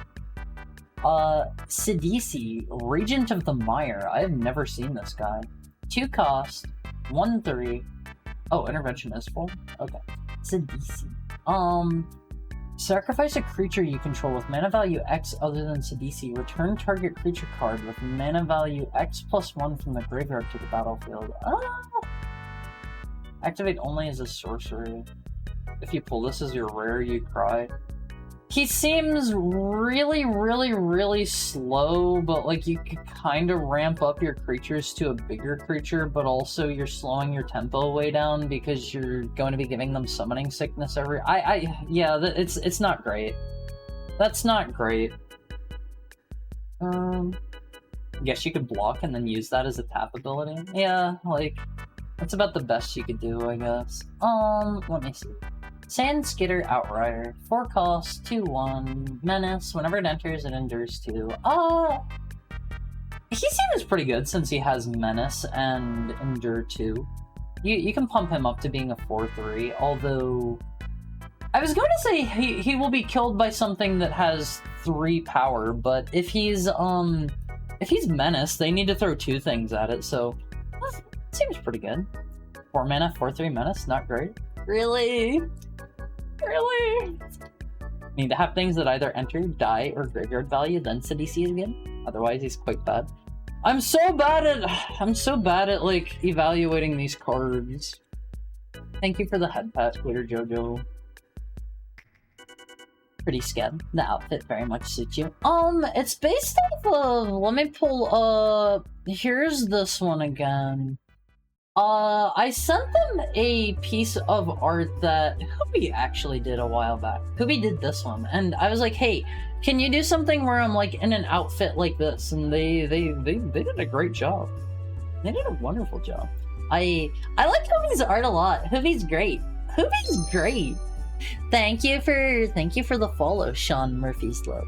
Thank you so much. Thank you for dropping by. Hope you're having a nice Friday.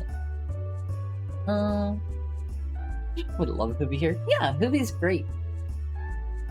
Yeah, sorry. For reference, there's a red EOE guy that's 4/3 menace and he makes a lander. He's pretty good. We've got soldier, we've got soldier. We've got that double soldier light. Alright, let me scoot these over here. Shock Brigade, 2 cost, 1/3, menace, mobilize. He seems pretty good for aggro decks. He seems pretty good. I think for an aggro deck, I would run this dude. Godlike aggro common. Yeah, between the evasion and the mobilize, like he's pretty good, and he has 3 strength, so like, he's gonna be pretty survivable. I love your models, so cute. Thank you so much, Sean. Thank you, I appreciate it. I have a new model that's in the works. It'll probably be here around either the end of the year or maybe early next year.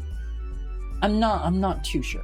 I'm working on pretty vague timelines here because my artist, this is their first time making a live 2D model.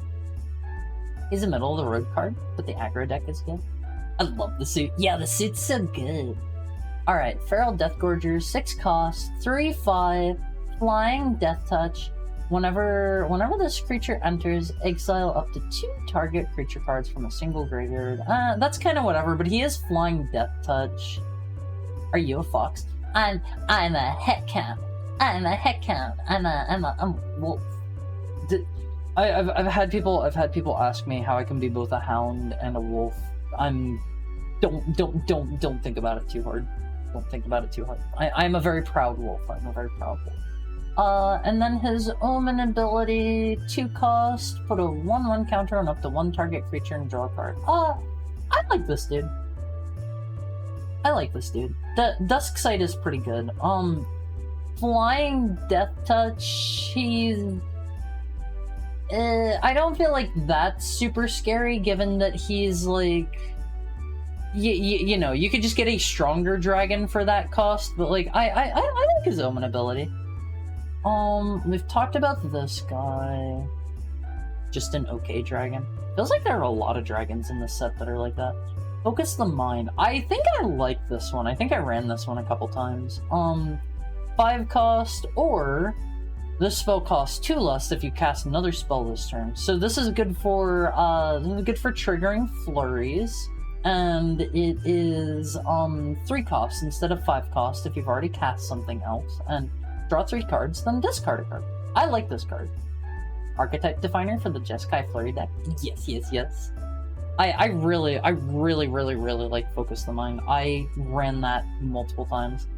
They have the avatar. It's funny you say that, Peter Jojo. It's funny you say that. They are 2 sets from now, I think. They're doing 2 back-to-back Universes Beyond set. The next one is going to be Spider-Man. The one after that is actually Avatar: The Last Airbender. I don't like that they're doing... They should at least make it so every other set is Universes Beyond, instead of, like, multiple in a row. I don't personally like that too much. At least space them out. But I'm interested to try out Lorwyn. I think I was taking a look at Lorwyn because, I think Rain was it Rain that said she liked it? And, think it might have been expensive. I don't remember. Please stop eternally feeding me spoilers for 3 sets from now, Wizard. I don't know. I kind of like it. I'm like 50-50 on Spider-Man. I might go to a pre-release of it. I don't like Universes Beyond stuff. Also, hi, Rain. How are you? Thank you for the tail and headbutt. I don't particularly like Universes Beyond stuff in general, but, I kind of like Spider-Man. Yeah. I kind of like Spider-Man. Hi, Steve, dude. Drink. Alright, hold on. Let me put these down. Let me put those down.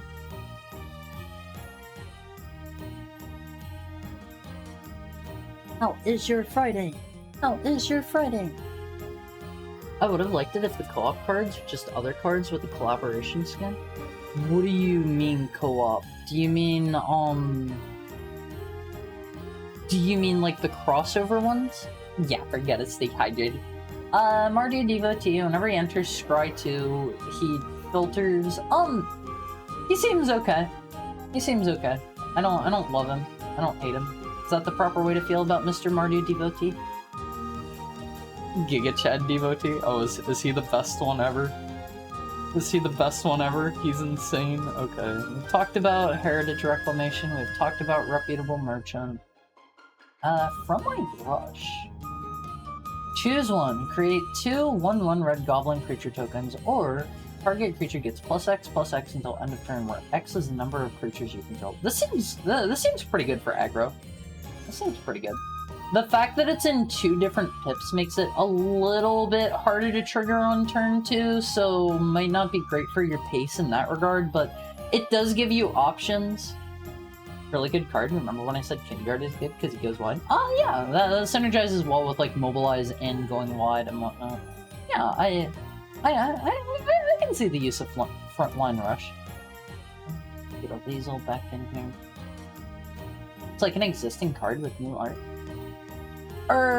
So they're kind of doing something. Correct me if I am wrong here. They're doing something kind of interesting with Spider-Man in particular. They somehow negotiated for the physical card rights to print these Spider-Man cards. They did not get the digital card rights. So what they're doing is something that they are calling Omen Path cards, and they are making some like in-universe, like fits into the setting of Magic cards that are alternate versions of the Spider-Man cards, and I kind of like that. I wish they were printing out the Omen Path versions as well, but unfortunately, I think those are going to be digital only for Arena. They might like do a reprint of the Omen Paths at some point in the future, but I think currently there are no plans for it. His win rate is higher than Camel. Wait, what? Really? Opulent Palace. It's a tap land. It's a 3-color tap land. We like to have a couple of those if we get them. Salt Road Skirmisher. We've talked about this one. Busted 1-drops are busted in aggro. Static Snare, Flash, 5 cost. This spell costs 1 less for each attacking creature. This one's really good. It just, you know, exiles an enemy's card until this goes away, and if they're gonna wanna like get rid of it or whatever. Remember what I said about going wide? Yeah, this one helps out with that. This one helps out with that. Jeskai Revelation. I love Jeskai Revelation. This one is 7 cost. It just has so much stuff stapled onto it that you play this, you're probably gonna win. You're probably gonna win. This one is, alright, so 7 cost, return target spell or permanent to its owner's hand. So you get to remove one of their creatures from the battlefield, or like if they have like a particularly nasty, say, enchantment, or say they static snared something really important of yours. You can just get that back to their hand, so you have your creature back. It deals 4 damage to any target, so you can probably also kill another one of their creatures. You get 2 1/1 white monk creature tokens with prowess. That's pretty good. You get battlefield presence, and they have prowess, so you play a well, what is it? A non-creature spell, and they get +1/+1 till end of turn. You draw 2 cards, and you gain 4 life. This one is wild. Guess what, Haru? What? What's up? Molten Exhale. All of the exhales are pretty good. You may cast the spell as though you had flash if you behold a dragon as an additional cost to cast it. This is a sorcery. You kind of need that if you want to use it to... That's the #1 card in Limited? Wait, really? I guess that's not that surprising. It has so much value stapled on it. Molten Exhale deals 4 damage to target creature or planeswalker, and this one also targets planeswalkers. Interesting to note, because I feel like usually there aren't too many things that target planeswalkers in most sets. Let me kind of like scoop these over. I don't know, over here. We'll get some of these out of the way. Get those, get these over here. There we go. 7 mana, win the game, and also win the game. It's better than Ugin and Elspeth. That doesn't entirely surprise me. Elspeth is, whenever she comes in, like, she destroys 2 cards or something, and then every time you're going to get a token, she, like, doubles it. I forget what exactly she does, and Ugin is, like, every time you play a colorless, destroy target permanent or something. Those are both good, but they require a bit of other setup, I think. Soldier, double soldier. Ugin exiles things when he comes in, and when artifacts do it again, I think. Elspeth makes a ridiculous board. Ugin exiles something and then exiles another thing every turn. If you have artifact. Yeah, you have to have the artifacts though. Here's Mr. Devotee again. Meticulous Artisan. 4 cost, 3/3, prowess. Whenever he enters, create a treasure token. I don't particularly love that. He seems just okay. I just realized that Disney has weird concessions when it comes to their property collabs now. I mean, they've always been kind of weird about that, haven't they? It's just the fact that they own Marvel now. They own Marvel, and, didn't they recently buy Fox or something? So I think they maybe own DC now, too? Is that right? Did they buy Fox, or was that, like, blocked? I feel like they were talking about it.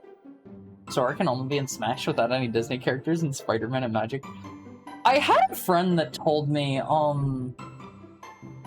also, this guy's kind of whatever. He keeps coming back if you can't deal with him, but he's pretty whatever. I had a friend that told me, second worst devotee, that makes sense. I had a friend that told me, apparently, like, Marvel did that without Disney's consent or something, and they're kind of mad about that because they wanted to, like, do Lorcana, and so, like, Spider-Man's probably going to be, like, a one single print and then done kind of thing or something. I don't know if any of that's true. I didn't fact-check anything. Oh, they did buy Fox? Fox was the one that owned DC now, right? Quiz, does this card synergize with Death Touch? Deals damage to its power. Yes. If something is dealing its damage and they have Death Touch, that's that. It does Death Touch. As an additional cost to cast a spell, you may behold a dragon. Target creature you control deals damage equal to its power to target creature or planeswalker. If a dragon was beheld, surveilled too. This one seems pretty busted. Oh, DC's owned by Warner Brothers. Okay, I was wrong there. Right, because they had them in, they had, like, Batman and stuff in, what was that called? Multiverses? I like Snowmelt Stag. I don't think he's super great. Vigilance, 2/5, he's interesting. 4 cost, during your turn, this creature has base power and toughness, 5/2. Then for 7 cost, he can't be blocked this turn. I like this guy. Is he good? Is he good? The fact that you called him Snowmelt Chad leads me to believe maybe he's good. I like him a lot. Let me see. Riling Dawnbreaker. I also like this guy a lot. 5 cost, 3/4, flying vigilance. At the beginning of combat on your turn, another creature you control gets +1/+0 until end of turn. He's mediocre, but it's a win condition. You mean the 7 cost you can't be blocked? And then for 2 cost, his omen is Signaling Roar. Create a 2/2 white soldier creature token. I like this guy a lot. I don't know if he's actually good or not, but the 2 costs create white soldier creature token, and then like the dragon stapled onto that. I like this guy quite a bit. He gives you options and like, I don't know. I think he's pretty solid. He's a pretty good guy, right? We have our friend Boulderborn again. We've got... That's a cool looking dragon. Do you mean Riling Dawnbreaker, or do you mean Mr. Boulderborn? I think they're both pretty cool looking. I like Mr. Boulderborn. Like, his art. He seems like he's a comfy guy. Dawnbreaker is a bit worse than pretty good, actually. Wait, really? Is he just alright? Attuned Hunter, 3 cost, 3/3, trample. Whenever 1 or more cards leave your graveyard during your turn, put a +1/+1 counter on this creature. He seems good if you can support him, but given that black is so bad in this set, I assume you probably can't support him well. It's not great for 5 mana in the set with all the huge dragons blocking him. What was he? What was he? Where are you? Yeah, he's a 3/4. He's a 3/4. Yeah, I can see that. I can see that. But if you got your globes, Winged Blade Disciple, 2/2, flying, flurry. Whenever you cast your second spell each turn, create a 1/1 white bird creature token with flying. He seems like he would be pretty good if you're doing a flurry deck. I didn't have good luck the few times I tried to do flurry-centric decks. Yeah, this guy's good. Yeah, like, he prints out value if you can, I don't know, do his thing. I didn't have great luck with flurry decks, personally. I ran into the issue of not enough card draw. So I would be trying to flurry and playing, like, 2 cards every turn, and I would just run myself out of stuff, and then I was completely at the mercy of whatever the enemy was going to do. The 1/1s can block huge dragons, which is nice. Let me get a drink. I'm gonna have to go to the bathroom during our next ad break to do bathroom things.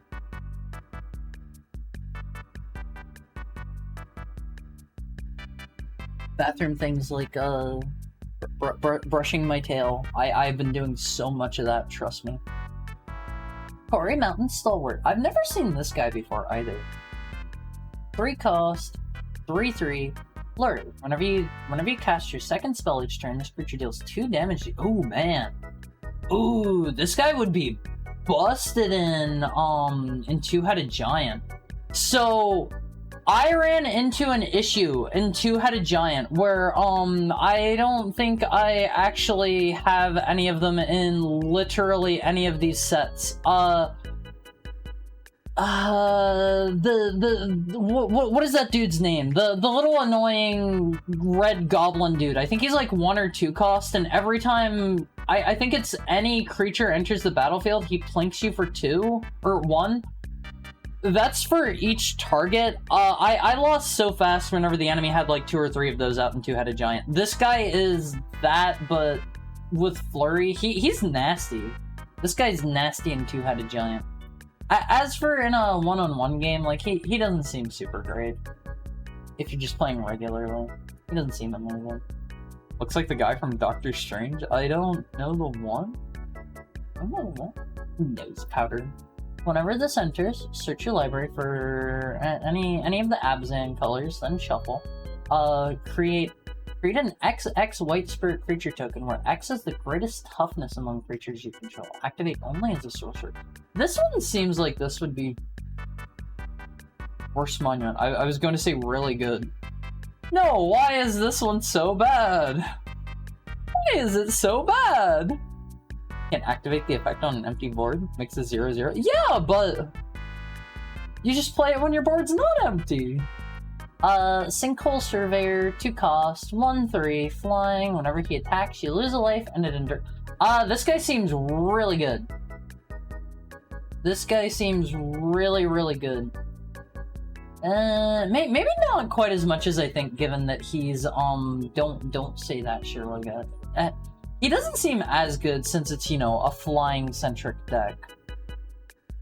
Just only play it some of the time because it does nothing. Something we say about bad cards. Okay, it's time for just kicked in.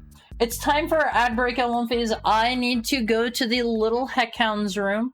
I will see you guys shortly. I will be back. Get up and stretch for me. And I love you. Love you.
Hi, Elephants. Hi. How are you? Hi. Elephants. Let me scoot over a bit. Elephants, I love you. How are you? How many more Tarkir do we have here? Two packs. We have 2 packs on backup album fees. Let me scoot these. Man, let me clear a little bit more space here. Let me, I guess these can just go back there. 2 more packs worth of lectures. Welcome back. Thank you, Till. Let's see, album fees. Let's crack our last 2 packs. How was your break? Surveyor is actually really good. Being a 1-3 flyer is perfectly acceptable on turn 2. Okay. I would have figured you would be like, no, with all the dragons, that's terrible. You can't run that. I feel like that has been a recurring theme here. We've got Mr. Soldier, and we've got Mr. Soldier. Yeah, which dragon comes down on turn 2, though? The really cool one. Really cool one. This is the cute one. This is a really cute one. This one also helps a lot with Flurry, because it's 1 cost, draw a card, and then you can harmonize for 6 and draw another card. This one's good. This one's good. I can't wait to see Haru go, ooh, this is so good, only for Sigurd to go, that's doo-doo. Osseous Exhale, another Exhale. These are really good. As an additional cost to cast the spell, you may behold a dragon. 2 cost.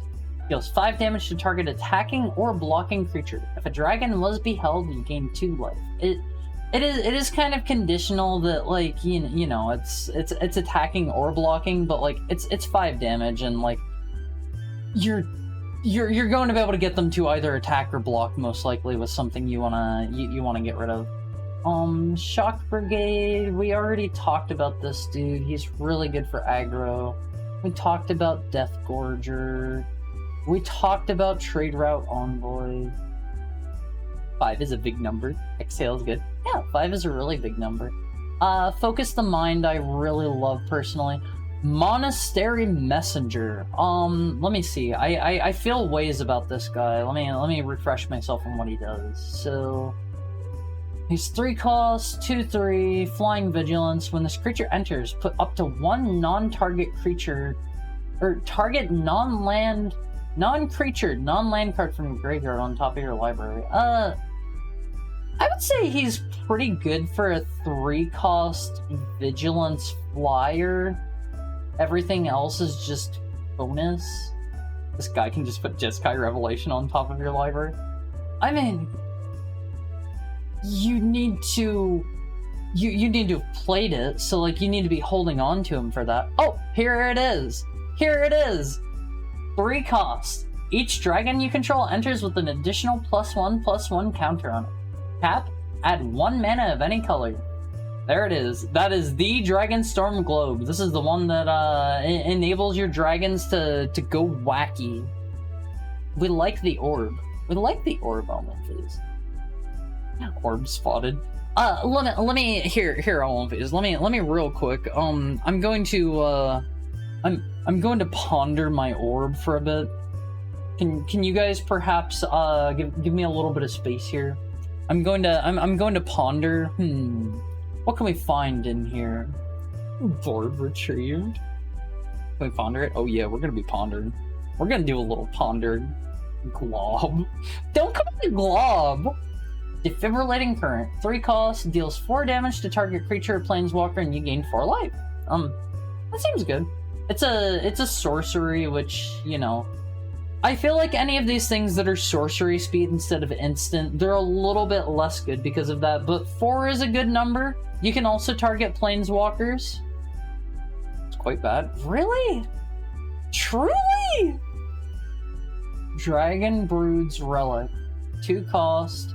Tap an untapped creature you control. Add 1 mana of any color.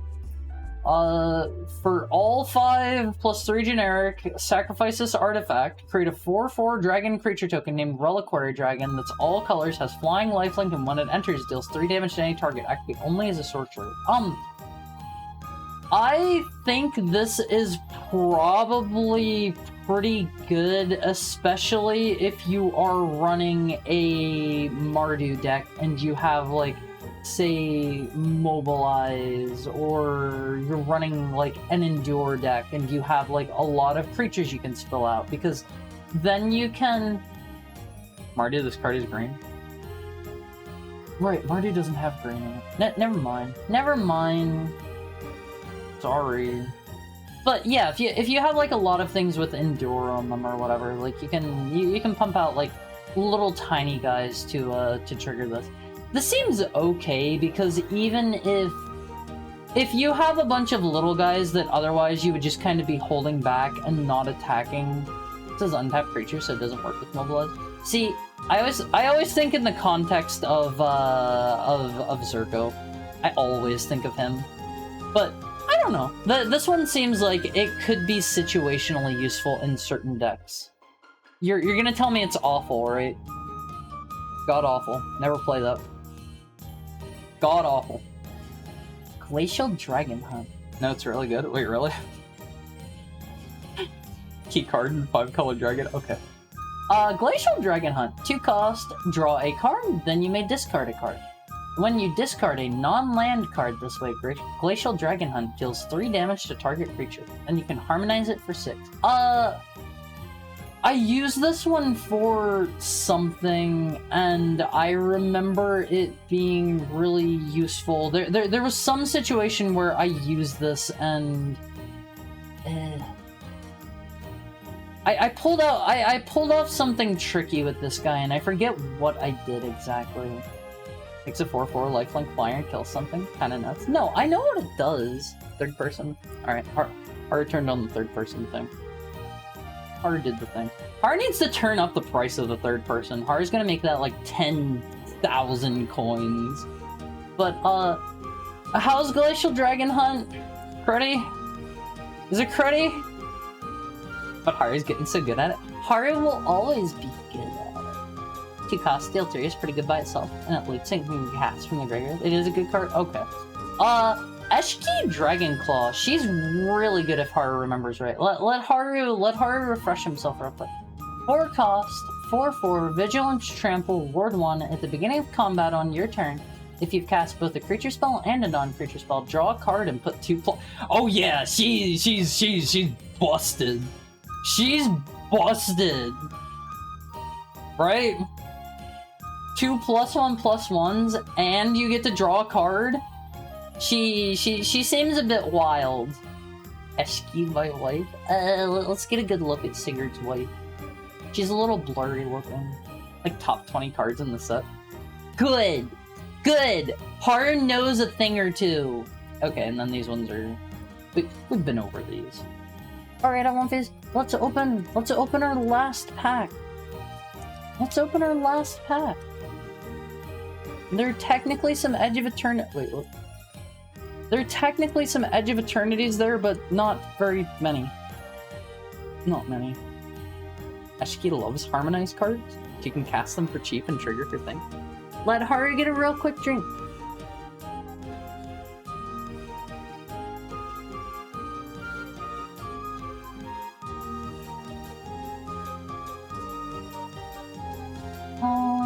Let's see. Dragon? Oh! Haru's never actually seen the token for Reliquary Dragon. This token is all colors, flying lifeline. That's pretty cool looking.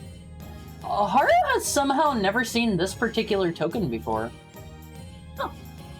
What Haru does not like is, there are some sets. Edge of Eternities has this, Kamigawa has this, if Haru remembers right. Haru does not like whenever sets have tokens like this one. This one's kind of a similar deal, but not quite as egregious, where it is going to be a token that stands in for an emblem that is specific to a planeswalker that is either like rare or mythic rare, because Haru has like several of the what is his name? Terezi? Haru has several of he has like an emblem on his card, right? Haru has several of those tokens, or maybe it was some other planeswalker from some other set or something, and it's like Tezzeret? Terezi? Close enough. And like, Haru has never actually seen the dude himself. And it's like, why does Haru have like 5 of these emblem tokens? Kin Tree Nurturer, 3 cost, 2/1, lifelink. When this creature enters, it endures 1. Seems okay. I mean, aren't they double-sided? They are, but still, it's like, go away! Make that, like, make rare tokens! Make the possibility of one of the sides being rare. Seems okay. 100% accuracy. Okay, Haru knows a thing or two. Sarkhan's Resolve, 2 cost. Choose 1. +3/+3 until end of turn, or destroy a creature with flying. This one is excellent. It is either a great combat trick for 2, or if they are running a powerful dragon, you just plink it out of the sky and they can't contest it. Sarkhan's Resolve is great. Sarkhan's Resolve is excellent. If you're playing green, take Sarkhan's Resolve. Ringing Strike Mastery is no good, right? 1 cost, enchant creature. Whenever it enters, tap enchanted creature. Doesn't untap during its controller's untap step. They have, for the cost of 5, untap this creature. That's just delaying a problem. Or yeah, like Sigurd is saying, if they have enough mana, you're giving them free, not free, but you're giving them vigilance. You're giving them vigilance. So Haru is not like Ringing Strike Mastery. It's cheap, it's good for flurry, but 3 cost. Okay, there's the 3rd person timer. Also, I have had the music on this whole time, right? We haven't just been sitting here in silence listening to the soothing sounds of my voice. Yeah, okay. I forgot if I turned that on or not. It's okay if you're going really fast, but blue decks don't go fast in this set. Their formats were a deal, right? Are there sets where like blue is a speedy voice color? I was about to say set. Let's see. 3 cost, 2/3, flurry. Whenever you cast your 2nd spell each turn, put a 1/1 counter on this creature. Scry 1. Seems okay if you're already doing flurry. Seems okay. Seems like it's something where if you're going to keep flurrying, like, they kind of need to deal with it, right? Right? It's on, but I want to listen to you in silence. See, I don't know how most people feel about that. This card loves the card Wild Ride. That was the 1-cost red card that does something. It's got like the dudes with the spears on it. They're like jumping towards the camera, and it's kind of drawn from a perspective where it's like it makes like a swoopy downward motion. Right. Jeskai Devotee, flurry, 2nd spell, +1/+1 till end of turn. This is stinky. This is stinky. Go away. You're stinky. Gives haste and +3/+0. Ah, yeah, that's the one. I forgot what it did. Haru's voice is pretty pleasant to the ears, so thank you, Peter Jojo. We've talked about this guy previously in one of our previous pack opening streams. I don't remember what the consensus was, so let me go over him again. This is the actual Stinkerton card? What do you mean? What do you mean Stinkerton? What does that mean? 4 cost, 4/3, reach. Whenever it enters, target creature can't block this turn. This one seems okay only under the situation that you need reach. You called Devotee stinky, but this guy's more stinky. He feels like he is okay if you absolutely need reach. Is just kind of Devotee really okay? It doesn't seem that great to me. We've talked about aggressive negotiation. Have we talked about Purging Stormbrood? Target creature gets +2/+2, lifelink, and hexproof. Holy moly.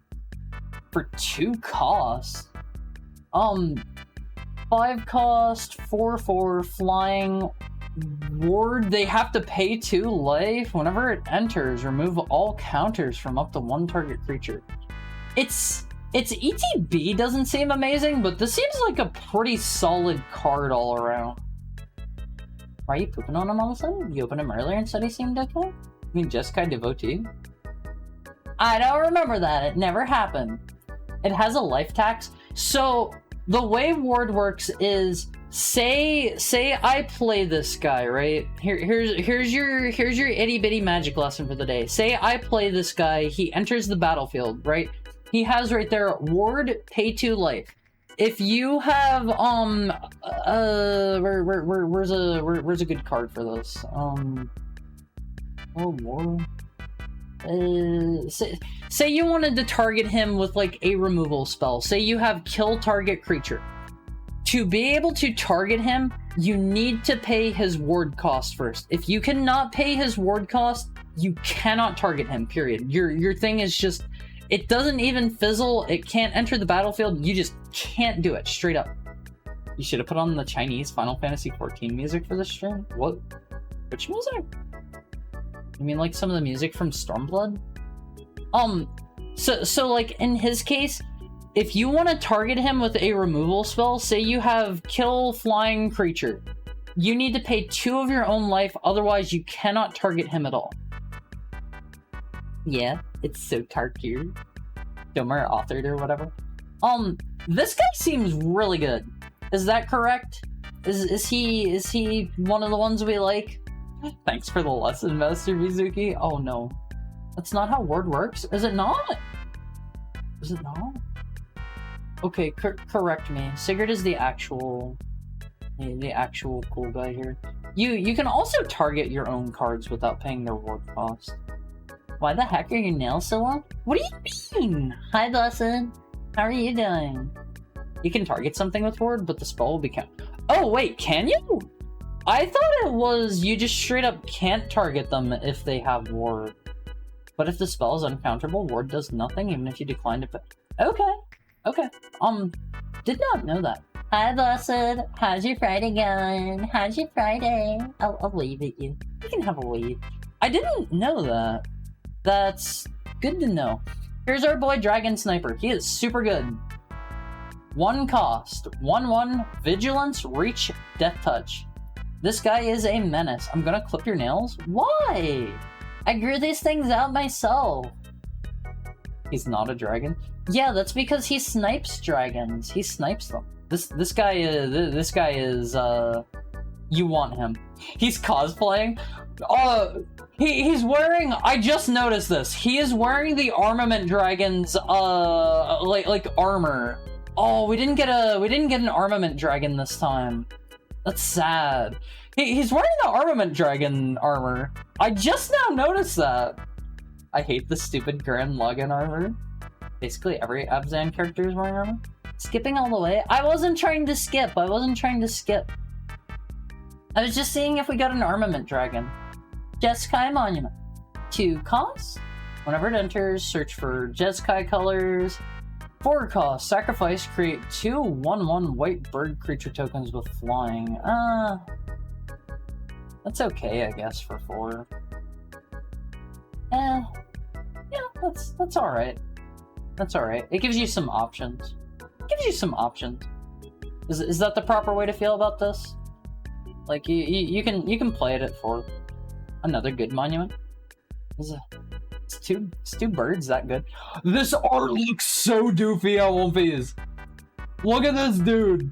He's letting out the wail of war. This guy right here, he is Mr. Dragonborn from Skyrim. He's doing the funny push you over scream.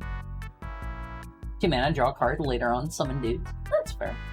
Well, you still have to pay for summoning the dude. He looks gigantic. Yeah, the perspective on this one is really funny. He's like in the foreground and they're in the background. And he's screaming and his shockwaves are going forward, but they're also knocking over the guys in the background. Alright, so 3 cost. Creatures target opponent controls get -1/-1 till end of turn. Or return up to 2 target creature cards from your graveyard to your hand. The 1/1 could be good specifically to deal with, like, say you have a Mardu situation where they have gotten out Zergo and they are running rampant. If you let that happen, you're probably in a bad space anyway, but this can kind of turn that around. Goes 2 for 1, alright, goes 2 for 1. Whale of War does? Whale of War? the screaming cat energy. There's a Final Fantasy card that's this, but only with the second mode. Return up to 2 target creature cards from your graveyard to your hand. Oh, the Jeskai Monument. Was it? I like Maelstrom of the Spirit Dragon. This is a land. You can tap it for a colorless mana. You can tap it, add 1 mana of any color. Spend this mana only to cast a dragon spell or an omen spell.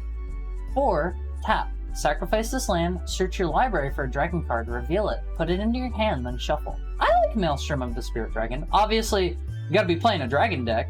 But you can use it for good land fixing.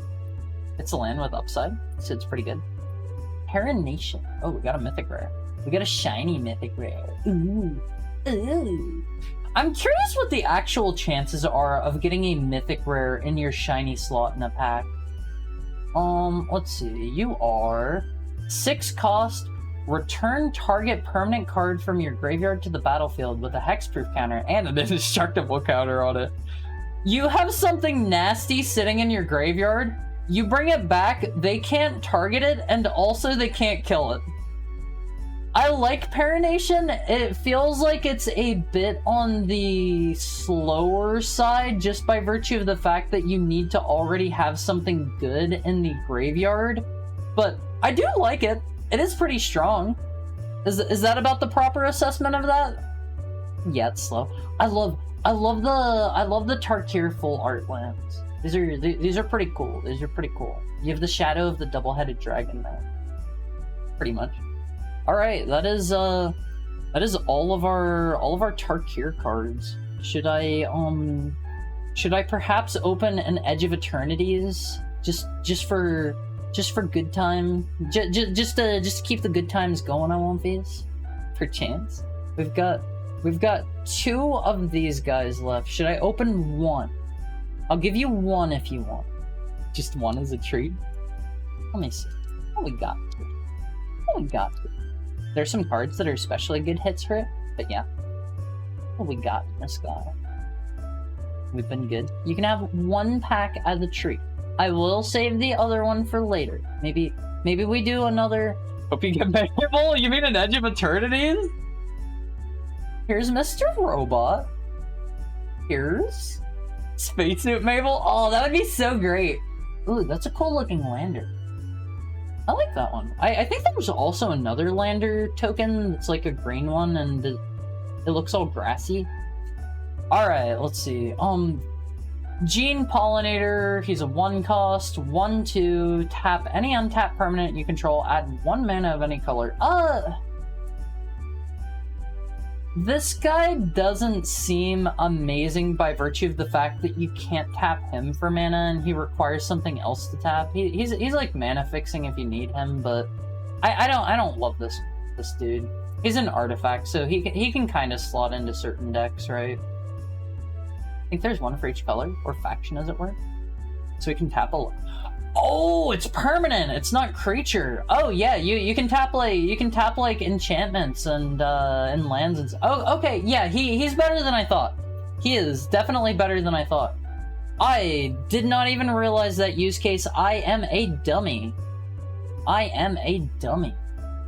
Bombard. 3 cost, deal 4 damage to target creature. For 3 costs, that seems like. No, that seems pretty alright, right? It's also an instant, it's in red, it's some removal. Pollinator is really good, actually. He helps put you into 5 pillar. That guy's one of the reasons why people complain about green privilege. I hadn't even considered that. I hadn't considered him. Wait, I like Bombard. Dark Endurance. 2 cost, the spell costs 1 less to cast if it targets a blocking creature. Target creature gets +2/+0 and gains indestructible. Not 5 color, but he fixes up the mana base really nicely, and he can ramp. Can he ramp? You mean like with a creature or something, right? Instead of a land. The spell costs 1 less if it targets a blocking creature. Target creature gets +2/+0, gains indestructible until end of turn.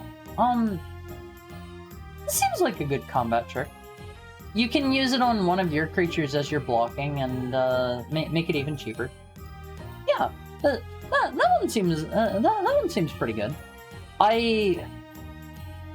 I don't really know how black decks are in Edge of Eternity. I know it has some good cards like what is it called? Like Bravkill and stuff. Is Depressurized black? I don't remember.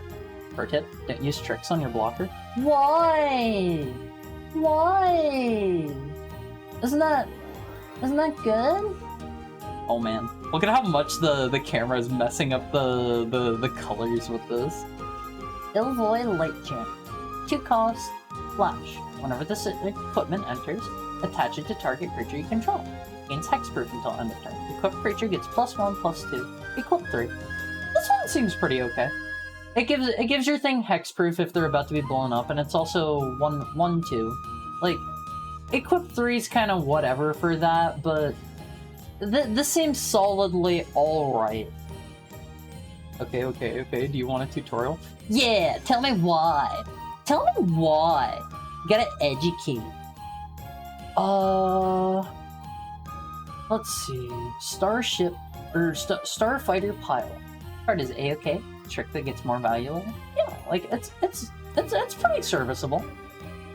He's a 2 cost, 2/2. Whenever he becomes tapped, surveil 1. This guy, there are cards in this set. He is archetypical of this.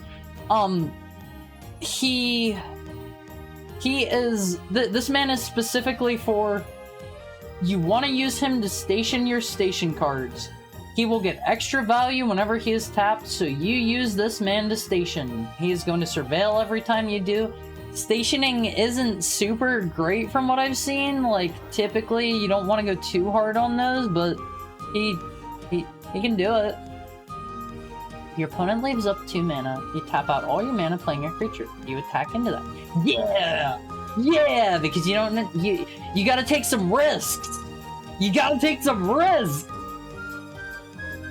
Duh. Command Bridge. This land enters tapped. Whenever this land enters, sacrifice it unless you tap an untapped permanent you control. Add 1 mana of any color. This right here, this is, I've seen a lot of command bridges given that they are commons, and that's why, like, I kind of don't understand how people are struggling with their, you know, their mana base running multiple. Oh my god, what the heck is this? Burgeoning. Whenever an opponent plays a land, you may put a land card from your hand onto the battlefield. Is that 1 green? Is that what that costs? Burgeoning commander card. Yeah, this seems like it would be okay at best in non-commander. Oh hey, 22. I didn't like these cards specifically because cards like this are hard to read. That looks like an ad. Yeah, it's supposed to look like an old pulp comic, like I don't know, just like a comic panel or whatever. It's got like the fake like you know, like the fake like creasing and stuff on it here. They're designed like that. $22 isn't a bad pull at all. It's a commander card. Commander cards don't excite me. I'll sell it. I won't use it. I'll sell it. Caesarian Dirgecraft. Sleeve it. Oh, I don't have any sleeves on me right here. I'd have to go grab them.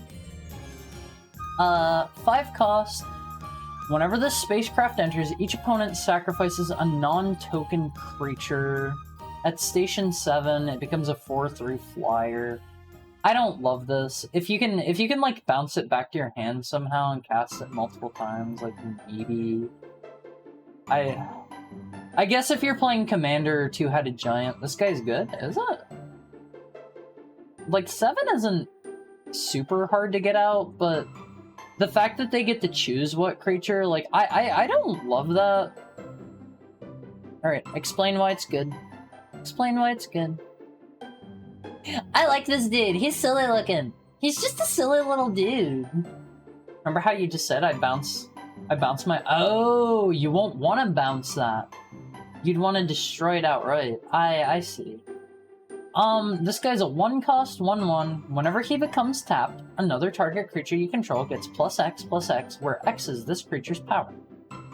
I haven't really ran in... I've wanted to play this guy a couple times, and I just haven't really had the tools to enable him to be any good. I don't love him. Is that about the way to feel with him? Is that how we feel about that guy? 4 cost... Oh, this guy's weird. 4 cost, All Fates Stalker, 2/3.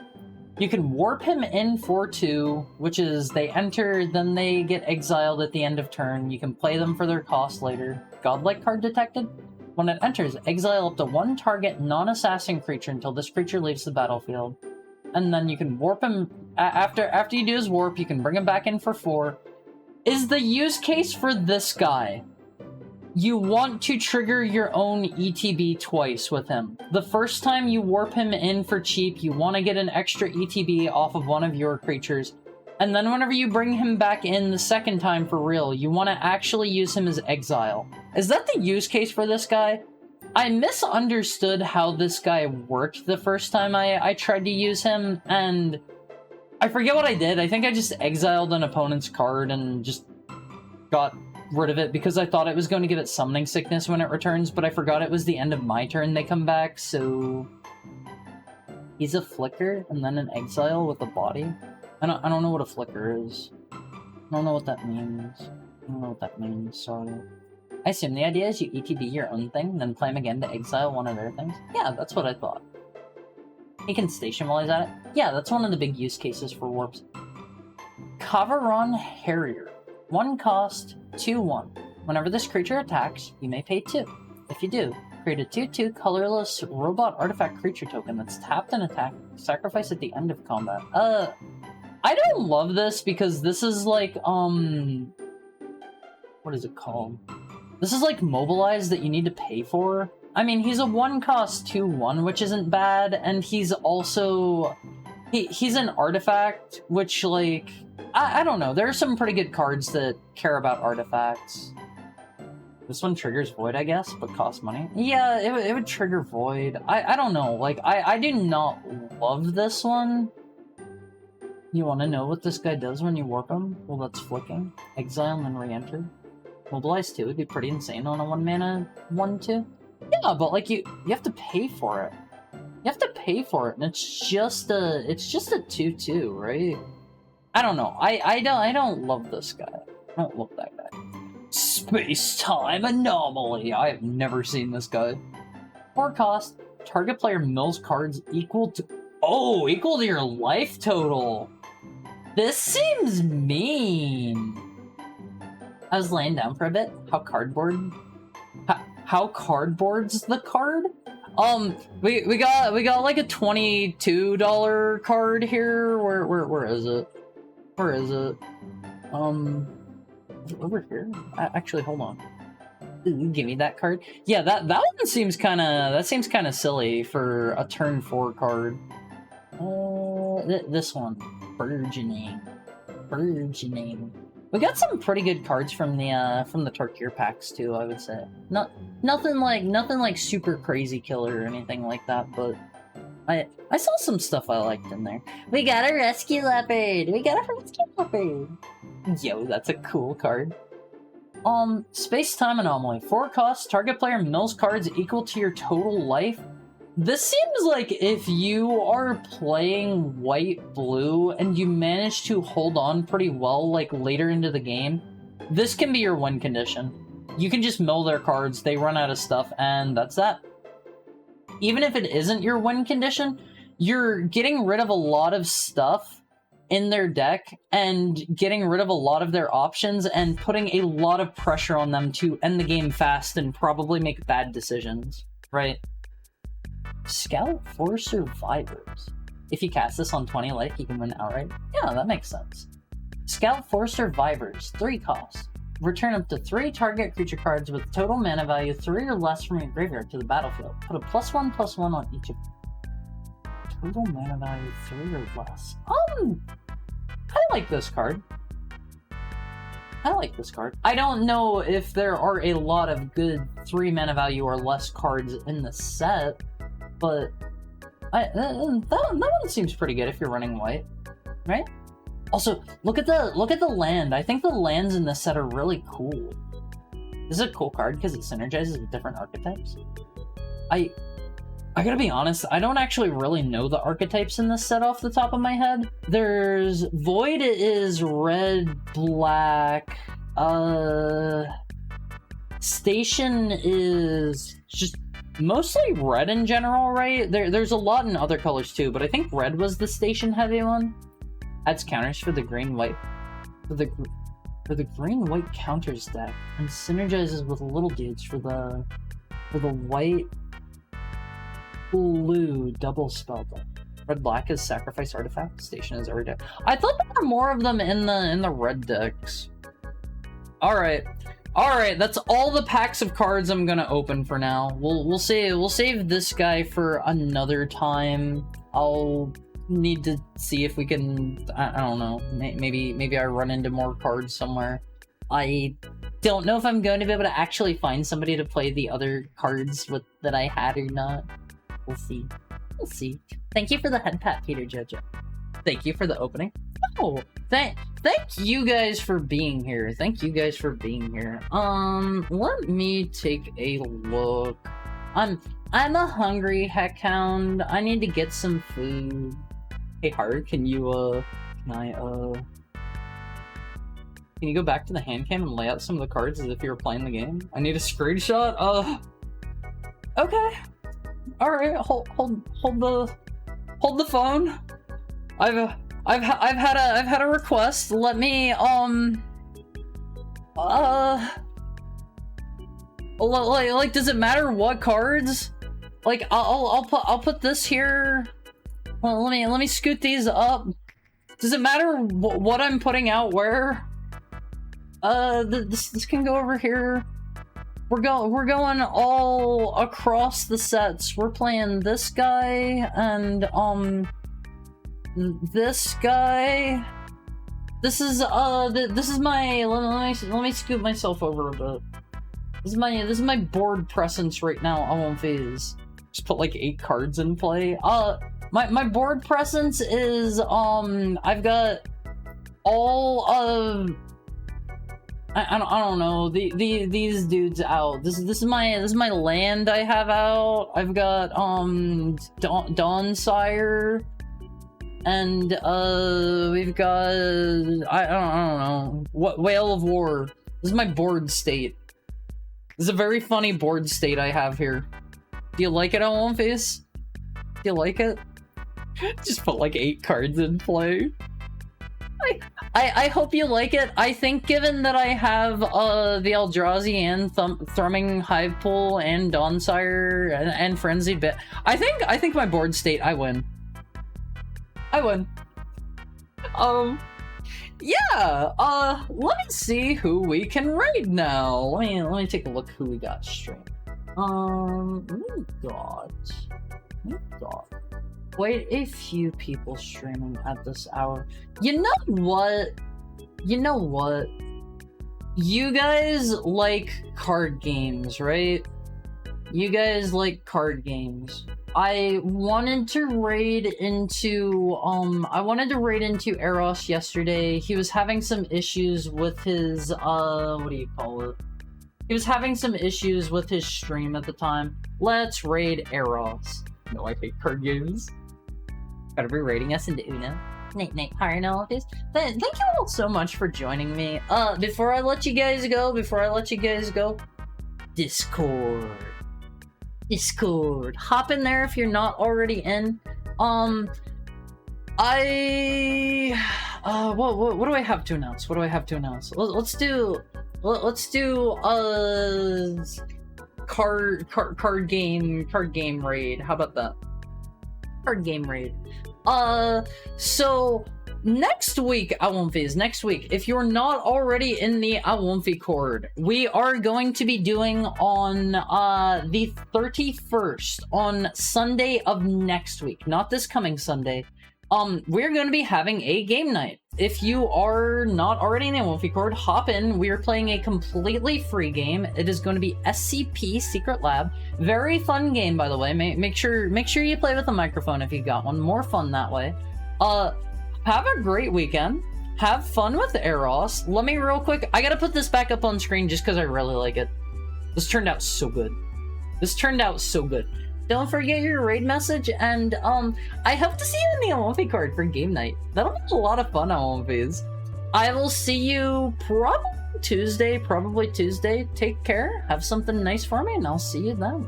Bye, Olympics. Thank you for hanging out.